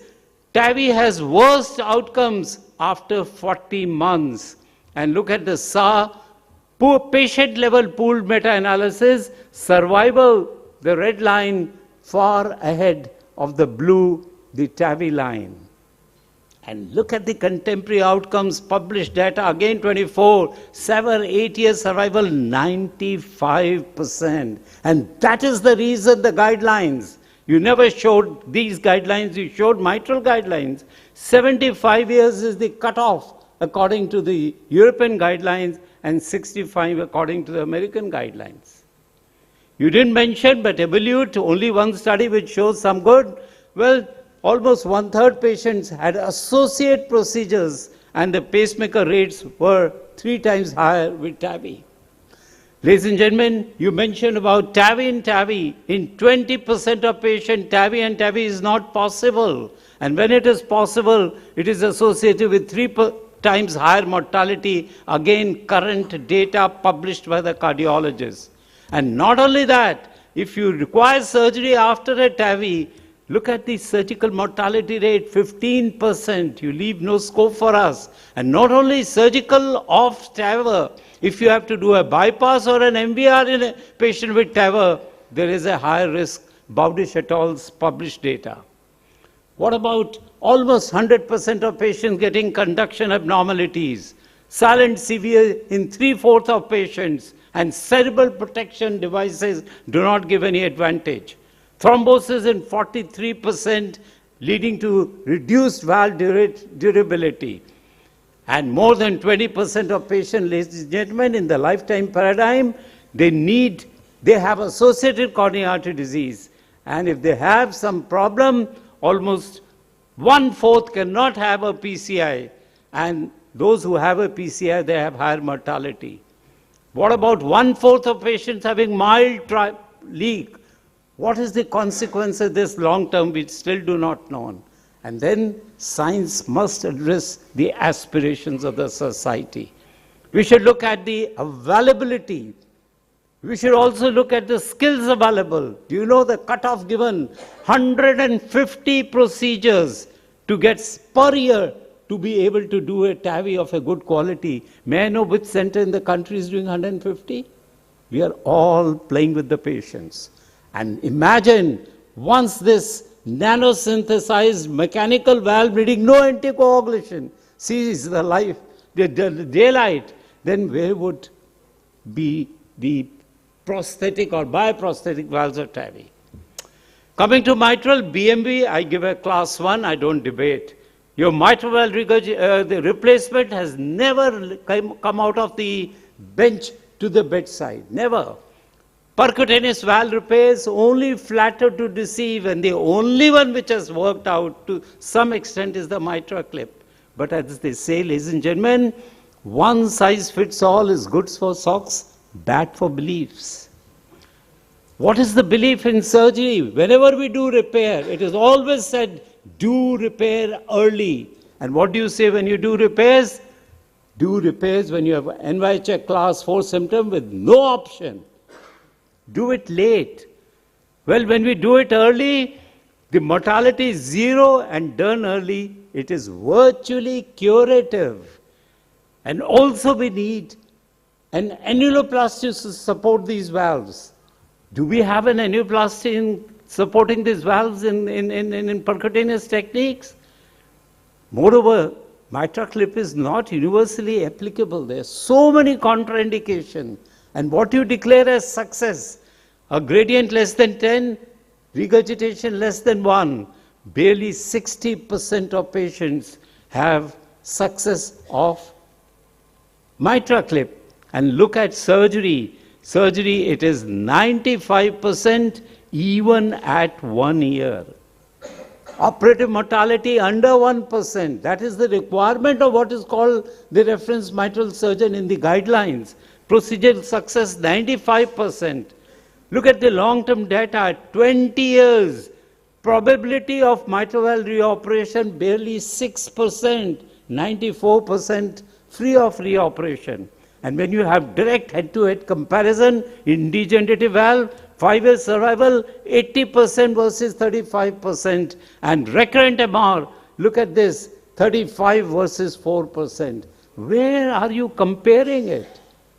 Secondary MR, I grant you, MTR has got survival benefit. I'm not going to debate. Your Meteron study, a lot of other studies have shown, and primary TR, surgery is class 1. There is no indication for secondary TR of these patients. And I mean, so ladies and gentlemen, to finish, we need to have a very balanced view of this. And when we are debating surgery versus percutaneous, don't forget medicine is a very potent tool today. Very potent tool. We can't ignore it. We must factor the patient, the pathology, the physician. What is the age of the patient? What is the life expectancy versus durability? Any contraindication to anticoagulation? So, ladies and gentlemen, before this ugly duckling turns into a swan, please do not add to the army of percutaneous victims. Thank you. Wonderful, wonderful. Always in education and entertainment. Please, sit here. So this puts two things in perspective. One is, where does surgery stand as far as valve is concerned? And number two, answers Dr. H.K. Chopra's question that why is it that Dr. O.P. Yadav always figures into the debates? Your rebuttal, 2 minutes, and your time starts now. That was a very eloquent and a very powerful talk. But I beg to differ, sir. You're on the wrong side of the fence. So why? I will tell you. So one is changes are coming ahead, and what are these? I will show you. Let us take a look at this data. So this is from 2024, and this is from Cardiac Surgery Journal. So let us look at the heart team itself, the surgeon's involvement, how it looks like. So you have a very big involvement, so surgeons are part of the team now. Involvement in TAVR cases. This is from the US. So that is the only drawback, if I have to say. So you can see that a good number of surgeons are doing TAVRs. So very small number is not involved, and they are missing out. Come down to the tier itself.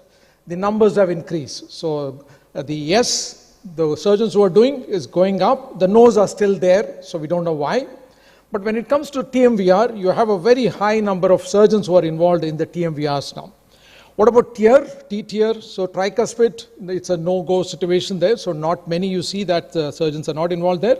And then of course the TTVR also. And look at the age also. If you look at the two continents, you have Europe and you have the US, and the age is coming down. So SAVR is being more accepted, and we have to wait and see. Of course, we have to look at data. So again, when it comes to it, it's less invasive, and that is how it is going to be as a powerful tool with good outcomes. Now let's look at the cardiac surgeon future. This is from ACC, 2015, mind you. So it has been described at that time as a dying specialty. It's being overshadowed by its impending decline. And again, this is from the STS. You can't get a better society than the Society of Thoracic Surgeons. So look at their data. So it shows the TMVRs are going up and up and up, while the regular surgical ones are sort of stagnant, and they're a little going down also. And on the other side, of course, TAVR is skyrocketing over there. So that is how it's going to be. And so what's missing? So coming soon, it's going to be more of interventions when it comes to tricuspid valve and pulmonary valve. And then this is just 5 days back, and this is what was spoken at the Society of Thoracic Surgeons. So this is a wake-up call, a warning that if they have to readjust, and they have to show greater intent to operate on the tricuspid valve, and this is the alarm that is there. So transcatheter interventions are here to stay, and that is how it is going to be. Of course, we're going to be very dependent on the surgical colleagues. They are going to be there, and of course, as he rightly said, medicines are also going to be there, but we need to change. So this is what is important. So that is, otherwise, we are just going to fall off the cliff if we don't adapt to the situation. Thank you. Lovely. And your rebuttal for 2 minutes, and we gave you 5 minutes for coffee. We'll be more liberal for lunch. We'll give you 7.5 minutes. So your rebuttal, sir, and then last comments from Dr. Chopra, and then we'll call it. Just a small observation for the audience. They mentioned about the involvement of the surgeon. The regulatory requirement of USA demands that for TAVI there is bundled payment. And the bundled payment has to have by law a cardiologist, a cardiac surgeon. Probably the regulatory bodies don't trust the cardiologists, and they want to have the cardiac surgeons on board. The same is not there for tricuspid valve.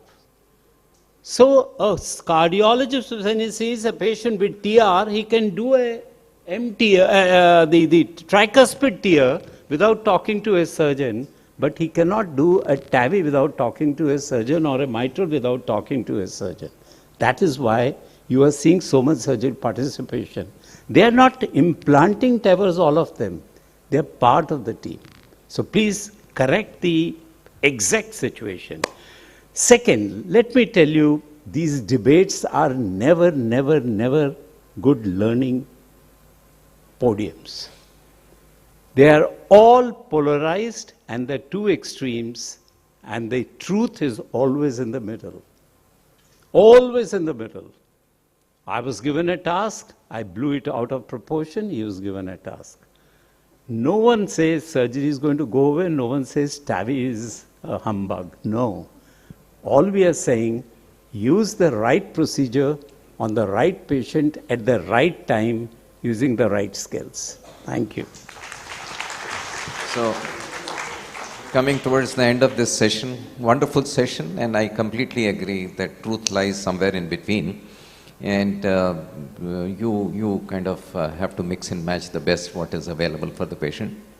But for all these things, there is a mandated law in our country also, sir, that you have to have a heart team, which consists of an imaging person, which consists of an implanter, surgeon, anesthetist, and that is how the thing should go. Sir, your last comments, and then we'll invite them for lunch.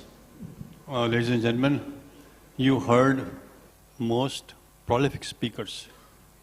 OP, I already pointed out, he's in every debate. He's a real orator, a very powerful orator. And I must tell you today with a great deal of confidence, change is the essence of life. No change, no progress. So there is some progress. A time was there when there used to be debate between PCI and CABG. So PCI is winner to a very large extent. I know OP for last so many years now. He's a very good friend and a great debater. Whenever there is something new, initially there is a reaction. And then there is adjustment. And then there is a liking. So we are between second and third phase at the moment. I think our speaker from Bangalore was also very prolific. And he used the word tower, tower, and tower. And on the contrary, he also mentioned that sever and tower, sever, and then tower. So there are 3 times tower. Am I right? I think this was very prolific. And I think the last statement given by O.P. Yadav is very well acceptable to each and every one of you. That you have to individualize your patient. See the patient as a whole. Holistic approach is required. We are not giving a universal formula. Tavi for all. It's not like that. And I think Samir was very, very focused in his approach that we must individualize our patient. Last comment I must give, ladies and gentlemen, the debate here is with consensus that both of them are right. There is no fight. The only thing is we have to individualize our patient and see the patient very carefully, who can afford, who cannot afford, who has comorbidity, who is not having comorbidities. And I think since there is a progress, and I remember the words of Govind, he mentioned very rightly, ladies and gentlemen, it's an opening statement and very powerful statement by him that a time has come where TAMI means only daycare. Am I right, sir? You mentioned only daycare, which is not possible in the surgical SAVR. I think overall, both of them have done a wonderful job, but no doubt, he is a very strong man in speaking, I know it. And I think let's give a big hand to both of them. Wonderful. Thank you, ladies and gentlemen. Definitely we saw the 2 judges sitting on the dais and 2 lawyers fighting with each other. And you know what's the final outcome is? Neither the case is drawn, neither case is judged. And that's what was a debate today in surgical versus catheter. And we break for a quick lunch, eat little, sleep less, and listen more. That's what the yes. And the lunch is right down in the basement. And my request is please go to the basement from outside, and you can carry your spouses along with you. There is no restriction for any one of you.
ready, chairperson is ready.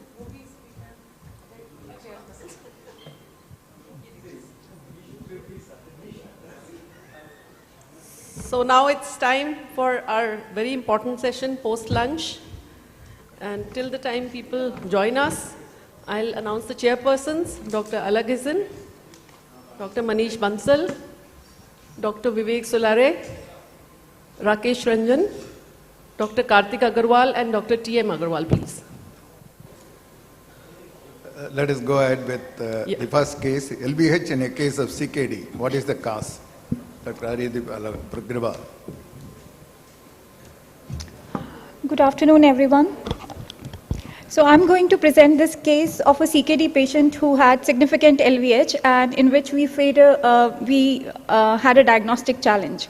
So this was a 42-year-old gentleman who was a known case of CKD on dialysis with no other comorbidities. He was admitted under nephrology unit for renal transplant workup.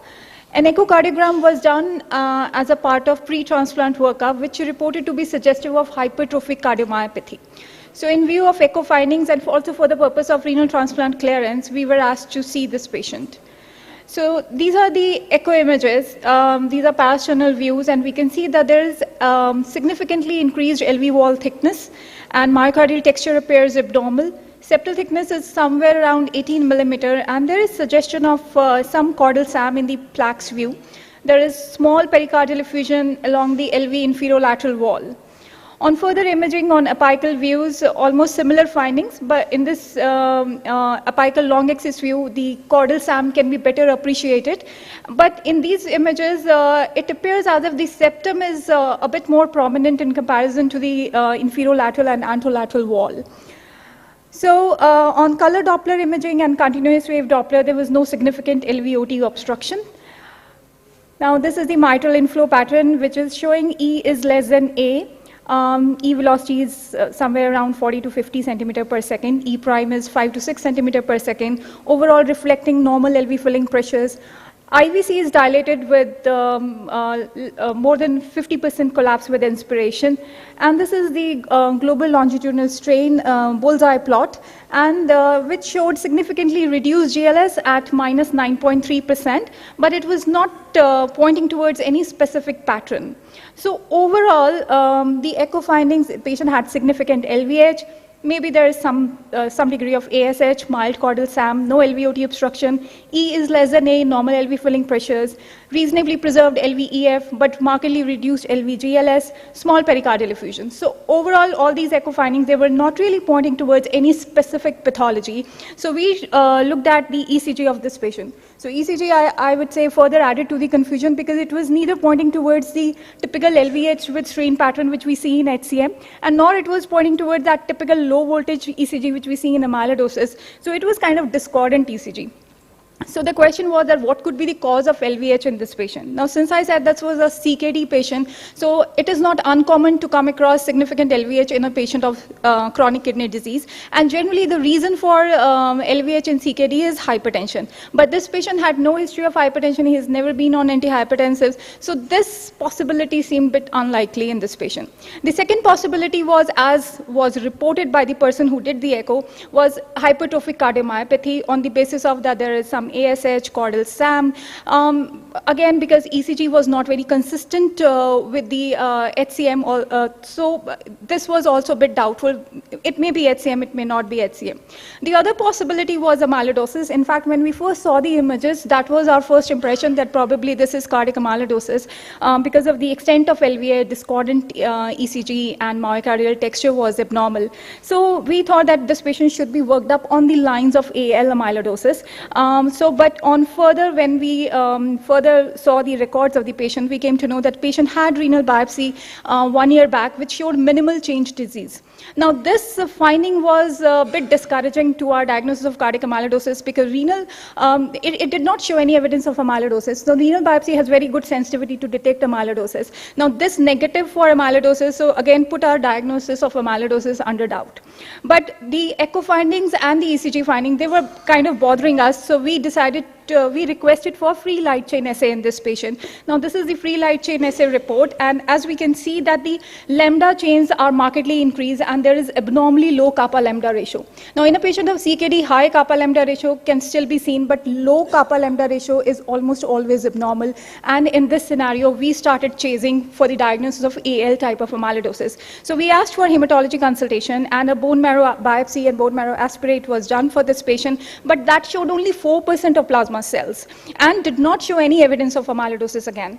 So a fat pad biopsy was done, again that was negative for amyloidosis. So all these tissue diagnosis was not giving us any proper diagnosis. So we decided to go ahead that let's confirm our echo findings by doing a cardiac MRI also. So we did cardiac MRI, but again the cardiac MRI did not show the classical picture of amyloid. It kind of raised suspicion for amyloidosis but did not rule out amyloidosis. So all of the investigation except for free light chain assay, all of the investigations were kind of equivocal. Neither they were ruling in amyloidosis or ruling out amyloidosis. So we decided to go ahead with the endomyocardial biopsy because it was very important to decide this in this patient, because patient had to go for renal transplant. So endomyocardial biopsy was done, which kind of nailed the diagnosis. Congruent staining showed apple green birefringence on polarized light, and ultimately, like after a lot of ifs and buts and uncertainties, the diagnosis of AL type of cardiac amyloidosis was established in this case. So patient who came with a diagnosis of CKD with minimal change disease, admitted for renal transplant workup, ultimately turned out to be case of AL type of cardiac amyloidosis. And in this patient, renal transplant was cancelled, obviously, and patient was started on chemotherapy by the hematology unit. So I would like to take this opportunity to briefly discuss that why we got so confused and why we were still chasing for this diagnosis despite so many tissue biopsies being negative. Now, if we come across any patient of significant LVH, first of all, it is important to rule out common causes. And if I assume that all common causes have been ruled out, then there are broadly two categories. One is infiltrative disease, in which amyloidosis is most common. The other category is hypertrophic cardiomyopathy. Now, both these diseases, amyloidosis and hyper, they are quite notorious because both of them, they can mimic each other. You can find ASH pattern in amyloidosis. You can find caudal SAM in amyloidosis. And similarly, HCM can present with concentric variant and giving us confusing us further. Now, one simple investigation which can differentiate between these two entities, that we should always look for ECG if we come across this kind of scenario.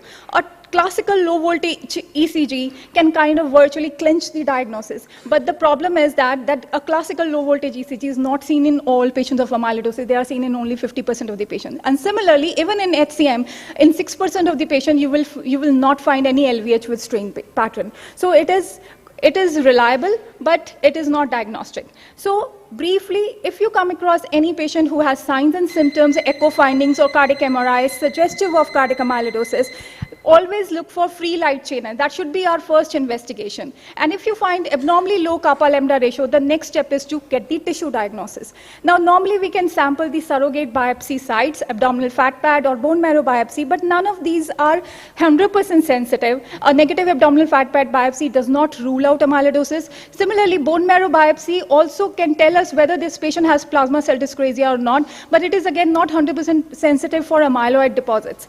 Then renal biopsy, if a patient has got renal dysfunction, a renal biopsy can be very useful, but the problem is that it is very sensitive. But case reports have shown that in earlier stages of amyloidosis, patients on renal biopsy may show pathological changes mimicking other glomerular diseases, as in this case report, which is very similar to what our case, that minimal change disease was seen on biopsy, and 2 years later when biopsy was done, patient had amyloid. It was suggested that it is because of the amyloid related toxins which causes the pathological changes even before the actual amyloid is detected on the biopsy.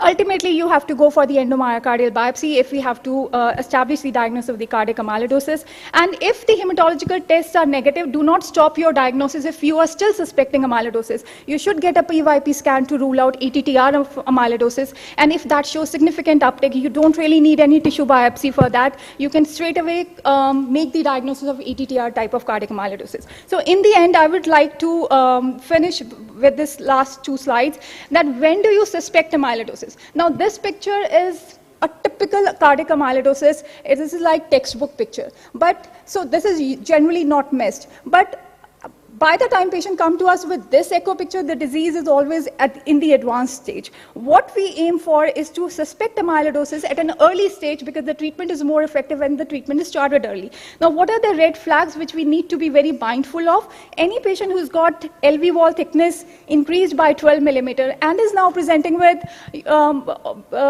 either recurrent pleural effusions unexplained, recurrent pericardial effusions unexplained, and or patient with HFpEF, aortic stenosis, carpal tunnel syndrome. There's a long list, and we should be very careful of these so that we do not miss this diagnosis, because you actually need to have a very high index of suspicion to detect amyloidosis. It is not as uncommon as it was previously thought to be. Thank you. I think it was a brilliant presentation and a very nicely worked up case. I think it's a real issue. When we subject our patient for renal transplant, they are not worked up the way you did it. And I think this is a very, very important message. I've seen a lot of renal transplants are done. And I think the way you explained, I just want to ask, is rectal biopsy more sensitive or rectal biopsy not sensitive? So, for amyloidosis? As far as I know, none of these biopsies, they are 100% sensitive, but I think, I'm not very sure, but at our center, we generally do either abdominal fat pad biopsy or bone marrow biopsy is always done to establish the diagnosis of plasma cell dyscrasia. I don't think that we do rectal biopsies anymore. I don't know if anybody else has other opinion. Dr. Alagesa. No questions. Nicely worked out case. Thank you. We can go on to the We'll next go to the second case. RB cardiomyopathy or pulmonary embolism. That's yes, Gopal. So I'll request everyone to be on time because we are running short of time. We are already 20 minutes late in the sessions. Thank you, chairpersons, and thanks once again for the invitation. With Dr. Parashar's permission, I had actually changed my topic to align with what Dr. Hardeep had just presented, to reinforce a similar challenge that is very common and that we see day to day in practice. I've kept my timer, and I'm afraid I shouldn't exceed it.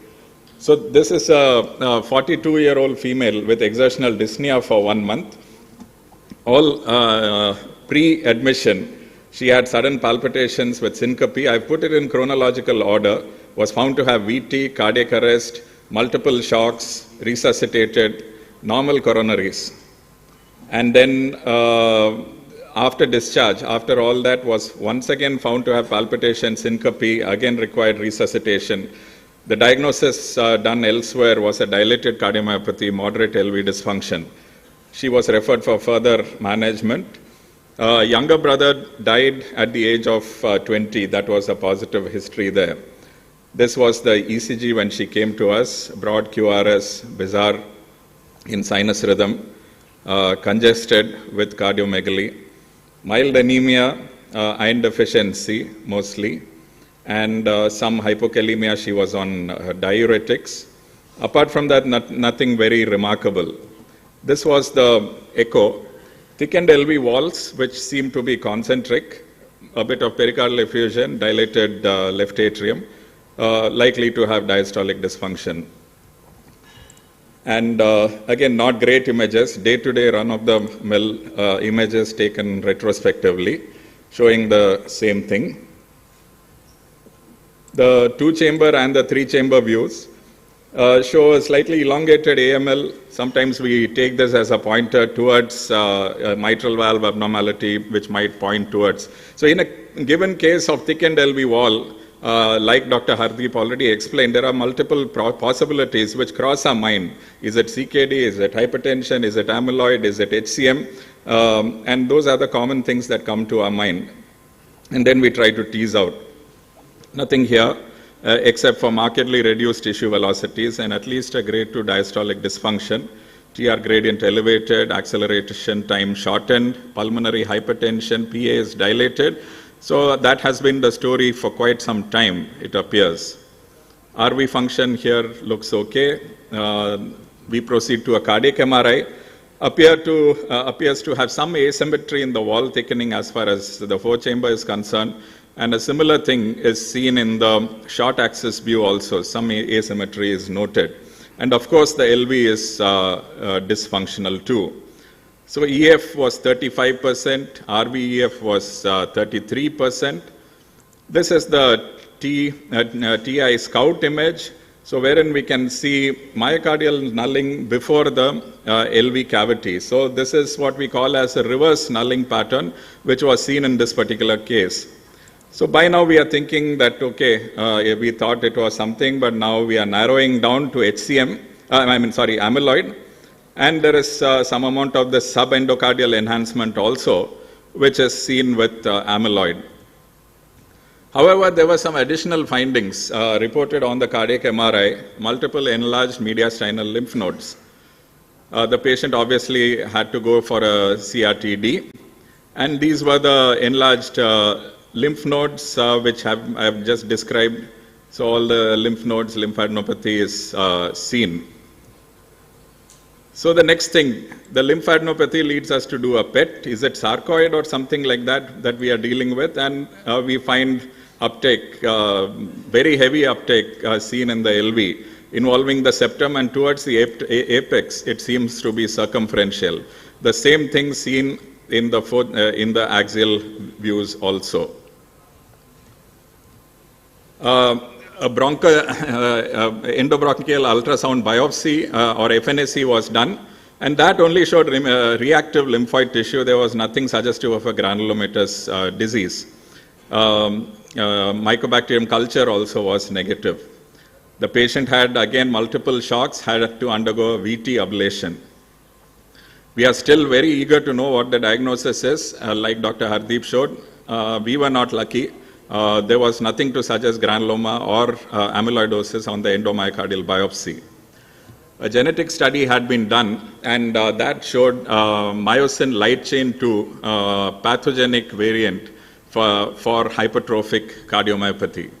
How do we reconcile all the findings? You have inflamed myocardium with lymphadenopathy in this given patient with thickened walls. So what is the explanation for that? So this is a document which shows us that patients who were labeled as isolated cardiac sarcoidosis, a significant percentage, or at least 1/3 of them, turn out to have a genetic cardiomyopathy in the inflammatory phase. So that is the important take-home message here. And when we look at, it's not only the dilated phenotype that we are talking about, which is all this Lamin cardiomyopathy, which has a dilated or a non-dilated phenotype, but the hypertrophied phenotype, which is HCM, also can have inflammation, which can present as sarcoidosis. So this is from the University of Washington, myosin binding protein mutation. And we know that in genetic cardiomyopathies, there can be myocardial inflammation.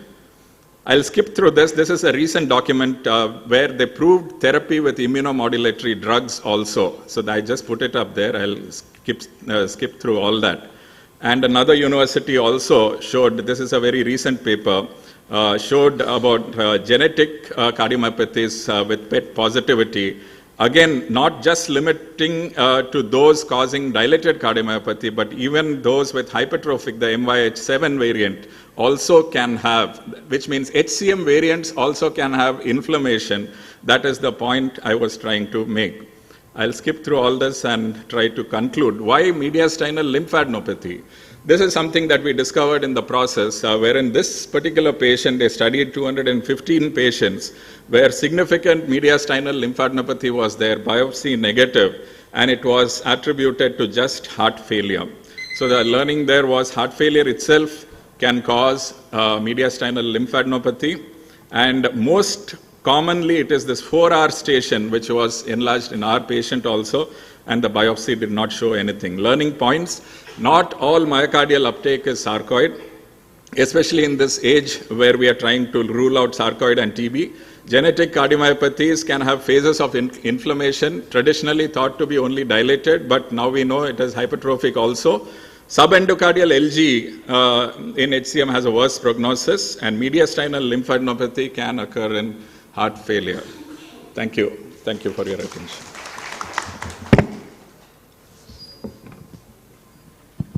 I think it was an excellent case, once again showing that you cannot be dogmatic about any finding. And you have to keep the clinical context in mind and look at all the options. So I think we move to the next presentation now. It is by Dr. Satish Govind. an interesting case of structural heart intervention, Lampoon procedure. With the advent of transcatheter, so this TMR is now becoming more and more implemented, and Lampoon is one spin-off from this. So just to focus on that.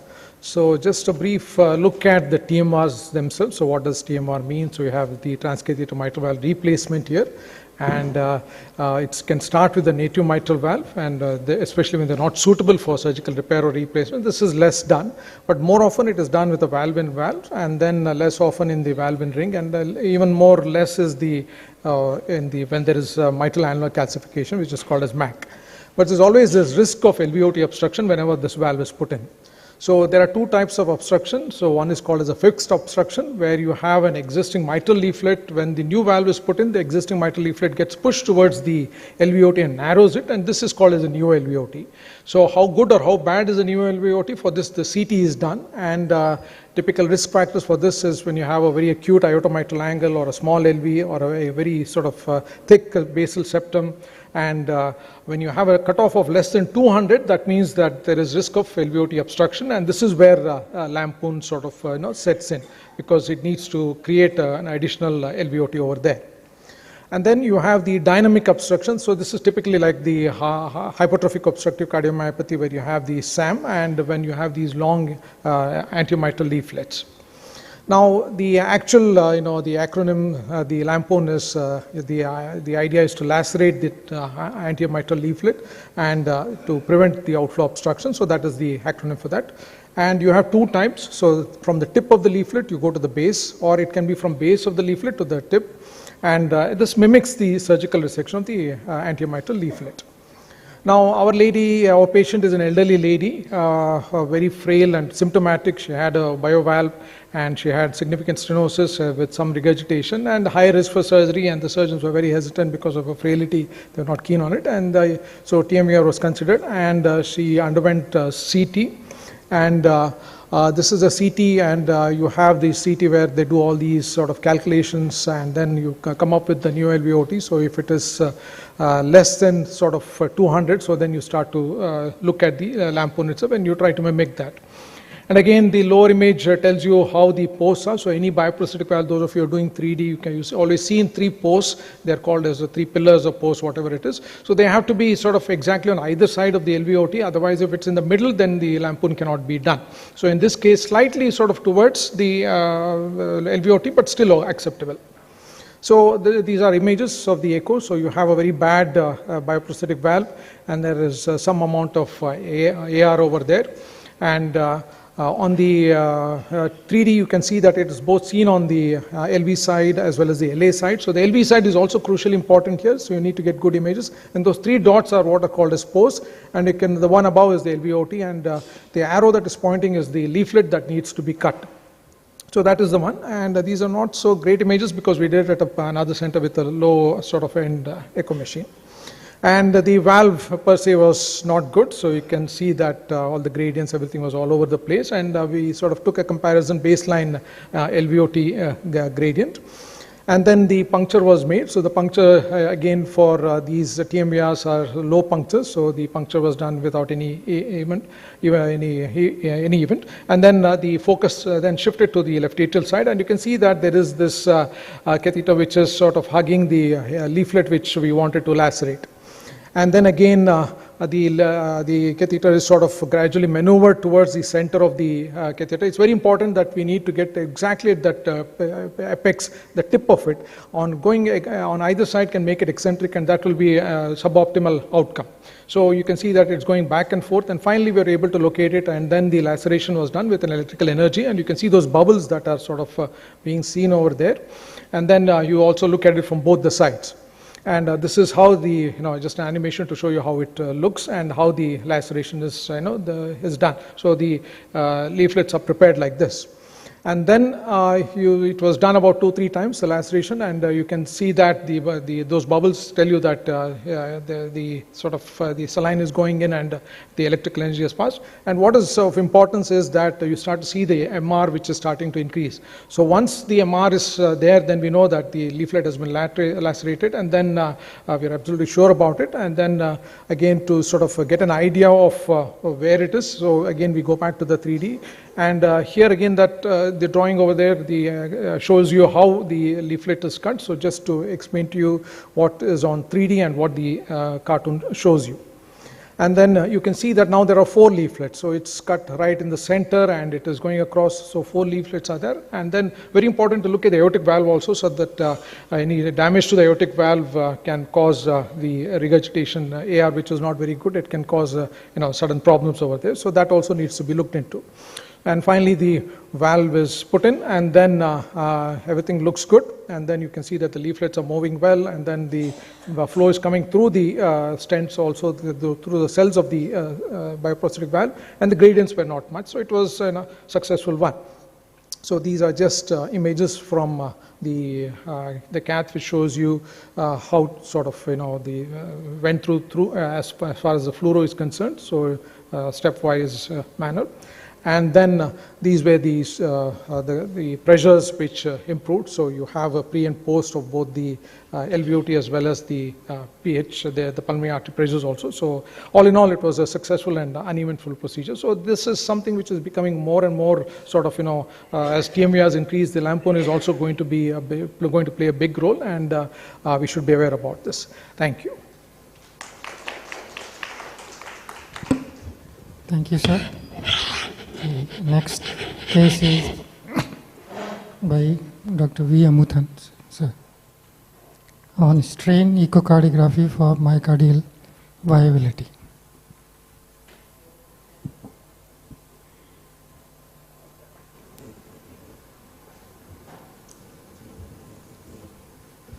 Good afternoon. This is a very interesting and controversial topic.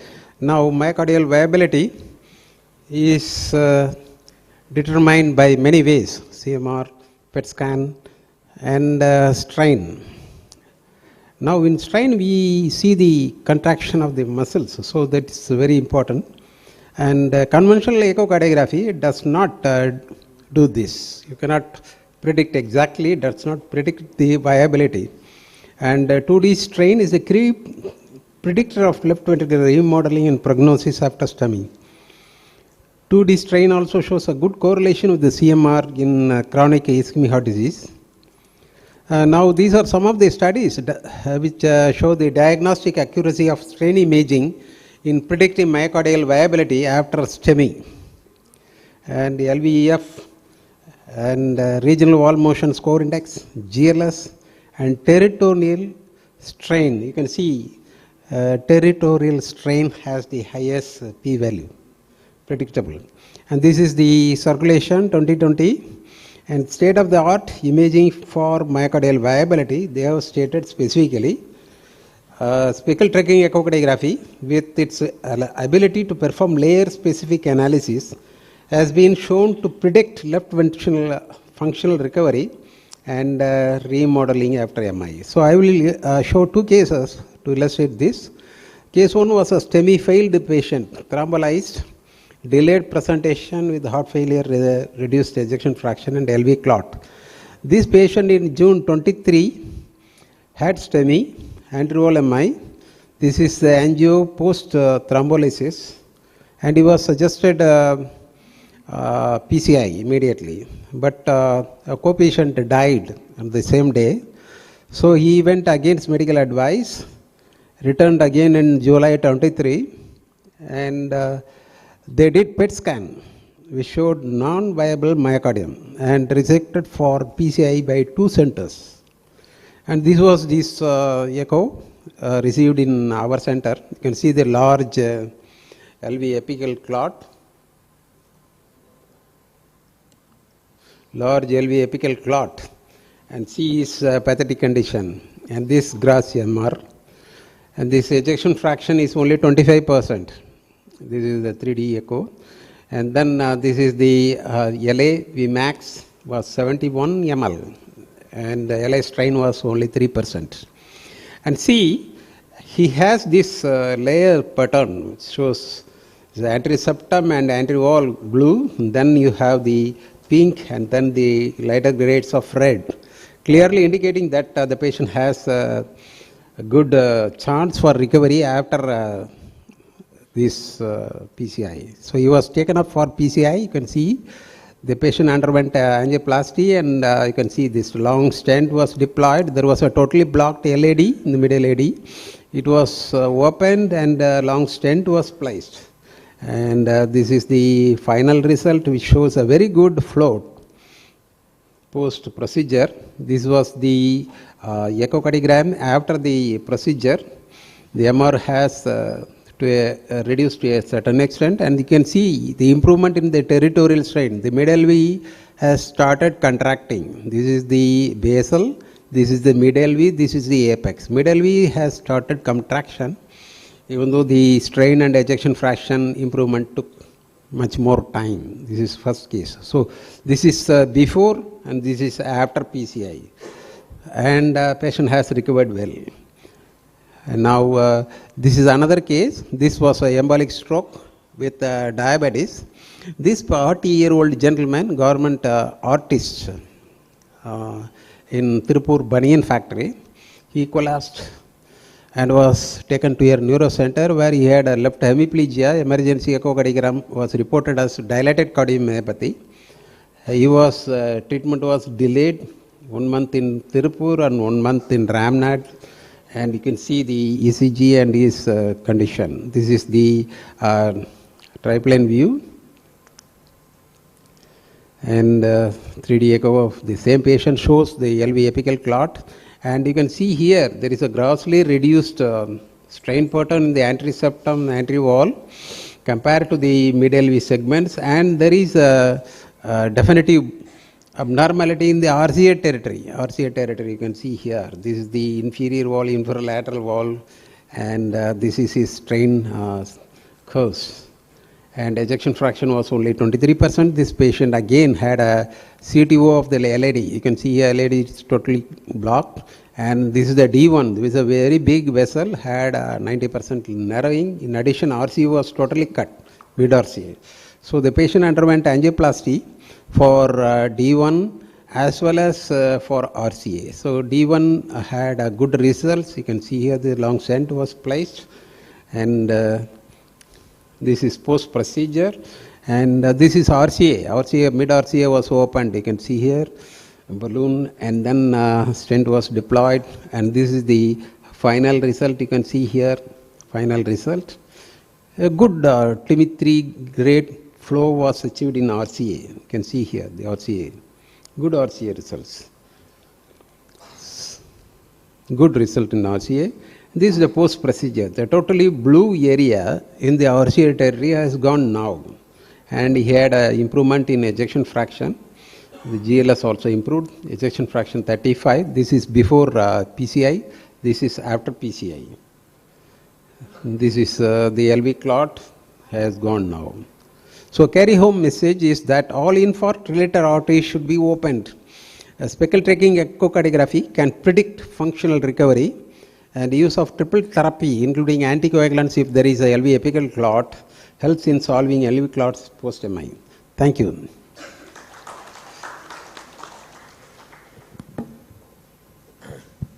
Nice cases, sir. We'll move to the next presentation now. By Sangeeta Porwal, an uncommon case of LA aneurysm. Thank you, sir. Very much thankful and grateful to mainly Dr. Parashar sir and all the organizing committee to giving me this opportunity.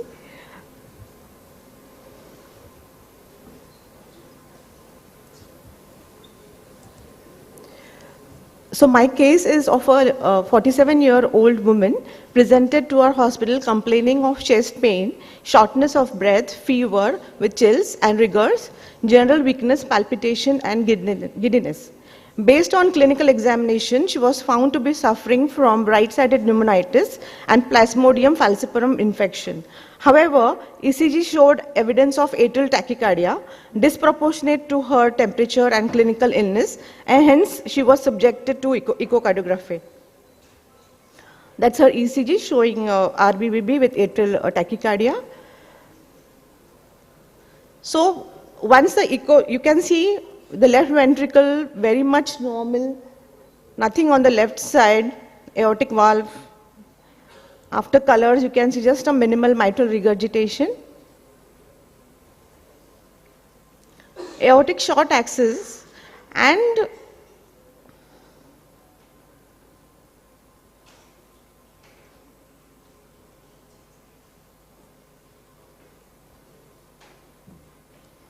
I needed an arrow actually.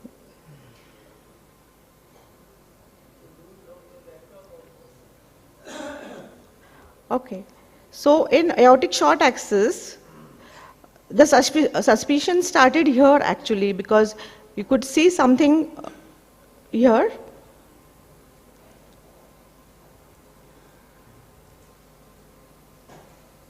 It was connected, there was flow in that, and it was connected to the left atrium.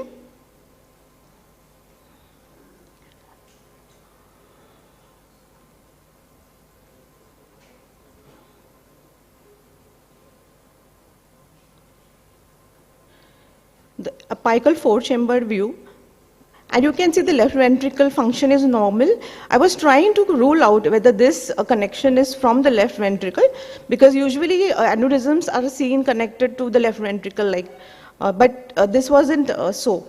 And you could easily see that this aneurysm which was seen, it was connected to the left atrium and at the LA appendage level.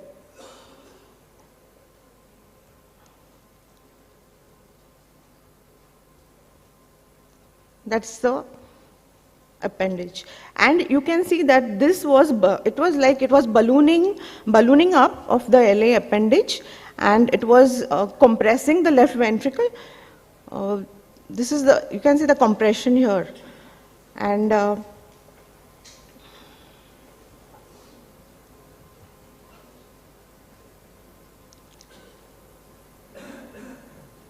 it traveled along the posterior and the lateral wall of the left ventricle.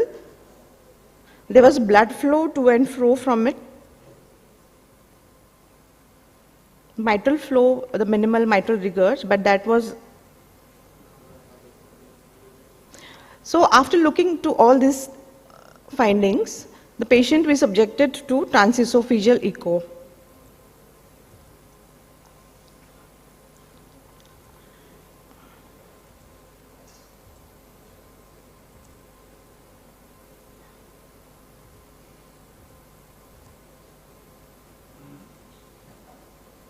Just some different views I had taken to show that it is not connected to the left ventricle. And here you can see a very nice ballooned up LA appendage. But of course, we subjected the patient to transesophageal echo. Now, once the transesophageal echo, you can see here it is showing some compression. And that's the LA appendage aneurysm. Very clearly seen when we start seeing the LA appendage. Now you can see here, it had a wide neck. It was connected to the left atrium. There was free flow in that.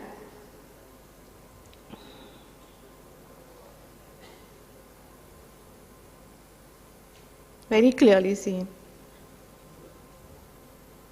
Huge neck actually.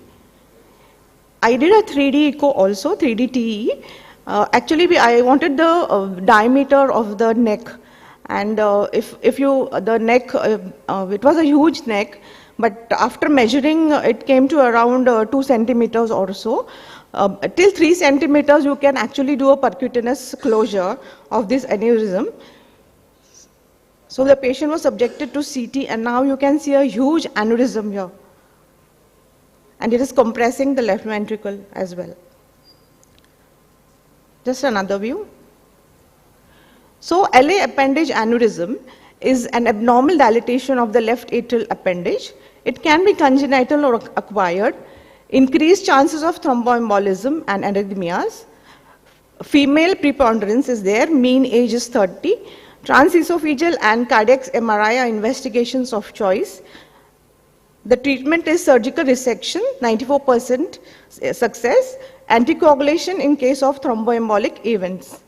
An aneurysm of left atrial appendage is one of the rare but potentially hazardous heart diseases. The risk of lethal complication grows with its size. To date, about 150 cases of this defect have been described in the literature. So left atrial appendage aneurysm is a rare and dangerous heart pathology that requires immediate surgery to prevent relative complications. Left atrial appendage aneurysm is a rare cardiac anomaly that requires careful management to prevent complications such as arrhythmias and thromboembolic events. The most definitive treatment involves surgical resection, that is aneurysmectomy of the aneurysm. This typically involves removing the aneurysm part of the left lateral appendage. The aneurysm is removed and the base of the aneurysm is sutured. Most patients show significant improvement post-surgery, and it is considered the primary treatment method for symptomatic individuals. The method may be used to patients who are not good surgical candidates due to comorbidities. If the patient have these comorbidities, the patient can go for a device closure. So a left atrial appendage aneurysm is a rare and potentially life-threatening condition. During evaluation of a patient with palpitations or embolism, this rare entity has to be kept in mind. Thank you so much.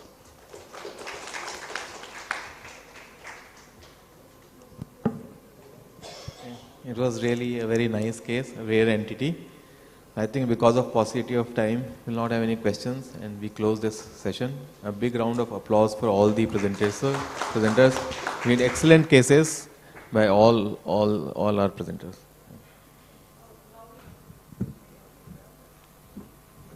Now we move on to our next session, which is back to basic clinical cardiology, including advances in cardiovascular therapeutics. So may I invite the chairpersons on stage for the session. Dr. Rakesh Gupta, Dr. Hansa Gupta, Dr. Neeraj Agrawal, and Dr. Amuthan, please.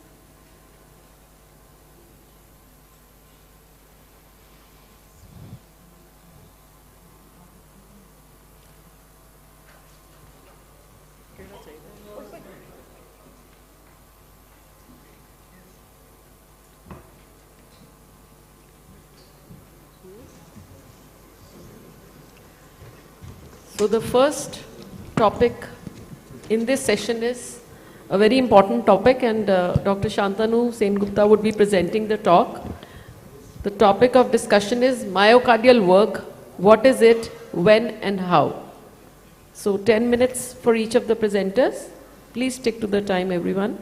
Yeah, thank you so much. Can I have the slides? Yeah, so before I move on, let me all invite you to Cochin.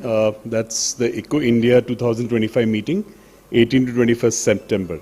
Now, this is a topic of myocardial work index, entity which is being used for understanding the left ventricular myocardial performance. I'm just trying to make it very simple so that one of the vendors has it, and so that you guys can start using it.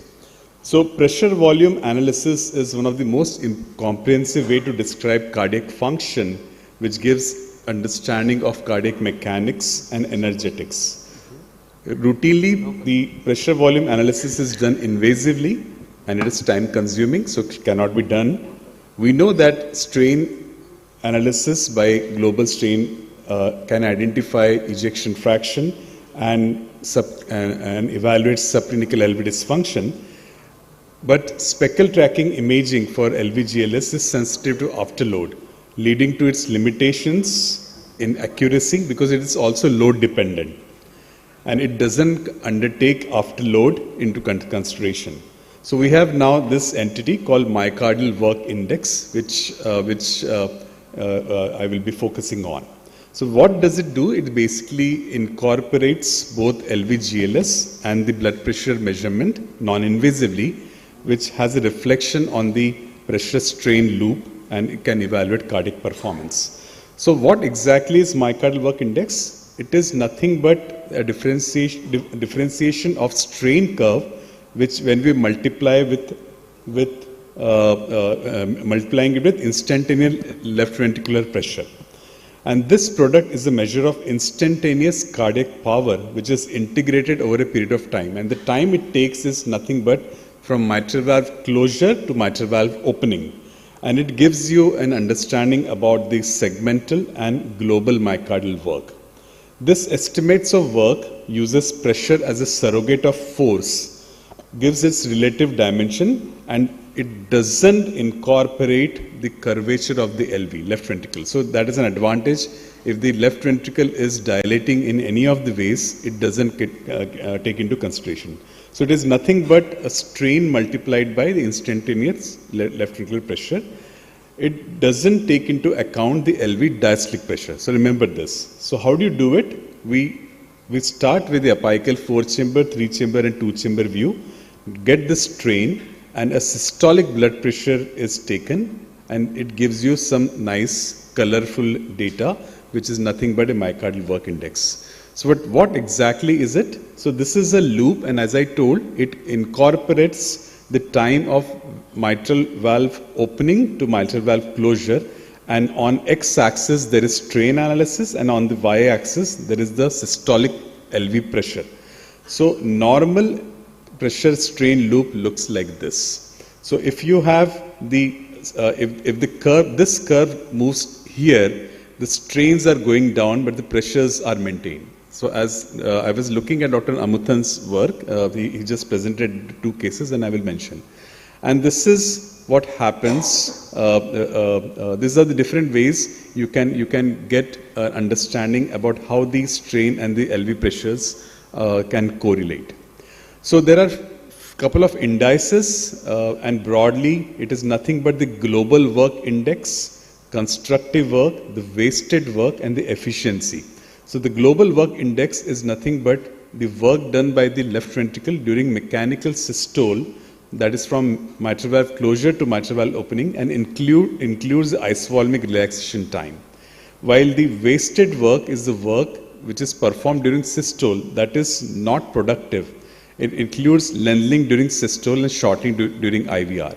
And there is a work concept called global work efficiency, which is nothing but the global constructive work divided by the summation of these two, and it is always in the form of in percentage. So there are a lot of things, but remember that we have to only remember these 2 entities. The normal global work index is something around 1900, and this is a number we should start remembering. And the wasted work is something around 80, and the efficiency is mostly always more than 92. Now this data has come up from the European studies. Unfortunately, we don't have the data from India, and maybe I think we should try to work on this. So the global work index is around 1900, and the efficiency is almost around 95% plus. So let me show you an example. This is the data of a normal person. So this was a global work, again a strain volume work, and you get again a bullseye view. The value is something around 1900. But if you have a patient who has a cardiomyopathy, the graph changes. It turns mostly to the right, and you start getting values which are lesser than 1900. And so global work index in this patient was around 1200. So what does it signify? It signifies, so this is another information. So there is something called wasted work. So normally the curves should be like this. But if you start looking at some graphs which are like this, that means that the LV is contracting, but there is a lot of wasted work. And let me tell you, Dr. Amuthan was not focusing on the myocardial work. He told that the strains were improved after the angioplasty in that patient, but you can see that there was some amount of wasted work. That's why the LV ejection fraction and the strain were not improving. So there is another spectrum. So normal is, as I said, that global work index is around 1900. You can have a lower global work index as seen in cardiomyopathy, but there's another entity. If the global work index is higher, it indicates adverse remodeling. And this is classically seen in patients who are coming with hypertensive heart failure. These are the patients who come up with heart failure with elevated ejection fraction. So there is an entity where the EF is more than 65%. They subsequently will fail. They will go here. They will go down. So be very careful in looking at these values. So you can tell the patients that if you have anything value more than 2500, that heart is going to fail if you don't treat the condition precipitating it. And this is some work which we did on the recreational athletes and gave us few insights. So we saw, this was the pre-marathon level, these were the patients who were going for the marathon. Our baseline, the global work index was around 2000, which was normal. But once we looked at a group of patients, we saw that there was two type of patients, two type of runners. One group of runners maintained, the other group of runners had an elevated global work index during the run, and then they reverted back. And it has been seen that runners who are professional athletes, their ejection fraction may go down. They have dilated LVs. They have strains which are going down. But is it pathological? The answer is no. So significant changes occur during pre and post marathon values. There can be rise in BNP levels, there can be rise in LA volume, there can be overall reduction in LV strain. However, normal or increased myocardial work compensates for this lower GLS or EF seen in these patients. So their work efficiency is very high.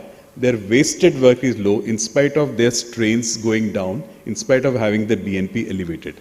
So they are basically the other extreme of the patients. And there is a lot of work which has also now come up about myocardial work index in aortic stenosis. This is Dr. Renuka Jain's work, where she has looked at pre-tower and post-tower patients. There's some work I'm not going to detail. So understanding that in aortic stenosis also, there is a change in the afterload, so myocardial work index can have prognosticated importance. Some more work which was seen in COVID population, and in this group of patients, there was a correlation that high myocardial work index was associated with lower hospital mortality. So it tells you about the efficiency of the heart thing. The maximum work has been useful in patients who are going for CRT, and this is the work which initially came from Brussels, and then subsequently more work has come in JACE, that are, both these indices are associated with positive response to CRT. This global work index at baseline significantly is higher in CRT responder as compared to non-responders. So there is a suggestion that Dr. Shantanu, please. Yeah, myocardial work index should be done. Now let me also end with one last slide, that you can also look at right ventricular work index. This is a proof of concept which has been done looking at the RV efficiency. The problem is limitations. There is only single vendor which is there, but the potential applications can be helpful for selection of patients of CRT. Any condition where the afterload is changing, it helps in understanding LV contractility, and it identifies overloaded myocardium which may progress to subsequent cardiac failure.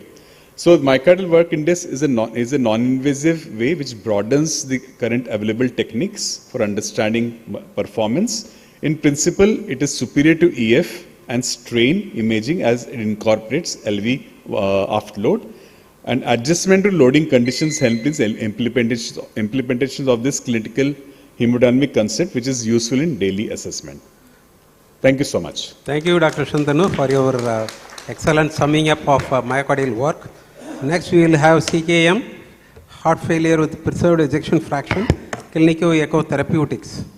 Now, the previous case which he was mentioning, that in our case there was no improvement. The first improvement after PCI comes in the territorial strain. After 1 year, you have improvement in myocardial work. I will project that in forthcoming conference. Thank you.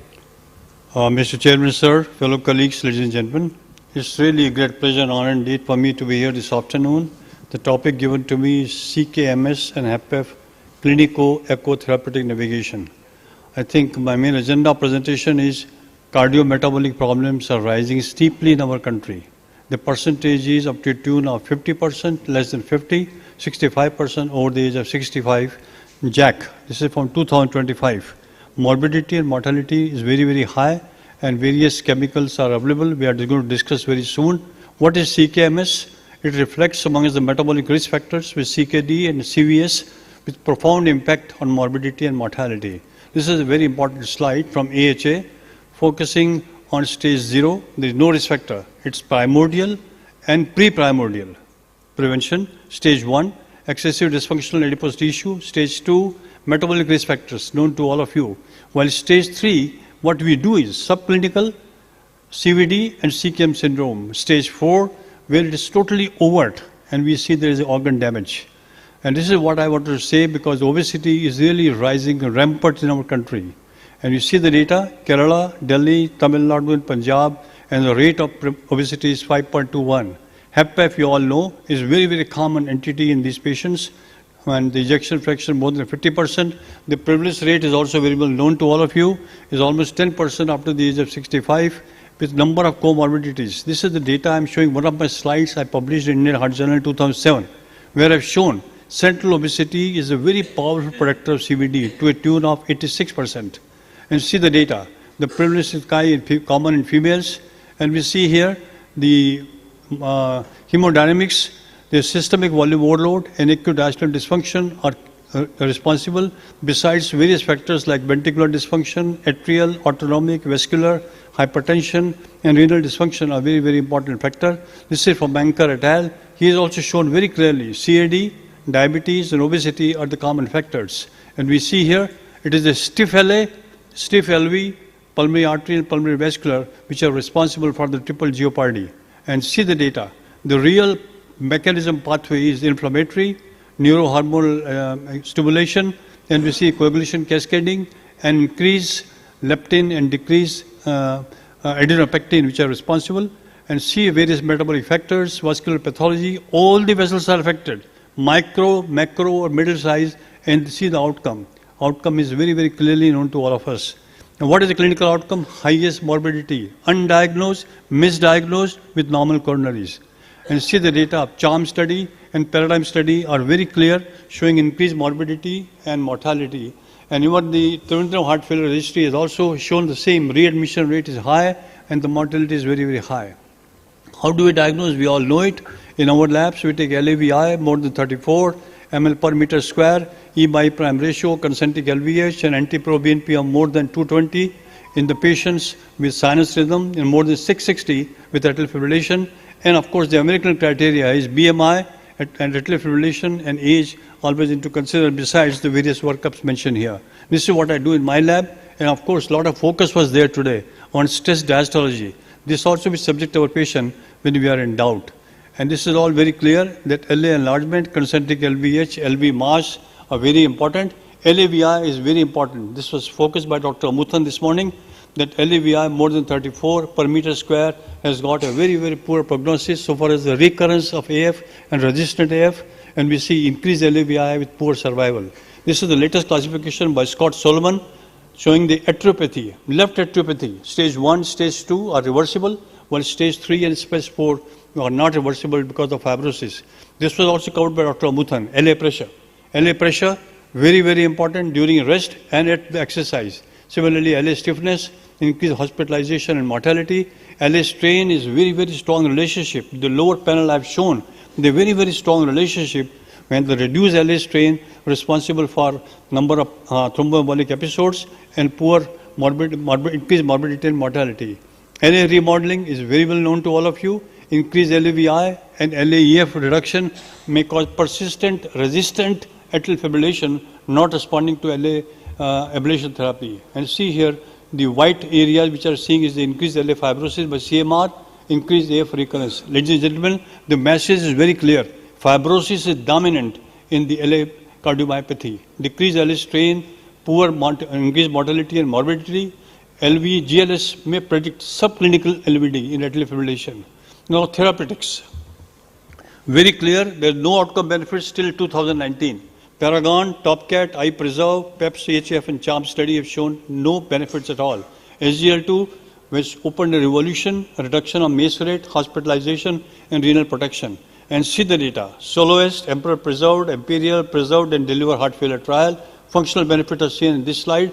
And this is the most landmark trial with almost 6,000 patients over 26.2 months. And we can see the primary composite endpoints as well as secondary endpoints marked reduction, irrespective of ejection fraction or NT-proBNP or diabetes. And see the renal protection, very well shown here.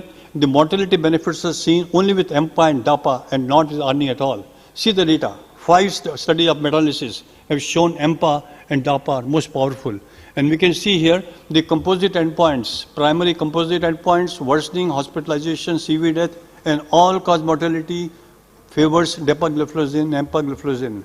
And we can see here 23% relative risk reduction in the various meta-analysis data of 5 studies, DAPA-HF, DELIVER, Emperor preserved, Emperor reduced, the Soloist. What is the guideline says? So far as empagliflozin or DAPA is concerned, 1A, so far as HFpEF is there.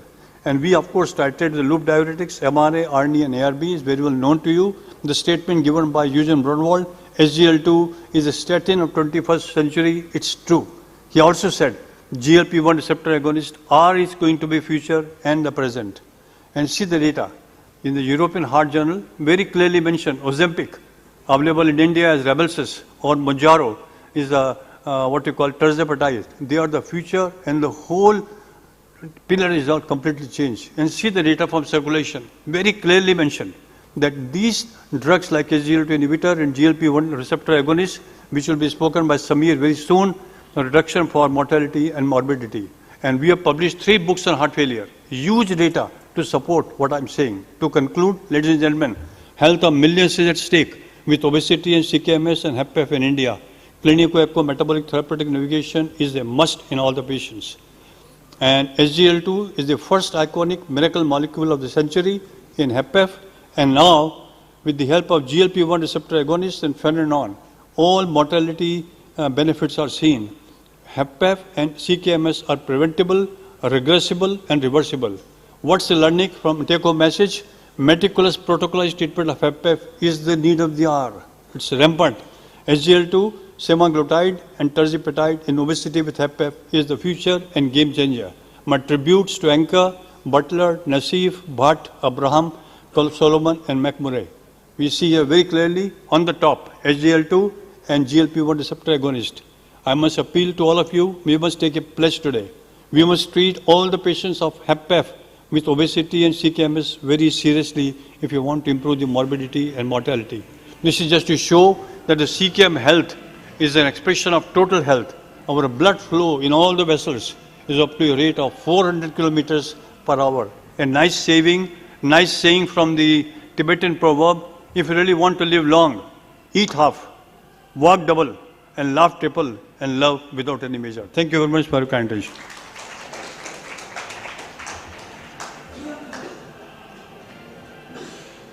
Thank you, Dr. Chopra. Excellent presentation as usual.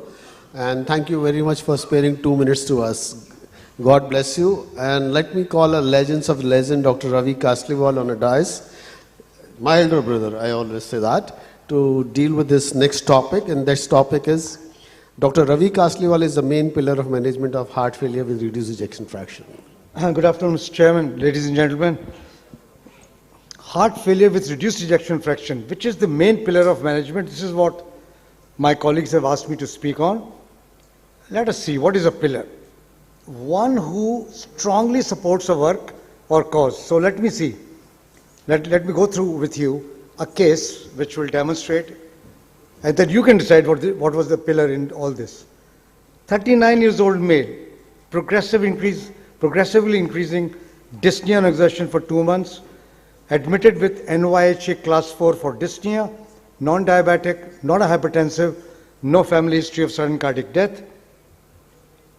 Vitals, you can see the patient has tachycardia, pulse rate is high, respiratory rate is high, chest auscultation, basal crackles up to 1/3. He is in gross congestive heart failure, narrow QRS, sinus tachycardia. And this is the echo. If you can see, anybody's guess this is between 10% to 30% of ejection fraction. But that's not the only thing. Let's see. So the first echo done in the emergency room shows dilated cardiomyopathy-like situation. And the 2D echo, see, we are not going into huge things. This is just a 2.5 megahertz catheter transducer applied to the patient chest, gives you huge information. That is the basis today. Poorly contracting left ventricle, mitral regurgitation, which is moderate. There is acceleration slope is acute, and the A wave has merged with the E wave. The global longitudinal strain -6. This is what the patient presents with. But look at the hemodynamics. This is what we should emphasize when we do an echo. It's not just about pictures of poorly contracting left ventricle, which it is, but if you look at it, you are getting tricuspid valve, which is moderate tricuspid regurgitation, and the PASP is elevated. The inferior vena cava is dilated, and you are getting the right heart filling pressure. So just in the first 20 minutes of the patient's arrival, you have got hemodynamics to guide your therapy. Should we give fluid? Should we give diuretic? Should we give vasodilators? Should we put in an AIBP? These are important considerations. When you are asking me that which is the biggest pillar in a condition which has more prevalence than most cancers in the country, then you've got to be sure of what you're dealing with. So you have got poor contraction, you have got tricuspid regurgitation, you have got PASP, which is elevated, you have got increased LVEDP, as well as you have got increased left atrial mean pressure. So salient features of echo, you see a dilated left ventricle, 6.4, about 5.9. Dilated LA, again, could be a forerunner of a AFib. LVEF, which is 15%. Global longitudinal strain, which is -6. Moderate MR. Restrictive MIP. PASP 43%. And so just look at the information that you're getting from 10 minutes of spending with the patient, along with clinical examination, ECG, and a chest X-ray. Course in the hospital, Lasix was given, anti-G drip, the usual stuff, increased ivabradine, started bolus furosemide, 4th day, clinically stable. This is classic picture of ADHF, and as has been shown, the 4 pillars of heart failure have to be initiated at some stage, and you have to decide that, which consists of ARNI, a beta blocker, MRA, and an SGLT2 inhibitors. As you know, all of these are powerful drugs, but the power is in the team. That when you slowly but steadily, when you apply all these, the outcomes are the best. So initiate, optimize, reassess. This is the mantra with which you will go, and then you have to decide which was the most important of these. Follow-up visit 3 months after discharge, and it takes you that much time to actually get everything on board. Asymptomatic, walking in house, in sinus rhythm, clinically stable, NIHA class 2 now, beta blocker, ARNI, dapagliflozin, once daily aprenon, all is on board. Just last month, I was going through the journal of the American Society of Echocardiography, and I came across this amazing article, dapagliflozin effects on left ventricular remodeling. Do we even consider remodeling? Mostly we don't. We're just looking at ejection fraction. But remodeling can take away anybody's life. Dapagliflozin effects on left ventricular remodeling and filling pressures in left heart failure, in heart failure with reduced ejection fraction, HFrEF. Dapagliflozin therapy was associated with positive LV reverse remodeling. estimated LV filling pressures improved.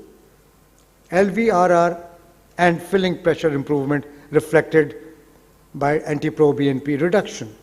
Echocardiographic improvements were associated with better outcomes.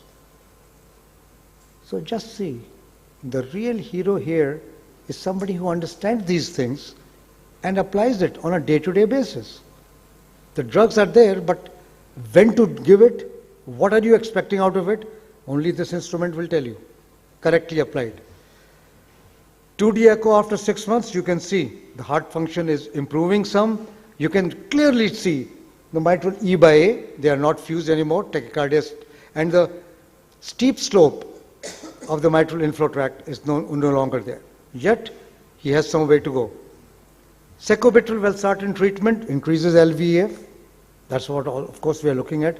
Significantly within 6 months in patients who were previously receiving ACE for 9 months. One of the biggest things that happens to these patients, which is heart-wrenching for the patient and to you as well, that the patient went home pretty well and yet came back for a rehospitalization.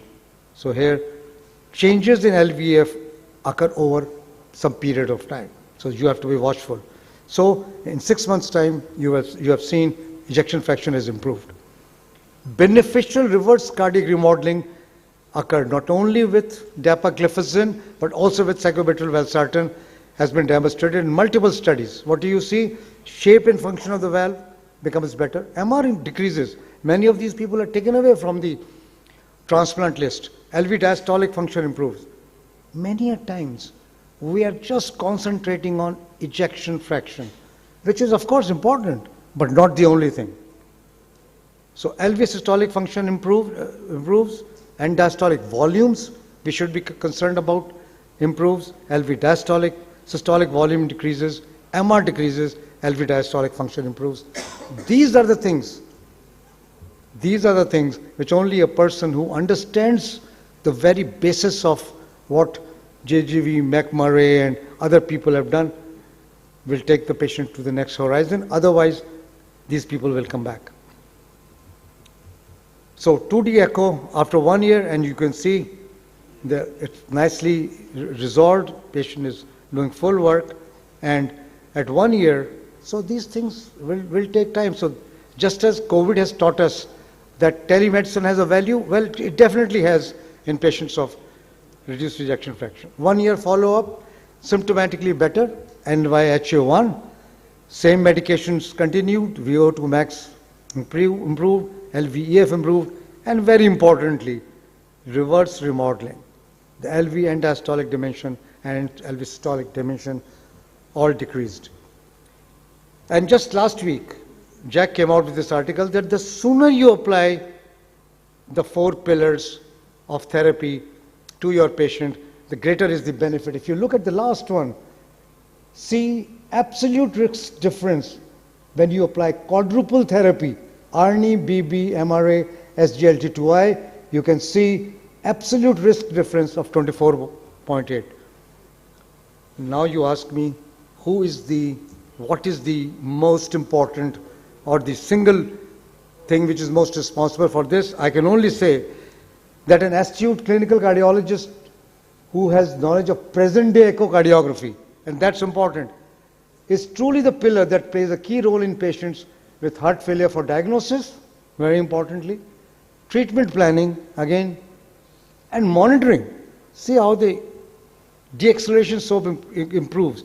What is the E by E prime ratios, the LA volumes.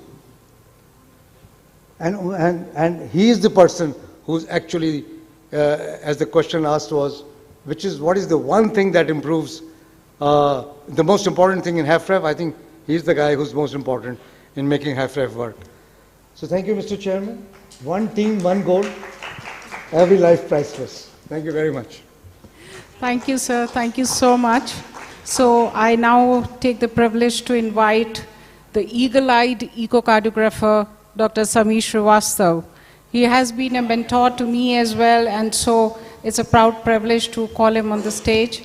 Sir, all yours. He'll be talking on the current status of semaglutide and obesity. Thank you, Hansa.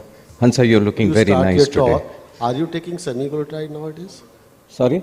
Are you taking it? No, I am not. Hansa, you're looking very nice today. उसको घंटी वाले को बोल देना रुक के रहेगा. And I need the pointer, please. Okay, good evening and good afternoon to you all. Obesity, this is what the title, I have used my extra constitutional rights to write a visit into the disaster. Now, if you look at this, there are several cardiovascular benefits and there are new weight loss therapies which are available. This is 1991. If you look at the orange states, these are the states which have got population greater than 15% which were obese. This was 1991.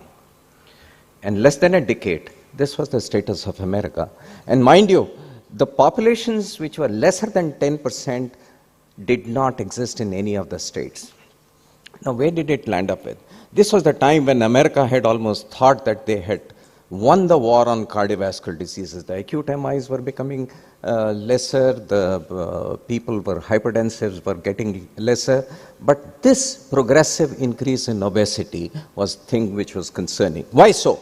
Because if you look at these comorbidities amongst obese patients, so these were the three only comorbidities which they were considering: hypertension, elevated cholesterol, and diabetes. They didn't consider NASH, they didn't consider PCOD, they didn't consider psychosomatic disorders, they didn't consider anything except these three. And look at the numbers without comorbidities. It was only 1/3 or lesser than a 1/3 population which didn't have comorbidities. So in any terms like diabetes, hypertension, or elevated cholesterol, one or the other or all three of them contributed in greater than 70% or thereabout. Now they had to find out which is the cutoff. So this data came out not from doctors, not from healthcare professionals, not from nurses, but it came out from insurance companies. And they cut off that the low risk was anything lesser than 25 BMI and high risk continued to be more than 30. It's a little bit of a difference for South Asian populations.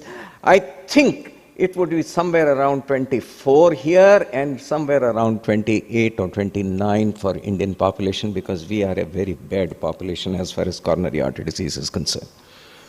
Now, this is a positive correlation. In statistics, easiest thing to produce is a positive correlation. All my patients who came with acute heart attack were wearing trousers. This is a positive correlation, 100%. But does it mean that people who came without wearing trousers also had a heart attack? So you had to prove that there was a negative correlation, and this is where the data came out from. The intentional weight loss reduction translated into 20% cardiovascular mortality benefit for all-cause mortality. Not only that, cardiovascular disease mortality, cancer-related mortality, obesity-related mortality, and diabetes-related mortality all fell. Another advantage was that when you lost your weight by about 5 to 10% in obese individuals, there was an improved glycemic control, reduced blood pressure, and improved lipid profile. This is, I have already talked about it. The mortality fell down to 20% by total. Blood pressure fell to about 10 millimeters of mercury in systolic and 20 millimeters of mercury in diastolic. Newly diagnosed type 2 diabetes fell by about 50% or thereabout, and there was a significant improvement in all the sorts of lipids. Started the era for pharmacotherapy. When they had data of pharmacotherapy versus behavioral therapy alone, when you combine pharmacotherapy with behavioral therapy, the benefits were much better.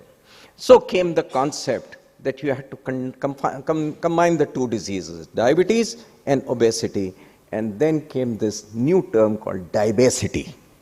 Now, diabesity is the term for diabetes occurring in context of obesity. Sometimes it is referred as obesity-dependent diabetes, and recently it has been recognized as a major public health problems. Why does it happen? Because with obesity, there is an insulin resistance which happens. And with increasing insulin resistance, there are all the problems of development of diabetes. Now comes the therapeutic part of it. Lifestyle modification continues to remain the cornerstone. And of all the drugs available till now, probably the first comes to mind is GLP-1 receptor agonist. These work by stimulation of insulin secretion, by suppression of glucagon production. Furthermore, they modulate receptors in the gut to delay gastric emptying, as well as neurons involved in appetite regulation. So it suppresses your appetite also, and these mechanisms lead to reduced appetite and improved feeling of satiety, hence contributing to weight loss. They should be taken as the first line of therapy for consideration in diabetes, with remarkable benefits on body weight while also resulting in improved glycemic control. Now this is the data from several, the ones which are available in the country are liraglutide and semaglutide. Semaglutide injectable is still not available. Oral is, but if you look at across the board, with semaglutide probably there is the most significant and most impressive weight loss, somewhere around 3 to 4.5 kgs, and over a period of maybe 6 months or so. This is what it is. If you look at, so native human beings also produce GLP-1 receptor agonists. They produce but what is the problem? The problem is that it gets degenerated very quickly, and there is a very short half-life to it. So this is how it works: decreases appetite and improves satiety, stimulates insulin resistance, insulin release, reduces production of glucagon, reduced glycogenolysis, decreases gluconeogenesis, and delays gastric emptying, and portion size is reduced. This is where it is. You have semaglutide at a dose of 2.4, and this was significantly better as far as reducing incidence of death from cardiovascular causes was concerned. So this was primarily only in a diabetic population. So with diabetes population, we know that it has significant advantages, but unfortunately, GLP-1 receptor agonists cannot survive in the natural form. So they had to combine it with something. So this is what the snack was. And what it did was that 94% of the native GLPs were maintained, and 6% here and there tweaking they did, and that increased the lifespan of GLP-1 receptor agonists. So these are the oral semaglutide, shows greater reduction of up to 2.6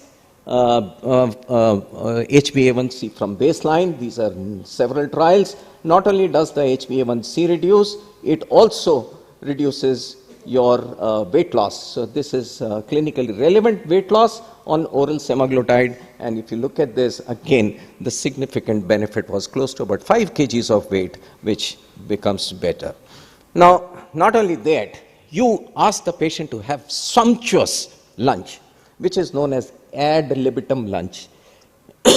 And when you gave semaglutide versus placebo, there was a significant reduction of calorie advantage which they drew. Not only that, there was a better satiety which people had. So they ate lesser, their energy extraction was lesser, and they felt more satisfied as far as their food is concerned. Not only that, there was a significant reduction of central or waist circumference, which again is an independent risk marker for coronary artery disease. So there was a distinct change of HbA1c, distinct change of body weight. Again, when you were targeting HbA1c, when it came to oral versus lira, oral semaglutide 14 milligrams was significantly better, and adverse efforts were significantly higher with semaglutide because it has to be taken in some certain manner, otherwise GI upset is more. When it comes to change of body weight, worst is insulin and dulaglutide, where there is an increase of weight, but there is a significant change in HbA1c, as we have discussed in different studies. So what about other medication? Do other medications survive test of time, or they're better, or they're worse off? What if people cannot take GLP-1 receptor agonists? SGLT2 inhibitor is a good option. This has been shown in research in last many trials that it reduces weight, and the weight loss is somewhere around 1 to 2.5 kgs over a period of time. So these are different data from all the SGLT2 inhibitors. DAPA is available, EMPA is available, rest of the things. Canagliflozin is available, but not so much so. And there is a significant weight loss which can happen over a period of 4.5 years in dapagliflozin to about 24 weeks, which was done in DEPA. Then there are medical devices for weight loss. Very interesting. People have tried gastric banding, limited long-term efficacy and high rate of complication. Minimally invasive medical devices. Gastric balloons have been tried, vagus nerve stimulators have been tried, gastric aspiration has been tried, oral hydrogel have been tried, but unfortunately there is no consistent benefit over a period of time. And managing obesity, last slide, sir. You are also very handsome.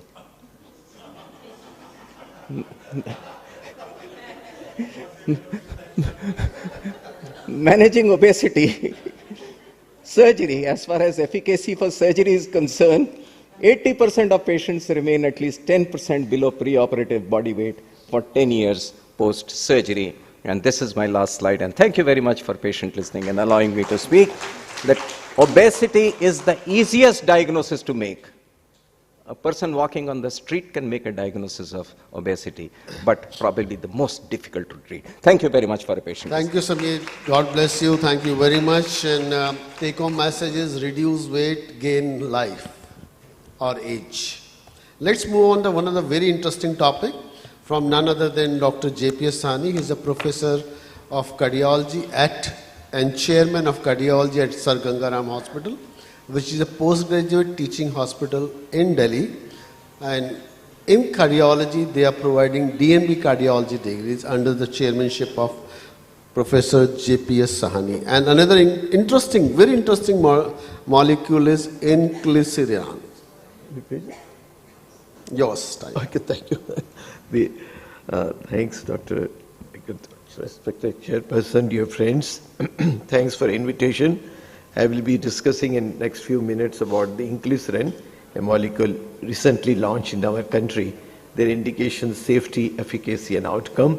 We have published our guideline for lipid management last year, and the most commonly used guideline, European guideline of lipid disorder, has strongly recommended to reduce the LDL cholesterol to below 55 for very high-risk population, those who are suffering from atherosclerotic cardiovascular disease, and extremely high-risk population, those who are getting recurrent events, and the patients which we saw in our country, very highly prevalent were the patient of young heart attack patient with dual hereditary risk factors like familial hypercholesterolemia and elevated LPA to keep the LDL below 40 or 30.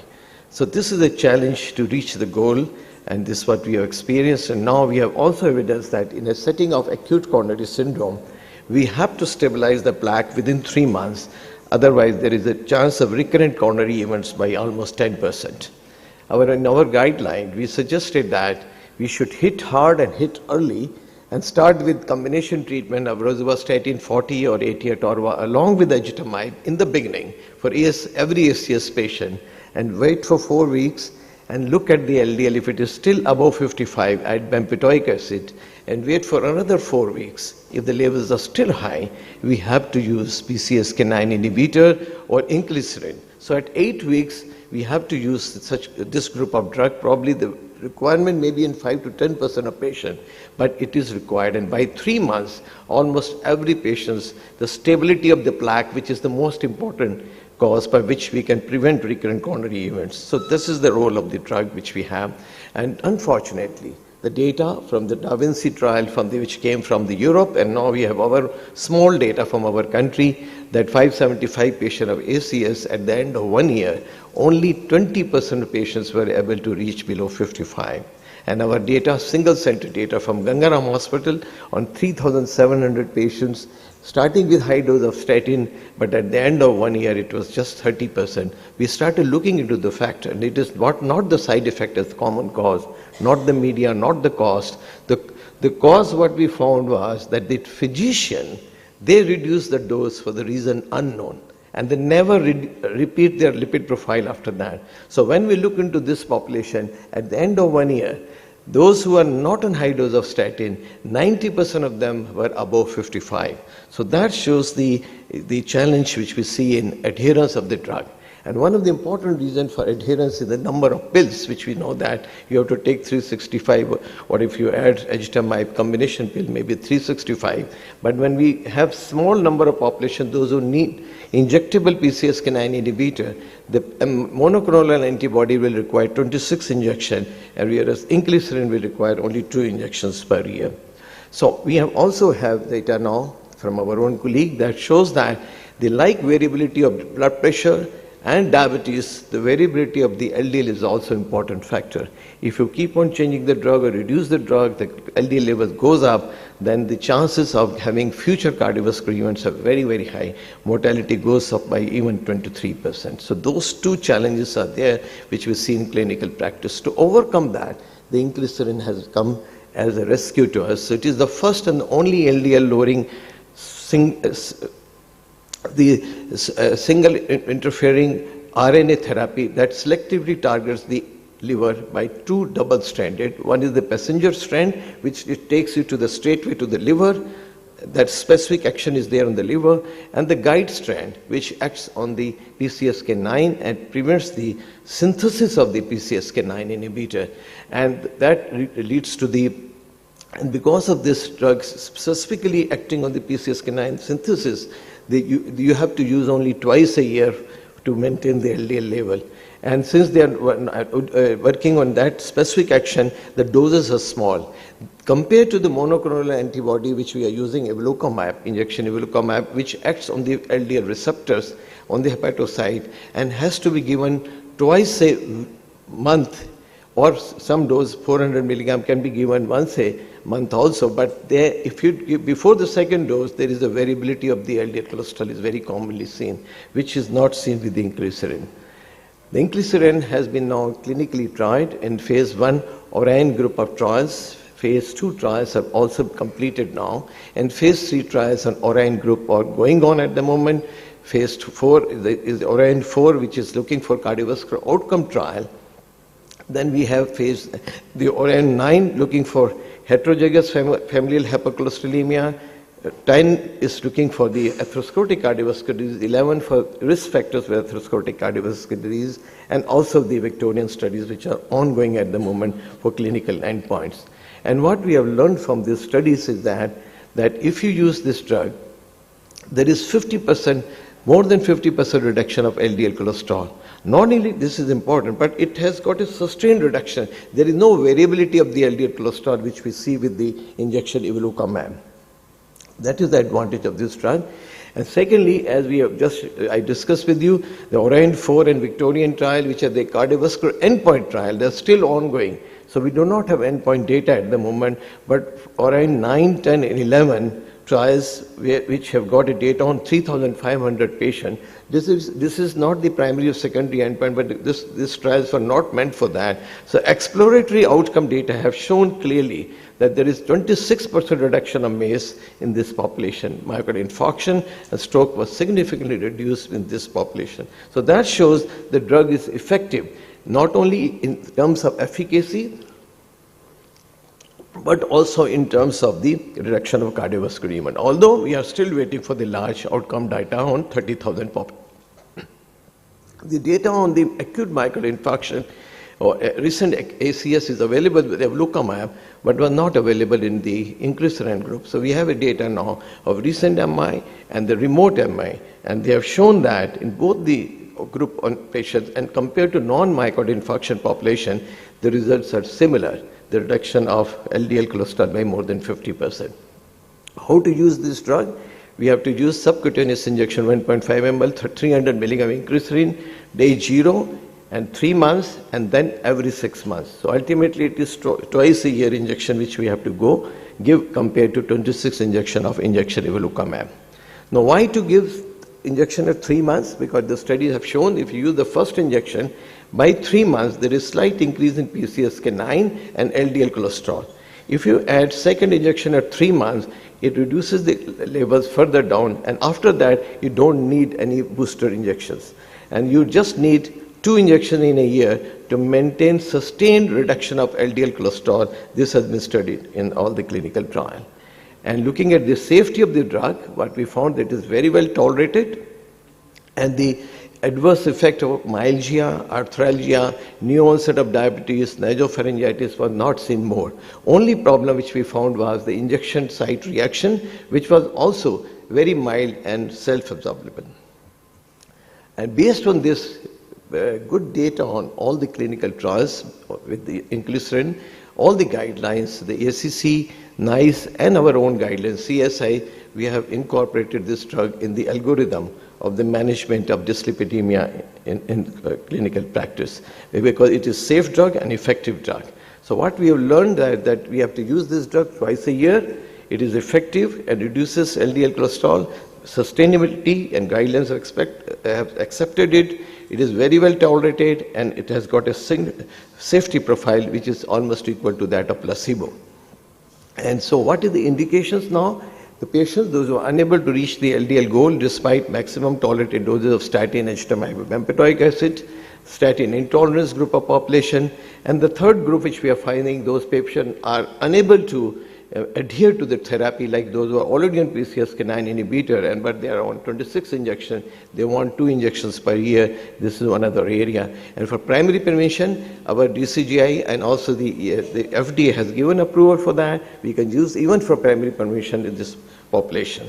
So to conclude my talk, dear friends, the recent our guidelines have shown to keep the LDL below 55 in very high risk population and below 40 for extremely high risk population. In spite of the high intensity statin, HTMI, bempedoic acid, many patients, they do not reach the goal, and that is where probably we have to use this group of drugs. So medication burden can negatively affect the adherence, and average LDL cholesterol may not come to the goal level, and the variability is a very important point which we have learned now, which has to be avoided. And novel lipid-lowering therapy like PCSK9 inhibitor have shown safety and efficacy, can even provide the optimal liver lipid control and CV outcome. And this small interfering RNAs like inclisiran is a PCSK9 synthesis inhibitor and is equally effective as PCSK9 inhibitor, but it has an advantage that you have to use 2 injections a year, and secondly is that it reduces LDL variability, and third, it is cost effective. Thank you very much for listening to my talk. Thank you, sir, for being on time and a wonderful summary of inclisiran. Next comes our great president of Indian Academy of Echocardiography, Dr. Mani Vasagam, who is a man of money. He is going to speak on the added role of strain imaging versus EF in cardio-oncology. Respected chairs and respected Colonel Parashar sir, thanks for the opportunity. Is there any added role of strain imaging versus LV ejection fraction in cardio-oncology?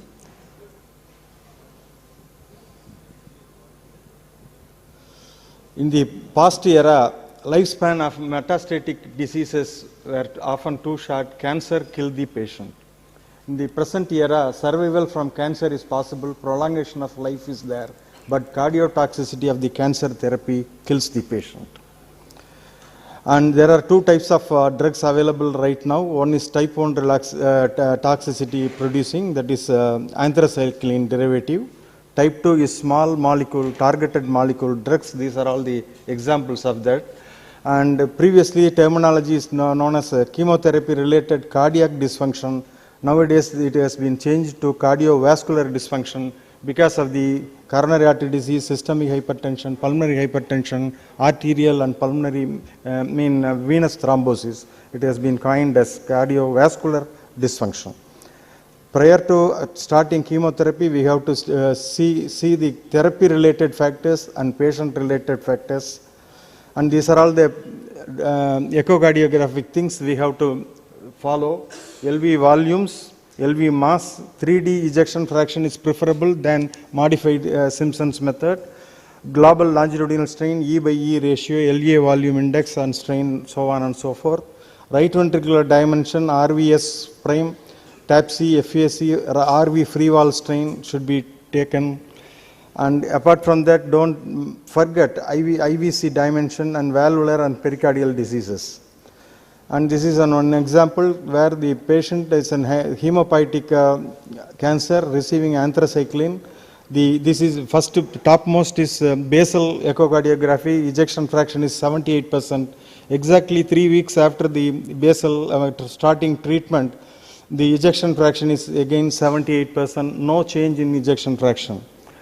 Then the right top is again automatic edge detection technique, ejection fraction is 64 in the basal line. 3 weeks after chemotherapy, 62, no significant change in ejection fraction. But look at the global longitudinal strain and the initial, that is basal global longitudinal strain is minus 21.8, but 3 weeks after that it has dropped to minus 17.6. Absolute drop is by 4.2, relative drop is by 19.2. What is the significance of relative drop? This is the current guideline for detecting cardiotoxicity. Drop by 10% in ejection fraction or to the ejection fraction of less than 53. There are varying values of ejection fraction ranging from 50, 53 to 55.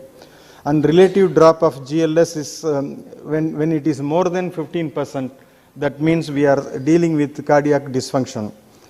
What is the importance of more than 15%? We have to stop the chemo at that point or restart the chemo at a lower dose or restart the chemo with the cardioprotective agents. This is the variability of ejection fraction across various societies, but global longitudinal strain cutoff is constant. And at mild to moderate asymptomatic dysfunction, we have to take, along with the GLS, we have to take cardiac biomarkers also. This is the trial done in 2021, that is called SAKUR trial. And before starting treatment, potentially cardiotoxic drug, basal echocardiography is taken, basal GLS is taken. Here the cutoff of ejection fraction is 55, cutoff for GLS is 12%. After reduction of LVEF or GLS, cardioprotective agents are started, and then after 1 year, what is the result? It was observed. The key message of the study is LV ejection fraction was not altered by GLS based surveillance. However, GLS guided CPT, cardioprotective therapy, significantly reduced the meaningful fall of ejection fraction to abnormal range. The result supports the use of GLS in surveillance of cardiotoxic drugs. And this trial was extended to another 2 years, that is 3-year result of SAKUR trial. This unfortunately and unexpectedly results were not favoring GLS. This shake the basis of GLS physiology as well as pathology. The result was GLS-based strategy for early detection and treatment of CTR-CD was not superior to EF-based strategy. That means EF is in no way it is going to be useful like in this study. But lot of criticism was thrown against this study, and one among them is the inherent study design and population characteristics was abnormal. Baseline ejection fraction chosen was it is a normal ejection fraction, and primary endpoint was LV3D EF, but not any clinical endpoints. This was the explanation given for abnormal result of the 3-year SAKUR trial. A person who is well versed in and pioneer in 2D strain imaging is Tom Marwick. He wanted to conclude the conflict or confusion in this trial. He said he continued the SAKUR trial with the MRI. Along with ejection fraction and GLS, each time he did MRI derived ejection fraction. The conclusion is, luckily, out of 333 patients with CTRD, 105 patients, that is among 33, 1/3 of the patients developed fall in global longitudinal strain. Only 4% developed ejection fraction fall. But out of these 105 patients were put on cardioprotective agents. This cardioprotective agent prevented the fall in ejection fraction, and thereby proving in patients with isolated GLS reduction after anthracycline, cardioprotection is associated with better preservation of 12-month MRI-derived ejection fraction compared to usual care. That means By 2024, Tom Warwick said, GLS is definitely useful in identifying subclinical and early cardiac dysfunction associated with chemotherapy, and cardioprotective agents can prevent the fall of ejection fraction. What is the current guideline? The role of GLS in cardio-oncology, not only it diagnoses cardiotoxicity, but GLS can be used in immunotherapy and radiotherapy, not only in breast cancer, but also in lymphomas and other hematological malignancies, solid cancers, colorectal cancer, renal cancer, lung cancer, all cancers it can be used GLS as a marker of identifying early LV dysfunction. Not only left ventricle, right ventricle can also be used to identify the cardiac dysfunction. Right ventricle dysfunction may appear before the LV dysfunction, may be more common than LV cardiotoxicity. Right ventricular free wall global longitudinal strain reduction cutoff is more than 14.8% reduction, says this is cardiac related, cardiotoxicity related dysfunction. Thank you very much. Thank you, Dr. Manivasagam, for completing in time. Thank you for your talk. And with this, we conclude this session. Over to Dr. Simi.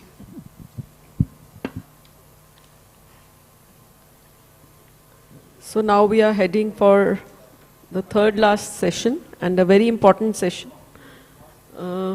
This is by Dr. Roxy Senior, who's our international guest. And his talk would be a case-based presentation, stress echo in aortic valve disease.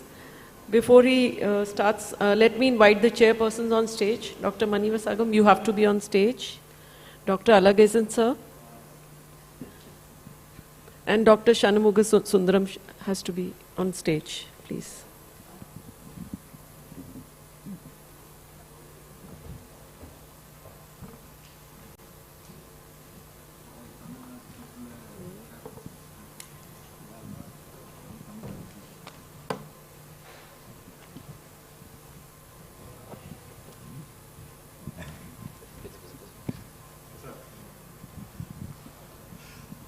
I request my friend Dr. Roxy Senior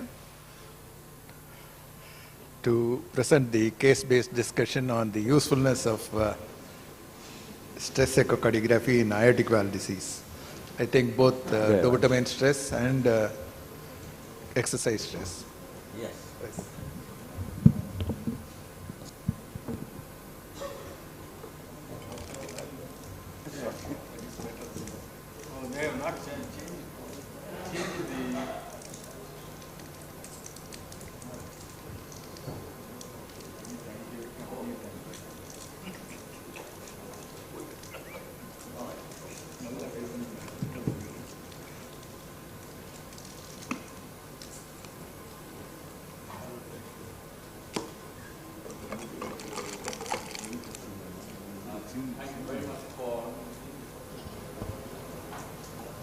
Inviting me to this meeting, and it's a great pleasure to be in India always, so I'm here today.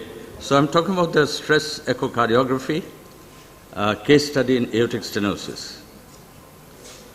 So let's start off with the case study. So this is a 77-year-old female with known asymptomatic severe aortic stenosis, typical AVA 0.6 centimeters square, mean gradient 46. Now, it is in the guidelines that if a patient is asymptomatic, to prove that the patient is truly asymptomatic, the patient should undergo an exercise testing. So this patient underwent exercise testing with echo, managed 4 minutes on Bruce protocol on the treadmill, but the patient complained of mild shortness of breath. Now, the bad markers during exercise test is if the patient becomes hypotensive, if there are arrhythmias or significant ST changes, then these patients are not truly asymptomatic and they should be intervened on. So this is a class 2A indication. So in this particular case, none of that happened. And if you look at what happened to the Dopplers, you will see that the that the mean gradient at rest was 45, as you can see here, 46, and during stress it went up to 56 millimeter of mercury. So it is expected that the gradient will go up, but if the gradient goes up by more than 20 millimeter, then these patients usually develop symptoms very, very quickly, and therefore the surveillance should be shorter. But in this patient, it went up only by 10 millimeter. So everything seems to be okay. However, if you look at what happened when we were getting the Doppler assessment, you will see that during stress, the flow rate which was at rest 234 actually dropped. The stroke volume index also dropped, and the heart rate was 137. But the gradient did go up by 56 millimeter of mercury, 256. So what was happening actually? So now if you look at the quad screen here, you will see what's happening. So what has been happening is the LV has dilated, right? You can see LV is dilated compared to rest, and there's a distinct area of wall thickening abnormality affecting the septum right down to the anterolateral wall, and this is a 3-chamber view showing wall motion abnormality in this LAD territory, but you can see the inferior lateral is thickening well, and the basal anterolateral was also thickening well. So essentially, this patient developed ischemia localized to the LAD territory, and when we did the angiography, okay, that angiography is not playing. Is it not playing there? Is it not playing the angiography? Oh, yeah. So you can see that there's a tight LAD lesion proximally. So this patient had asymptomatic severe aortic stenosis and probably is asymptomatic as far as aortic stenosis is concerned, but the patient actually had coronary artery disease. So as you can see, it is in the guidelines that you don't only look at the change in pressure gradient, you also look at what's happening to the LV. So that will give you a complete diagnosis of how to deal with this patient. So now, this patient underwent CABG with aortic valve replacement. The patient was 77 years old, fit, as you can see, exercised well, except for mild shortness of breath. So those 77, but a fit 77, the patient underwent surgical intervention. So that's one case. So moving on, another patient, 88-year-old female, now very elderly patient, but known ischemic heart disease and had pacemaker implantation for tachycardia syndrome and a recent diagnosis of paradoxical low-flow, low-gradient aortic stenosis, meaning that the mean gradient is less than 40, the aortic valve area is less than 1 centimeter square, so, severe aortic stenosis, but it's paradoxical because the ejection fraction is normal, but the gradient is low, and had some longitudinal dysfunction and had raised filling pressure. So we went along to give dovitamin to this patient, so we did a dovitamin stress echo because we wanted to increase the flow rate, which is less than 200 as you can see, to over 200 to see what happens to the gradient and what happens to the valve area. So that was done, and so if you look at it, stroke volume was 57, right? As I've said, the flow rate was actually good, low, 179. And so let's go to the next one. So this is during the intermediate stress. Now during the intermediate stress, as you can see, the mean gradient remained about 23, didn't go up, but the valve area jumped to 1.05 centimeters square, right? And if you look at the whole result now, in the intermediate dose, the flow rate has gone up, to 263 ml per second. The valve area went up and the mean gradient remained at 23. So the mean gradient didn't change. That is because the valve was opening well. When the valve is opening well, the mean gradient may not change, or it may go up slightly. So this patient, we made a diagnosis at that stage that this patient has got moderate aortic stenosis, right? Now the thing is, the patient is symptomatic with shortness of breath. So at this point, remember, you can increase the dose further to assess ischemia. Like in the previous case, the patient had coronary disease, whether this patient has got coronary artery disease. So we continue to increase the dopamine dose, but this time we use the pacemaker to increase the heart rate so that it goes up to 85% of target heart rate. So when it went up to that point, you will see that the mean gradient remained the same, but the flow rate dropped, the aortic valve area dropped, and the mean gradient remained just about the same. So again, what is happening in this case? Why did the flow rate drop when we went up to a higher dose? Now in the previous case, we had a similar situation, but there it was because of coronary artery disease and there was LV dysfunction. So now let's look at the squat screen again. So this is the quad screen now. So what you can see in this four-chamber view is that there is increase during, increase in contractility at low dose, and that remains, there's increase in contractility at high dose. But look at how the septum is moving here, right? This is a typical left one branch block pattern of the septal motion. And that resulted in drop in ejection fraction because it's incoordinate, drop in flow rate, and drop in drop in flow rate, and therefore the valve area also dropped because the flow rate dropped. And so if you look at the total outcome in this particular case, so what you see here is,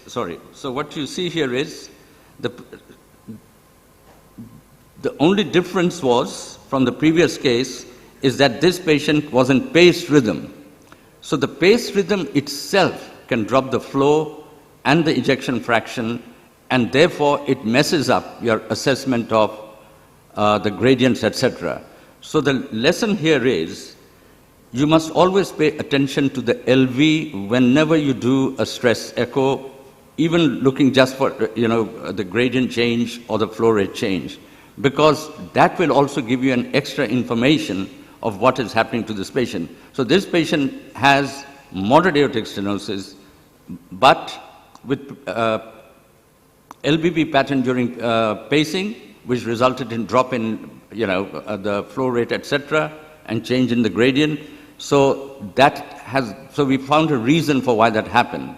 So it's not ischemia that caused it, right? So in this particular case, we didn't do anything to the patient. The patient was fine after that. My patient was short of breath, but not because of cardiac causes at that time. So moving on to another patient. So 82-year-old female, shortness of breath on exertion of recent onset, myelodysplastic, ejection systolic murmur in aortic area. So this is the echo. If you look at the valve is pretty calcified, right? And you can look at the LV. The LV function is down. It is not normal. And when we looked at calculated the ejection fraction, it was 35%. So low ejection fraction. And when we looked at the stroke volume, it is 91 ml, and the flow rate was over 200. So this patient has got, so this is the stroke volume, 46 ml per meter square. The flow rate was 260 ml per second, but the mean gradient is 32. So low ejection fraction, aortic valve area less than 1, but the mean gradient is only 32, but the flow rate is normal. So why is the gradient low if the flow rate is normal, right? Now, one of the other reasons why the gradient can be low despite a normal flow rate is increased vascular disease, meaning decreased compliance of the vascular tree, the systemic vascular tree. That can reduce the gradient without reducing the flow. Okay, so we know why the gradient is low. So again, what we want to do is to increase the flow. So this patient underwent dovitamin stress echo, and you can see that at rest, the stroke volume was 91, it's changed to 100 during a low dose of dovitamin. So we calculated the flow reserve, it was only 10%. Now you all know that a normal flow reserve is more than 20%. But in this patient, the flow reserve is only 10%. So again, look at the LV all the time. So if you look at the LV, right, you will see that the LV has actually improved from 35% to 48%. But the flow reserve is poor. So how would you label this patient? Okay? And not only that, if you look at the flow rate, that has increased to 333 ml per second. And if we go back, the mean gradient has gone up to 54 millimeter of mercury. So the mean gradient went up to 54, the valve area remained less than 1, so clearly we have demonstrated severe aortic stenosis, but with no flow reserve according to stroke volume index. But according to ejection fraction, it's increased contractility. According to flow rate, there's increased flow rate. So again, what is going on here? It is in the guidelines that you measure the flow, contractile reserve through stroke volume, through the stroke volume. Now, what happens with stroke volume, unfortunately, is, first of all, this is a patient with low ejection fraction and normal flow. Why normal flow? Because the LV was large and it can still generate enough stroke volume to maintain the flow, right? So that is number one. So low ejection fraction does not mean that the flow is normal. Number two, no contractile reserve according to the stroke volume derived flow reserve, but increased ejection fraction, increased flow rate. That is because when we give dovitamin in some patients, when the heart rate goes up, because the filling goes down, the volume drops, right? The stroke volume actually drops or remains the same. So that is the caveat measuring stroke volume. And that has been also shown in our study here where we said lack of stroke volume flow reserve does not always preclude assessment of severity of aortic stenosis. So even without a flow reserve, according to stroke volume, you can still see increase in gradient. And why? That is because if you look at rest, right? If you look at rest, this is the stroke volume, and at stress, this is the stroke volume. Didn't change very much, right? But what changed is the velocity. Look at the velocity going up compared to that, and that generates the gradient. So stroke volume does not generate gradient during stress. It is the increased velocity, meaning shortened ejection time, increased flow rate. And the fact that the stroke volume has a problem is clearly shown in these three large studies where you can see that in none of these studies that flow reserve had any prognostic value. So what it means is, though it is in the guidelines, it will be taken off very soon because it's clear now stroke volume assessed flow reserve actually has no diagnostic power, no prognostic power. But on the other hand, this is our study showing that if you look at a stress flow rate by increasing 10 ml per second, that has prognostic value because flow rate, which is increase in velocity, which measures the velocity also of the Doppler of the LV, is actually a representation of the intrinsic myocardial contractility rather than stroke volume, and also rather than ejection fraction. So then we come to another case, 79-year-old female, right? Again, this patient has got a low mean gradient, low aortic valve area, but here the flow rate also low. Okay, so the flow rate is low, the mean gradient is low, the aortic valve area is low. So meaning it is again a case of low flow, low gradient aortic stenosis with reduced ejection fraction of 27%. So it's a no-brainer. We should do something to increase the flow, which is dovitamin, and we gave dovitamin. And now if you look at the measurements here, so the AVA did not change very much, right? Now, if you look at the mean gradient at the top, that went up to 31. The AVA did not change very much. The flow rate went up to about 209, so it was over 200, right, about 210. And the ejection fraction didn't change very much. So how would you interpret this? Is it severe aortic stenosis? Is it moderate aortic stenosis? Or we don't know.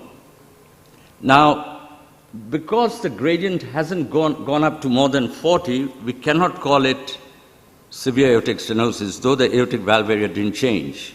Okay? So this we classify as indeterminate gradient, or rather indeterminate aortic stenosis, so we don't know. So what do we do then? Now you can actually do a projected valve area, right? So projected valve area is, you measure flow at 2 points, and then you do a calculation. So this is a calculation on, you can see there. This, and this. By the time you come to this middle, you are stressed, right? The patient is stressed, you are stressed, you said, forget it, I'll send the patient for CT or something. So you can do that, but it's a bit cumbersome. So what we came up is this. So what we said is, all you need to do is to increase the flow rate to over 200, because that's normal flow rate. And if at that time the valve area is less than 1, then it is severe aortic stenosis. So if you look at this slide, this is a multi-center study, by the way, which we led with Peterborough and all that, all the others, including, Poland and US. And you can see here that if you intervene on this valve of that patient, which we called indeterminate by normal criteria, but that patient achieved a flow rate of more than of 210, and the valve area remained less than 1, they did much better than if you left them to medical management. Okay, and not only that, again, it showed that if the stress flow rate is less than 210, the prognosis is bad. So stress flow rate not only gives you the contractility of the muscle of the heart, but also helps you in making a diagnosis of severe aortic stenosis. So you can see, if we had just used the guideline criteria, our indeterminate AS group is 43%. But if we take the flow rate criteria, then the indeterminate drops to 29%. So what do you do with this 29% of the patient? Now there you can use projected valve area, and though it's not on the slide, but the paper is in review, we've shown that if you combine the two techniques, you can reduce the indeterminate aortic stenosis assessment to 9%, so very low. In other words, 91% you can make a diagnosis of severe aortic stenosis using stress echocardiography. So this is a take-home message. Always assess LV function, regional wall motion abnormality, contractile reserve, not with stroke volume, because I've said here, stroke volume may not be assessed because it may be reduced due to small L volumes during stress echo despite normal contractile reserve. If stress echo is indeterminate, assess AVA at flow rate of 210, and if it remains indeterminate, then you can use projected valve area. CT calcium will come later, and you must have read in the literature that CT calcium is not good in patients with low flow, low gradient aortic stenosis. Thank you.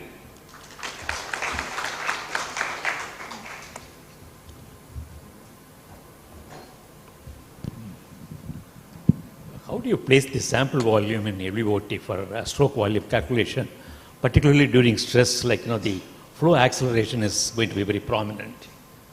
How do you identify the right spot? Okay, so all you need to do is to measure the ejection time. So stroke volume divided by ejection time is the flow rate. Yeah? You place the sample volume, ideally, the flow accelerates during exercise. Yes. Or dobutamine. Yes. How do you decide the site where you place the sample volume? Okay, so when we place the sample volume, it is in the usual place we place, isn't it? Right? I know it accelerates. You don't put the sample volume where there's lots of color, but just below that. But normally it doesn't vary too much as far as we know. Yeah. Dr. Roxy, I've got a very silly question. Pardon me if I'm asking something wrong. My question is, rather than doing all these things, can't we put a probe inside and do a transesophageal echo and calculate the valve area? When? In every subject, whenever we are thinking of a severe aortic stenosis, Yeah. just do a transesophageal echo and calculate valve area. Okay, so what you will get in a low flow situation is, you will see small aortic valve area.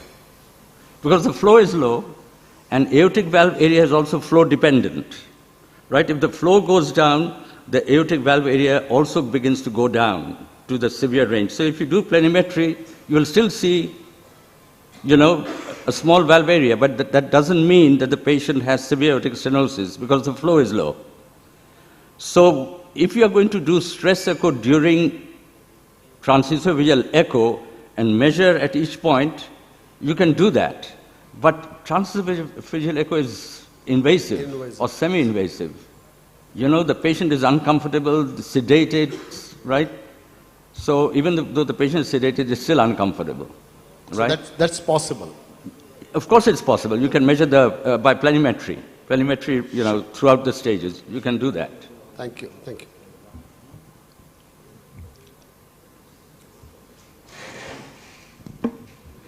Thank you, Roxy. I think I have noted down your, publications. I'll go through that and try to understand rather than asking you any question. Thank you. Thank you very much. Thank you, chairpersons. Thank you, sir, for a wonderful presentation. So now the next session will be on congenital heart disease. I would request all the speakers to please line up their presentations if they are around. Please identify yourself, Dr. Praveen A. Is he around? Dr. Shiva Prasad, PM. Okay. So the next chairpersons for this session are, I would like to invite Dr. Anita Saxena, ma'am. Is she around? Dr. Smita Mishra, I can't see her. Dr. Amit Mistry. Dr. Vikas Kohli, I think all of them. So, whom do I invite?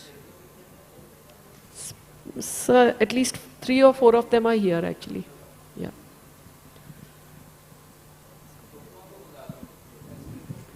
Can I call upon Dr. Vivek Sulere, be on the dais, Dr. Ranjan, be on the dais, and Dr. Meera Govindrajan, be on the dais, and finally, Mrs. Sangeeta Porwal on the dais.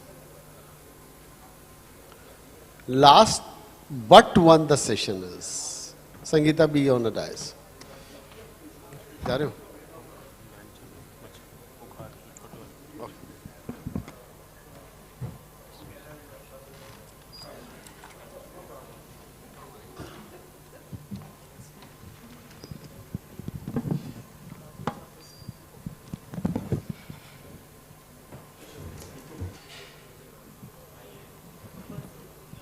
Can I have a first speaker, Dr. Parveen, please on a dais. He's already over here. So Dr. Shiva Prasad, if you are over here, please attach your, he's there. Okay. Dr. Munish Tomar, he's there. And I know Dr. Neeraj Agarwal. So, good evening everyone. Myself is Dr. Praveen. I am a senior resident in pediatric cardiology from AIIMS Delhi. So, I will be presenting an interesting case which we managed 4 months back in our hospital. So, this is the story of 9-year-old female child who is a resident of UP. She presented to us with chief complaints of dyspnea on exertion is functional class 2 since last 4 months prior to admission. So the child started having this dyspnea on exertion since June 2024 and also had decreased urine output 2 days prior to the admission. So however, there was no significant negative history like palpitation, chest pain or syncope, or no history of any contact with TB, cough, hemoptysis or weight loss in the patient. On examination, the patient had tachycardia, was tachypneic, there was elevated JVP with distended neck veins, there was cardiomegaly, on auscultation there was muffled sounds. And there was also hepatomegaly, but respiratory and neurological examination was normal. And she was accompanied with chest X-ray from the outside hospital, which showed a huge cardiomegaly, which I'll be showing later. And also there was an echo cardiography done outside, which showed a large collection anterior to the right ventricle. So on further probing the parents, they revealed the history that the child had an history of blunt chest trauma 1.5 years prior to the symptoms. She fell from the motorcycle and sustained injury to the anterior chest wall. But at that time, the child was evaluated in a local hospital with chest X-ray was done and NCCT head was done. It was told to be normal. The child was asymptomatic throughout this period.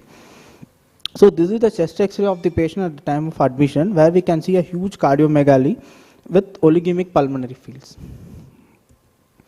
And the ECG was also showing a right atrial enlargement with diffuse low voltage complexes with right axis deviation. So this is the echo subcostal view showing, you can see all 4 chambers of the heart collapsed and there is a huge collection anterior to the right ventricle. So, and we can also see a huge rent also seen in the RA free wall, and the cavity is freely communicating with the right atrium through this rent. On color Doppler, we can further see there is a to and fro motion of fluid between the cavity and the right atrium, and all the other 4 chambers also, 3 chambers were collapsed.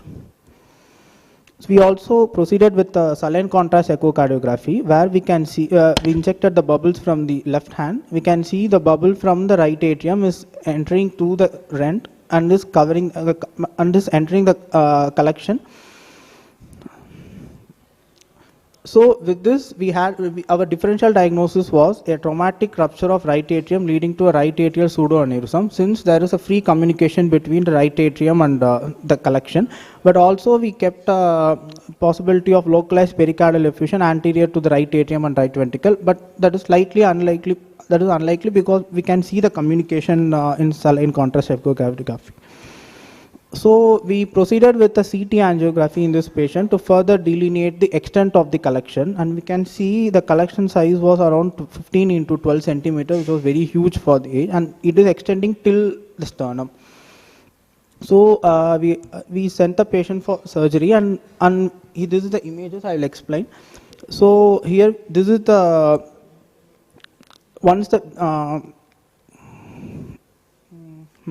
So once we reflect the pericardium, we can see the huge pseudoaneurysm, and once the pseudoaneurysm is open, it is completely filled with blood. Once the blood is evacuated, we can see the huge rent in the RA, and we can also see the pectinate muscles within the RA.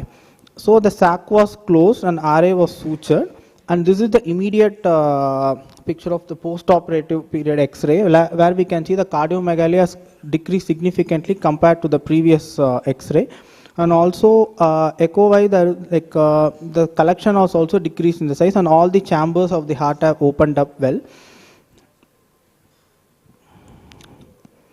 And the patient was followed up, and this is the echo 6 months after the surgery, where we can see the RA-RV has opened up nicely and the collection has also decreased, and the patient's vitals also stabilized, and JVP, everything became normal.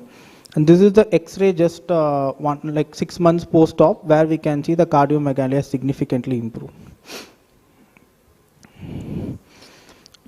So blunt injury to chest is not a common etiology, but injury to cardiac chamber is pretty rare in blunt chest injury, where it occurs for only 0.2 to 0.3%. The most common chamber involved in blunt cardiac injury is right atrium, since it is the most anteriormost chamber, and it is involved in more than 40% of the patients with blunt cardiac injury.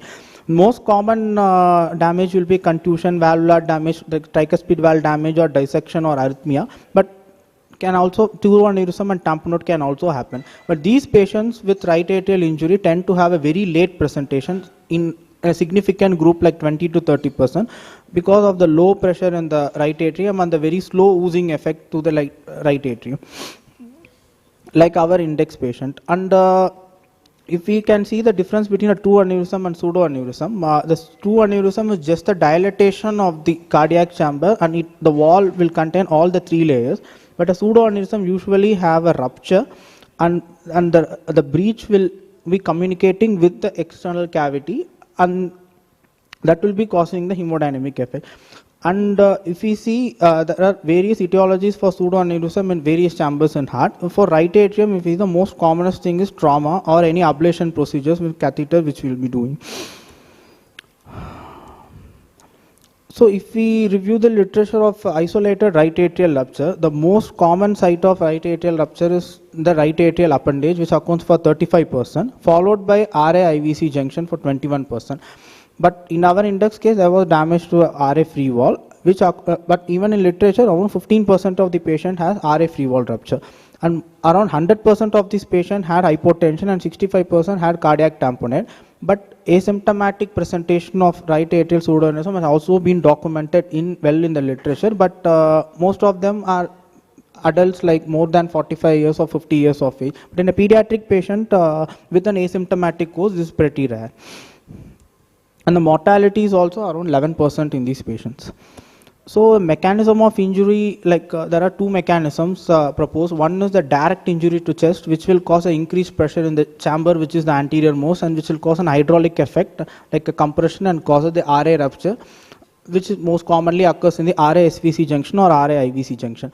Other thing is the rapid deceleration, which sudden change in velocity, which will cause the shear force and the tearing force, which can cause, that is the most common mechanism described for the free wall rupture.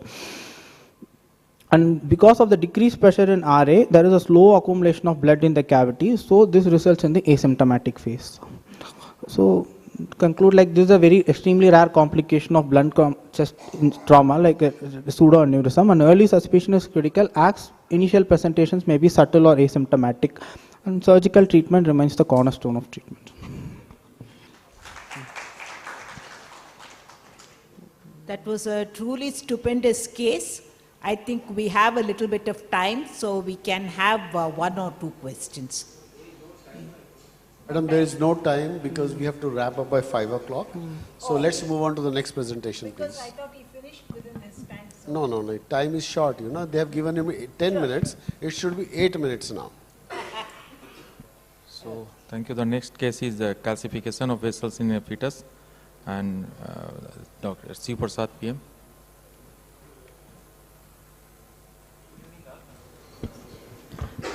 I'm senior resident pediatric cardiology from AIIMS. We had this interesting case of calcification of vessels in a fetus.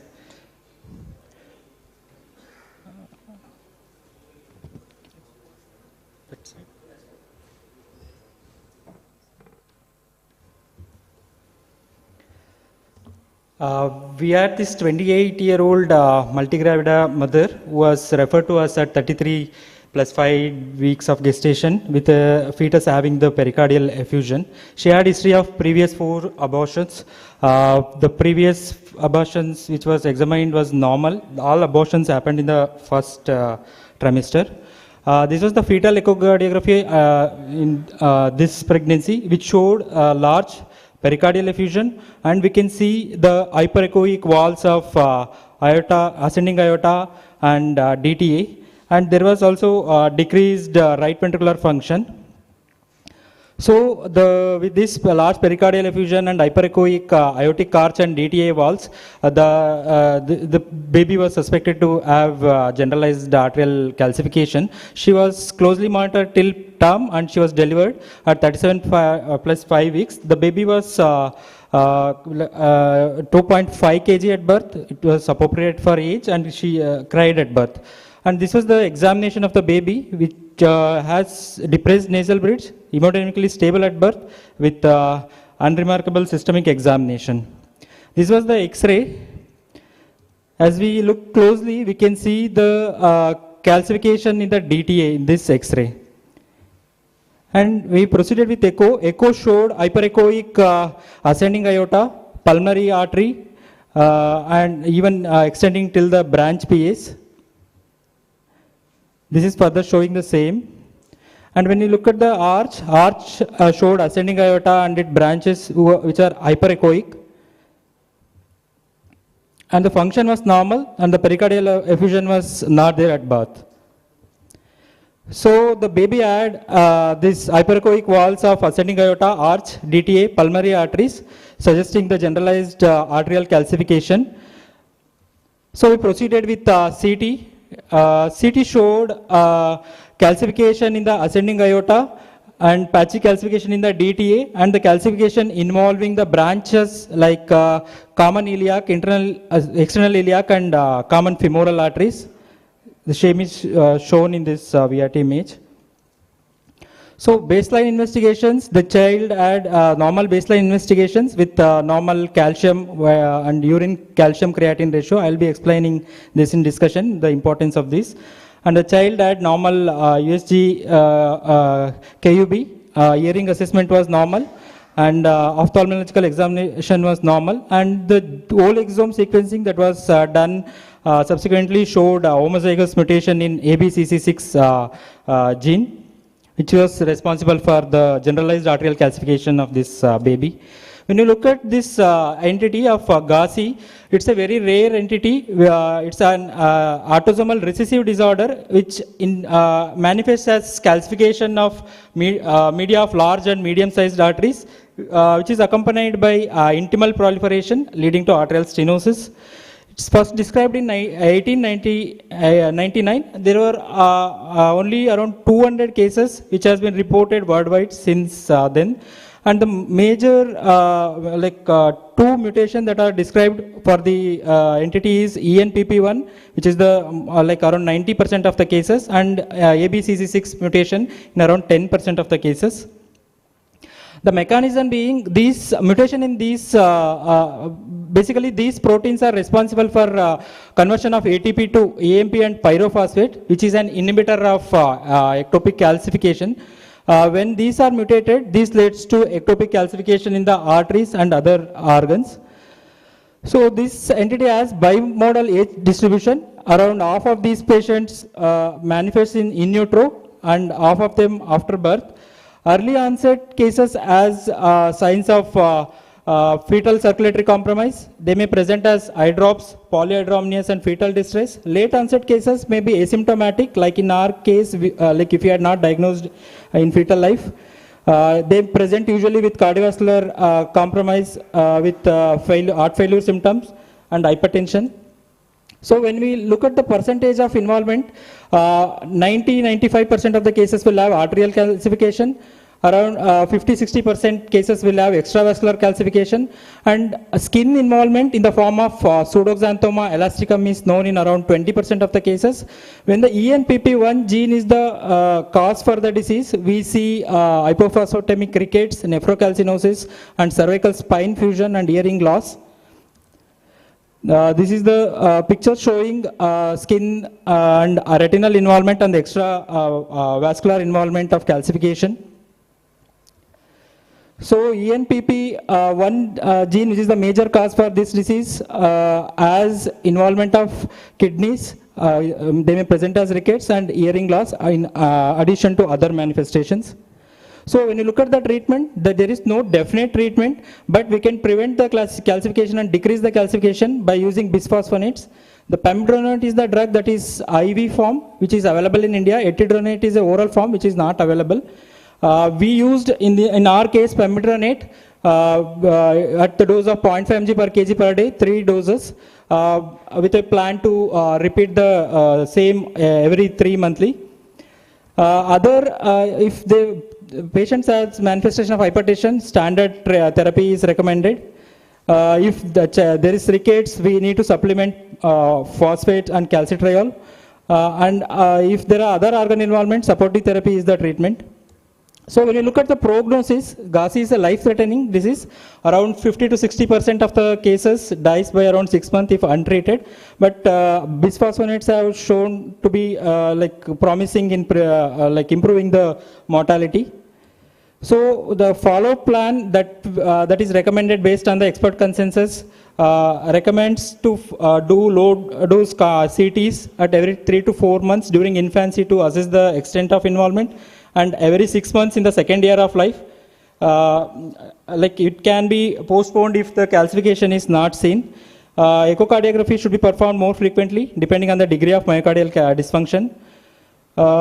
So other organ involvement screening should be done in follow-up. And there is a promising ongoing trial for supplementing the ENPP1 deficiency with a recombinant enzyme. This has shown good results in animal studies, and there is an ongoing phase 1B trial for this enzyme replacement therapy for GASI.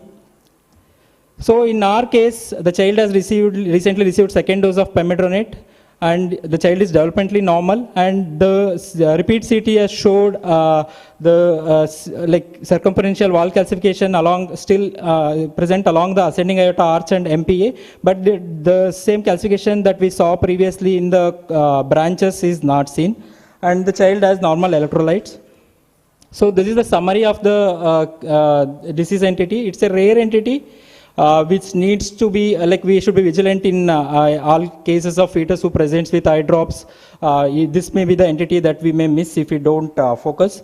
And the treatment is still, there is no curative treatment. We can, the bisphosphonates have shown bit promising therapy in these cases. Thank you. Thank you for a very nice case. The next case is Lord of Rings, and speaker is Dr. Munish Tumar.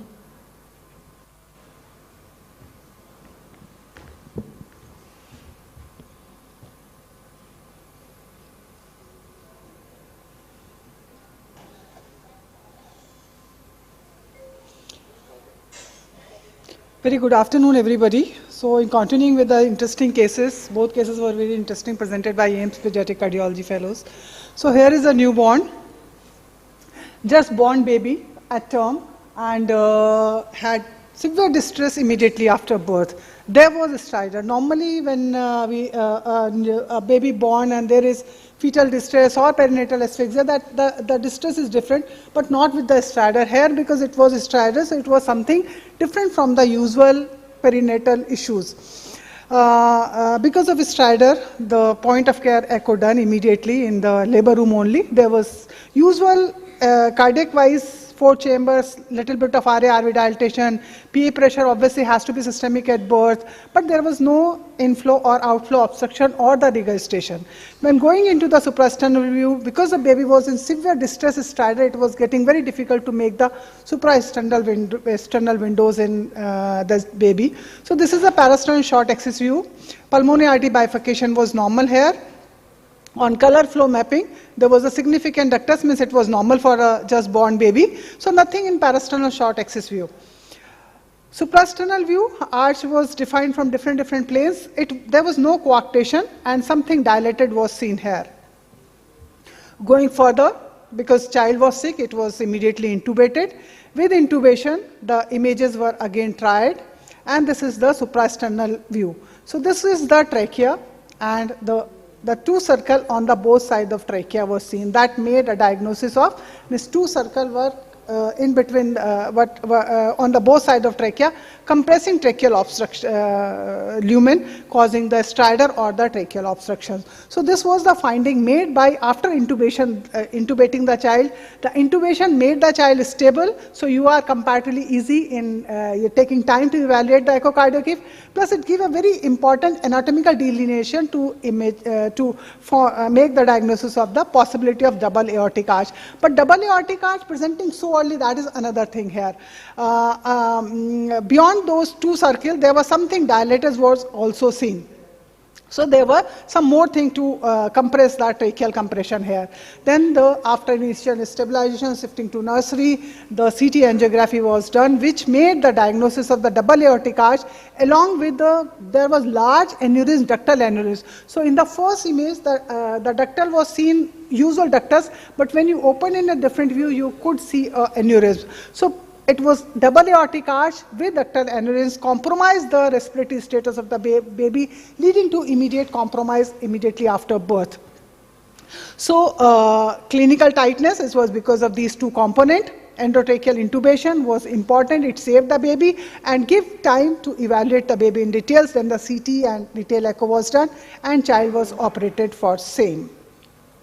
So to understand the arch development, this is all we are reading from our first year MBBS time of view. So it is a 5th week of gestation. So 5th week of gestation, that time the arch, things are happening. So there are 6 arches which appear and disappear according to the, with the gestation age.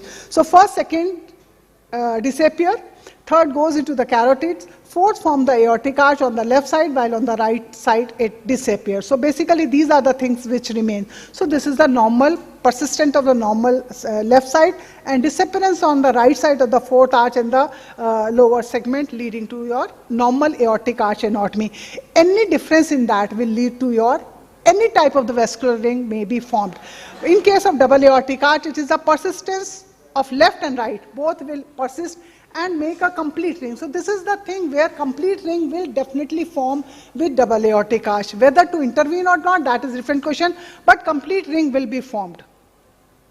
So this is almost 1% of congenital cardiac anomalies are the vascular ring, and 55% are by the double aortic arch. What is the presentation for the double aortic arch? Any form of respiratory and the esophageal issues. So respiratory failure shortly after birth or later part of the life, apneic episodes, apneic life-threatening episodes, unexplained events, noisy breathing, cyanosis, persistent cough. Sometimes child is getting repeated episodes of so-called bronchial asthma episodes. They are not responding to nebulization. So anything like that, we need to think for the vascular aortic arch or the vascular malformation. This is one anatomy where we need to search for the tracheal compression, because in your usual cardiac anatomy, nothing will be there to suggest that it could be the double aortic arch or aberrant subclavian vessels or anything. So vascular ring need to be searched when there are any presentation related to the respiratory issues in the on examination. Usually no murmur if there is no associated cardiac defects, and just failure to thrive and some noisy breathing will be there. So in these conditions, we have to evaluate in detail by echocardiography. If not conclusive, then better to ask for the further imaging. CT angiography give you all the information, what type of anomalies, what type of compressions, you will get every information by the CT angiography. Surgical repair is the mainstay of treatment, and indication symptomatic. If child is symptomatic, you have to intervene. If you are going for some other open heart surgery, the aortic arch anomaly, if incidentally find it, should be repaired. So recently I saw a child who was operated for VSD. So VSD surgical closure was done, and after 1 year of that, child came to me because of recurrent respiratory issue. His respiratory issues were persisting, in fact increased after so-called the VSD surgery. And when we looked on the anatomy, it was double aortic arch, which was somehow missed during the initial evaluation or that at the time of the surgery, because we have to tell the surgeon that this is the anatomy. He just can't go and looking for the vascular anatomy. That is so important. Defining the aortic arch, side of aortic arch, branching pattern, everything we should report in our echocardiography, especially from the congenital point of view. So if you're going for surgery for some other reason, there is double aortic arch, you need to repair. If it is symptomatic, you need to repair these aortic arch anomalies. Can I take few more minutes? Sir is not here. Okay. So this is another child, 2 year, with stridor. Again, stridor was the presentation. No murmur. X-ray was not so-called any informative. Echo usual was okay, except some mild pulmonary arterial hypertension. This is the parasternal short axis view.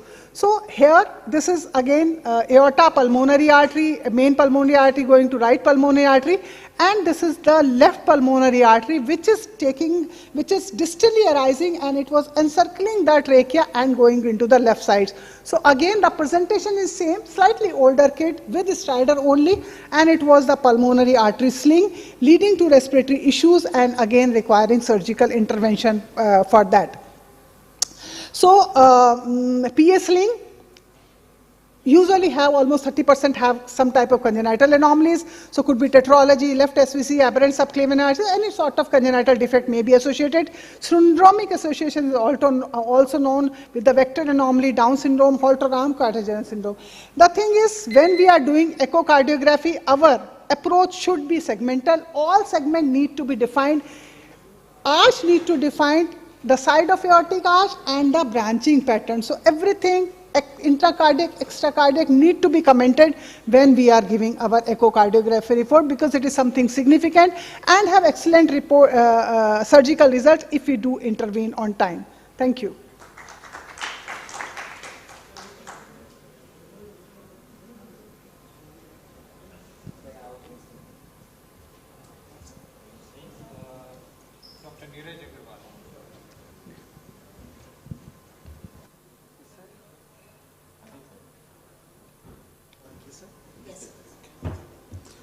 So, last session possibly, let me go through faster this session.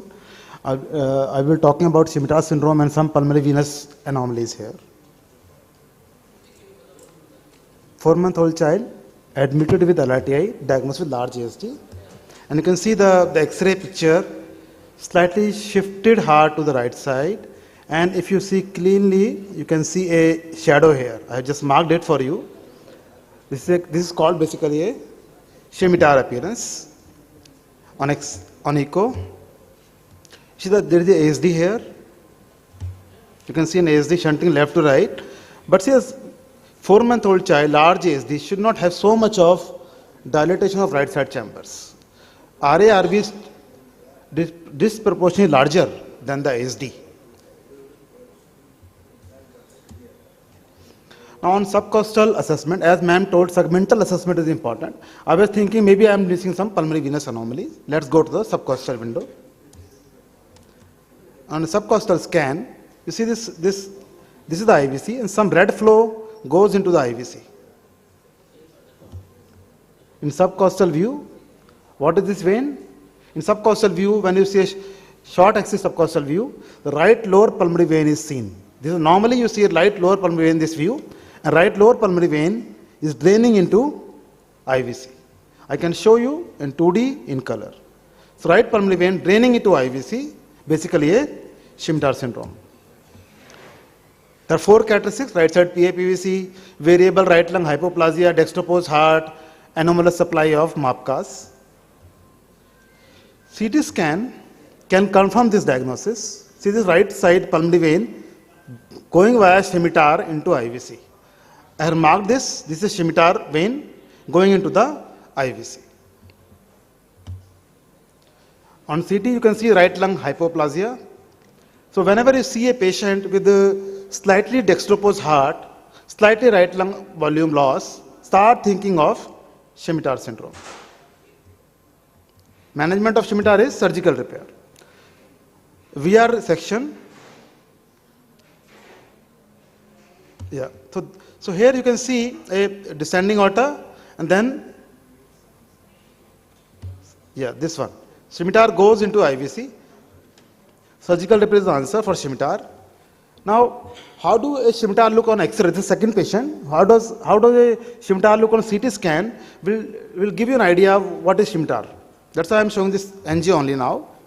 So femoral venous access, right lower pulmonary vein engaged, and you can see one vein draining into IVC, and then this is the picture of scimitar.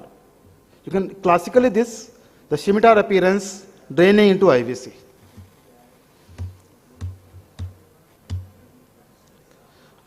Right upper vein, so all pulmonary veins draining via scimitar into IVC. One more method to assess right pulmonary veins is venophase. So right pulmonary artery injection, wait for the contrast, and you can see the scimitar here again. This is another method to define pulmonary veins when you don't have an access to the pulmonary veins. See this now. Right pulmonary injection, wait for scimitar to appear. So scimitar shows on X-ray, on angio. This is the MAPCA you saw. See the descending autogram, and you can see a collateral here. This one. So collateral supplying the right lower lobe is another manifestation of scimitar syndrome. Now this is the scimitar syndrome. Now what is masquerade? What can look like a scimitar is also important to understand. This is my last case, 4-year-old child, presented with recurrent uveitis, stand for echo to rule out CSD. X-ray, see right side shift of the heart, some volume loss on the right lung, and maybe a shadow here. I thought there is shadow, which is looking like a scimitar. So abnormal radiopacity in the paracardiac region with volume loss of right lung, I was thinking in my mind, it's the scimitar syndrome. Going to the subcostal view to profile the pulmonary vein. See, this pulmonary vein is not draining into IVC. This pulmonary vein is not draining into IVC, it's normal draining into the, most likely into the LA. Defining again the pulmonary vein, right lower pulmonary vein, draining normally. Now compare scimitar versus current patient. This is scimitar. You can see red flow, right lower pulmonary vein draining into IVC. Here, I don't see a vein draining into IVC. So it's not a scimitar, I am sure now. I will skip this. So right lower pulmonary vein I have defined is not draining into. Now let's see the 4-chamber view. In a 4-chamber view, normally you see right pulmonary vein here, but in my case, I am not able to profile right lower pulmonary vein in the 4-chamber view. So I am surprised, where is the right lower pulmonary vein? It is atretic. In short axis view, again I am not able to see right lower pulmonary vein. But in subcostal view, right pulmonary vein was seen, draining into towards LA. Some flow seen, but I see only one vein on the left side draining into LA. And I see a common chamber of the pulmonary venous drainage into LA. I thought this may be varix, maybe common veins, all veins are joining and coming to the LA. Normally you see a pulmonary vein draining into LA here. Here I am seeing a common chamber. CT angio was done, and you see this looks like scimitar. It comes towards IVC, but the contrast doesn't go into IVC. So it's not draining into IVC. Scimitar goes to the LA. Posterior view. So this vein was draining into LA, but using a tortuous course. It's called meandering pulmonary vein or pseudo-scimitar syndrome. And this is a picture from the behind of CT scan. You can see the dilated aneurysmal pulmonary veins draining into LA. This is the echo and CT correlation. On echo, I could see this large channel. And on CT, this is the channel. So right lower pulmonary veins or right upper middle pulmonary veins, all making a common chamber and draining into this vein. So this is not a scimitar, this is pseudo-scimitar or meandering pulmonary vein. CT was performed. Again,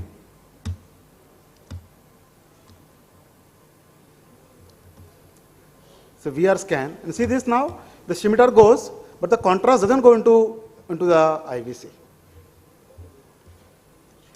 So the comparison of contrast in the IVC, this is scimitar draining into IVC, this is meandering vein draining into LA and not going into the IVC. So the diagnosis was made of meandering vein and not scimitar syndrome. This should not go for a surgical repair. So my conclusion, juxtaposed heart with small right side PA, raise suspicion of scimitar syndrome, disproportionate right side heart dilatation, look for venous anomalies, unexplained pH, rule out pulmonary venous anomalies. Thank you. Thank you. Nice demonstration of pulmonary veins. Thank you. Next speaker, Dr. Debika, a case that baffled me. Dr. Debika, quickly finish it or don't baffle us. So the case that baffled me is my patient, a 50 years old female, referred to our electrophysiologist from outside with for the management of paroxysmal AF with the possibility of RV cardiomyopathy. Echo done outside showed dextrocardia, severe tear, enlarged atria, dilated RV with systolic dysfunction. EP guy has advised CMR for confirmation of RV cardiomyopathy, but CMR ruled out the RV cardiomyopathy. There was no outpouching. RV had a fair systolic function, no evidence of inflammation, infiltration, good biventricular systolic function, dilated RA with severe tear and moderate edema. At this point, the patient was referred to me for detailed assessment by echocardiography. Clinically, I got normal pulse, normal heart sound, a soft systolic murmur. Her SpO2 was 96%, ECG showed normal sinus rhythm. So it was a case of dextrocardia, as you can see here. This is the lever, heart is directing towards the right with situs solitus. Now, as I looked at the four-chamber view, I got a dilated RA as well as the LA, and the patient had intermittent atrial fibrillation. But if you look at her RV, TAPSE was quite good, 17.5. So RV systolic function was well preserved. And parasternal long axis is a problem in dextrocardia, but somehow I could manage to get, which showed mild mitral agitation. As I went to the four-chamber view, well, I could see a torrential tricuspid regurgitation with TRVC 14 millimeter. It was a low pressure TR. If we look at the tricuspid valve leaflets, normal morphology, only there is a coaptation failure. Her pulmonary valve was normal. Somehow I got the views. It was a very, very difficult window. An adult patient with dextrocardia is a real problem for echocardiography. Now I started looking at the four-chamber view again. As I looked, I had a doubt initially. I didn't see anything, but now I started looking at it with the color flow. There was a flow from left side to the right side. Now I had a doubt whether it's a dilated coronary sinus or an ASD. The severe TR was there. I looked for the SVCs. The right SVC was very clear, but left I was not very sure. I could see a structure. I was not very sure about the left SVC, but right SVC was there. Now I did the transesophageal echo at this moment, and because I couldn't come to a diagnosis, I wanted to rule out the ASD, severe TR again. The long axis, aortic long axis is normal. Now, as I went to the midesophageal four-chamber view, this is the only view I was getting in TE also. There it looked like a dilated coronary sinus. And in the next view, you see, I tried to open, and there I could see this is the LA, this is RA. The coronary sinus is draining into the RA, but there is an unroofed coronary sinus, which was showing clean flow from the coronary sinus to the LA. So I did a bubble contrast study.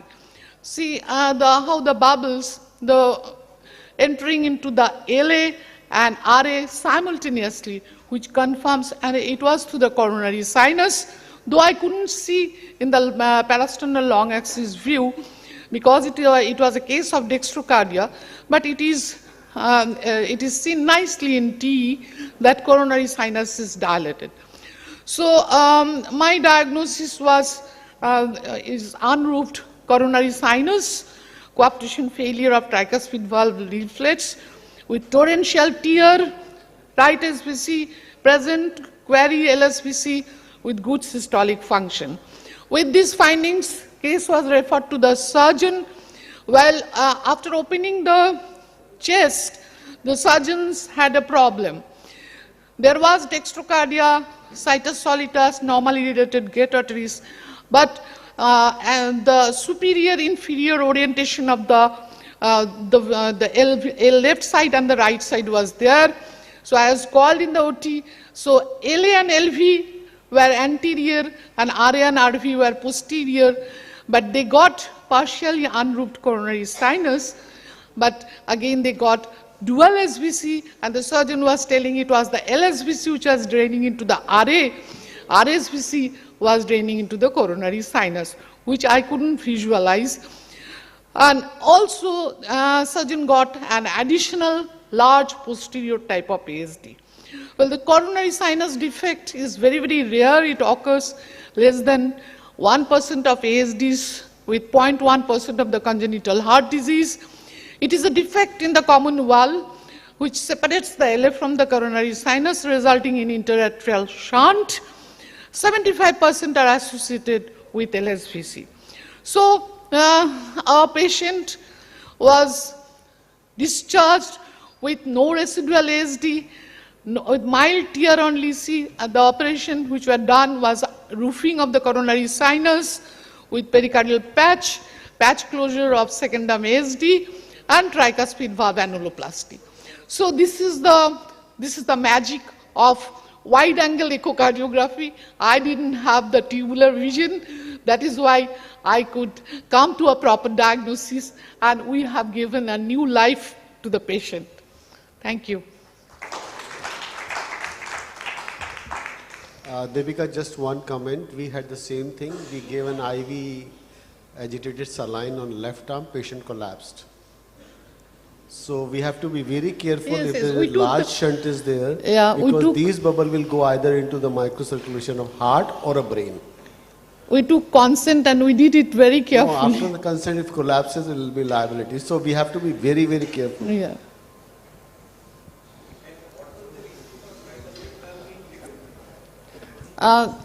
She was having intermittent atrial fibrillation. No, so the RA was enlarged. That's fine. Tricuspid valve are thickened. Leaflets. Leaflets. No, it was, they were not thickened. Paraoperatively, these were okay, because if you look at the post-operative. No, pre-operative. Yeah, see, no, those were not thickened. Maybe because of the over gain in the picture. I'll go to the. Samir, they get thickened by evening, you know. Okay. Just see. I accept whatever he says. They are there. Say, look at the tricuspid valve. Okay, I'll show you. Go into the fourth chamber and this is thickened.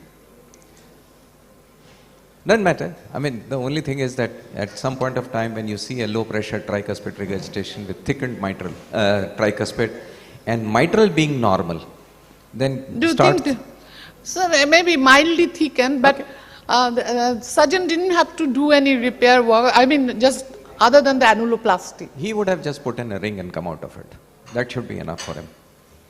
Because they are not bothered about morphology. I have seen the patient 2-3 days back also. Her everything is normal. This is the picture which I have taken, I think, day before yesterday. This is the picture. No, I'm not saying anything about what was the diagnosis, but my observation was that the tricuspid was thickened compared to mitral. That's how you compare tricuspid thickness. Thank you, Samir sir. Thank you, speakers, for this session and the chairpersons. With this, we conclude our meeting, and I would request the organizing president, Dr. Rakesh Gupta, to give the vote of thanks.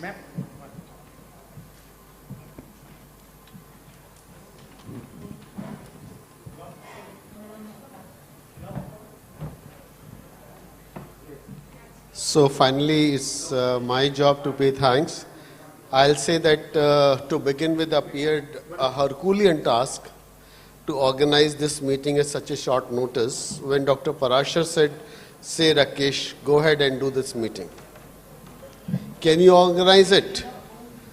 And whatever the submission was, there is a large gap between the national conference in March 2024 and the next annual conference in October 25.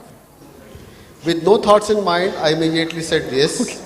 Later on, I realized how much confidence he had in me when he asked this question, despite the fact we were going through a turbulent time in our relationship as father and son duo always have. I am thankful from the core of my heart for his immense confidence in me. Various national speakers readily consented to be the part of this Congress, along with international Dr. Roxy. All of them shared their exemplary skills and enchanted the audience with their knowledge. I am thankful to all of them from the apex of my left ventricle. All of them contributed immensely to the scientific program despite their busy schedules. No conference is possible without the active participation and discussion of the participant. They are like a blood cells circulating amongst all chambers, enjoying the activity, and I am also thankful to these blood cells in my hemoglobin. Organizing our ECHO conference is a mighty work, needs the support of multiple hands. The entire ELCOR team, Grover Audiovisual System, Hotel Lalit staff made this event possible without any hitch. They all worked like a linear phase array transducer with a cord in my hand. I am also thankful to them for untiring efforts. I would like to pay thanks to many persons behind the scene, I can't name them, all of them, who always stood along with me in the difficult times, as also happened this time also. All the activity of the heart need current, which was provided by three-phase electricity connection from GE, Izaute and a Samsung. Thankful to them for keeping this heart alive and running. Before I close, I would like to pay thanks to the master of the ceremony, the pacemaker of my heart, for keeping this program and my heart running smoothly in a normal sinus rhythm. And finally, I, along my entire team, is blessed by Almighty God for making this program successful. And once again, I'll be calling you all again. Can I have a slide of next conference in Kochi? We had a board depicted outside. So join over there in the next conference. And then, can I have the slide, please? Yes. Now, this is Eco Asia, which we are going to organize in Delhi in 2026 under the chairmanship of Dr. S.K. Parashar, along with this complete band of a non-invasive transducer, a linear phase array harmonic broadband. The captain and the coach together would be the apex of this particular team. And can I have another slide also? No, the other one in Cochin. Anyway, the board was there outside. And last, finally, let's all stand up again to close this ceremony with the national anthem as we started in the morning before we disperse. Can I have the national anthem, please?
Thank you very much. We'll have a group photo together before we disperse. Okay. Sir, please be on the dais. Everybody please on the dais. Sir, आइए group photograph हो जाए. Before all of us will come together. Please come, somebody, the legends on the dais and rest all can stand together downstairs.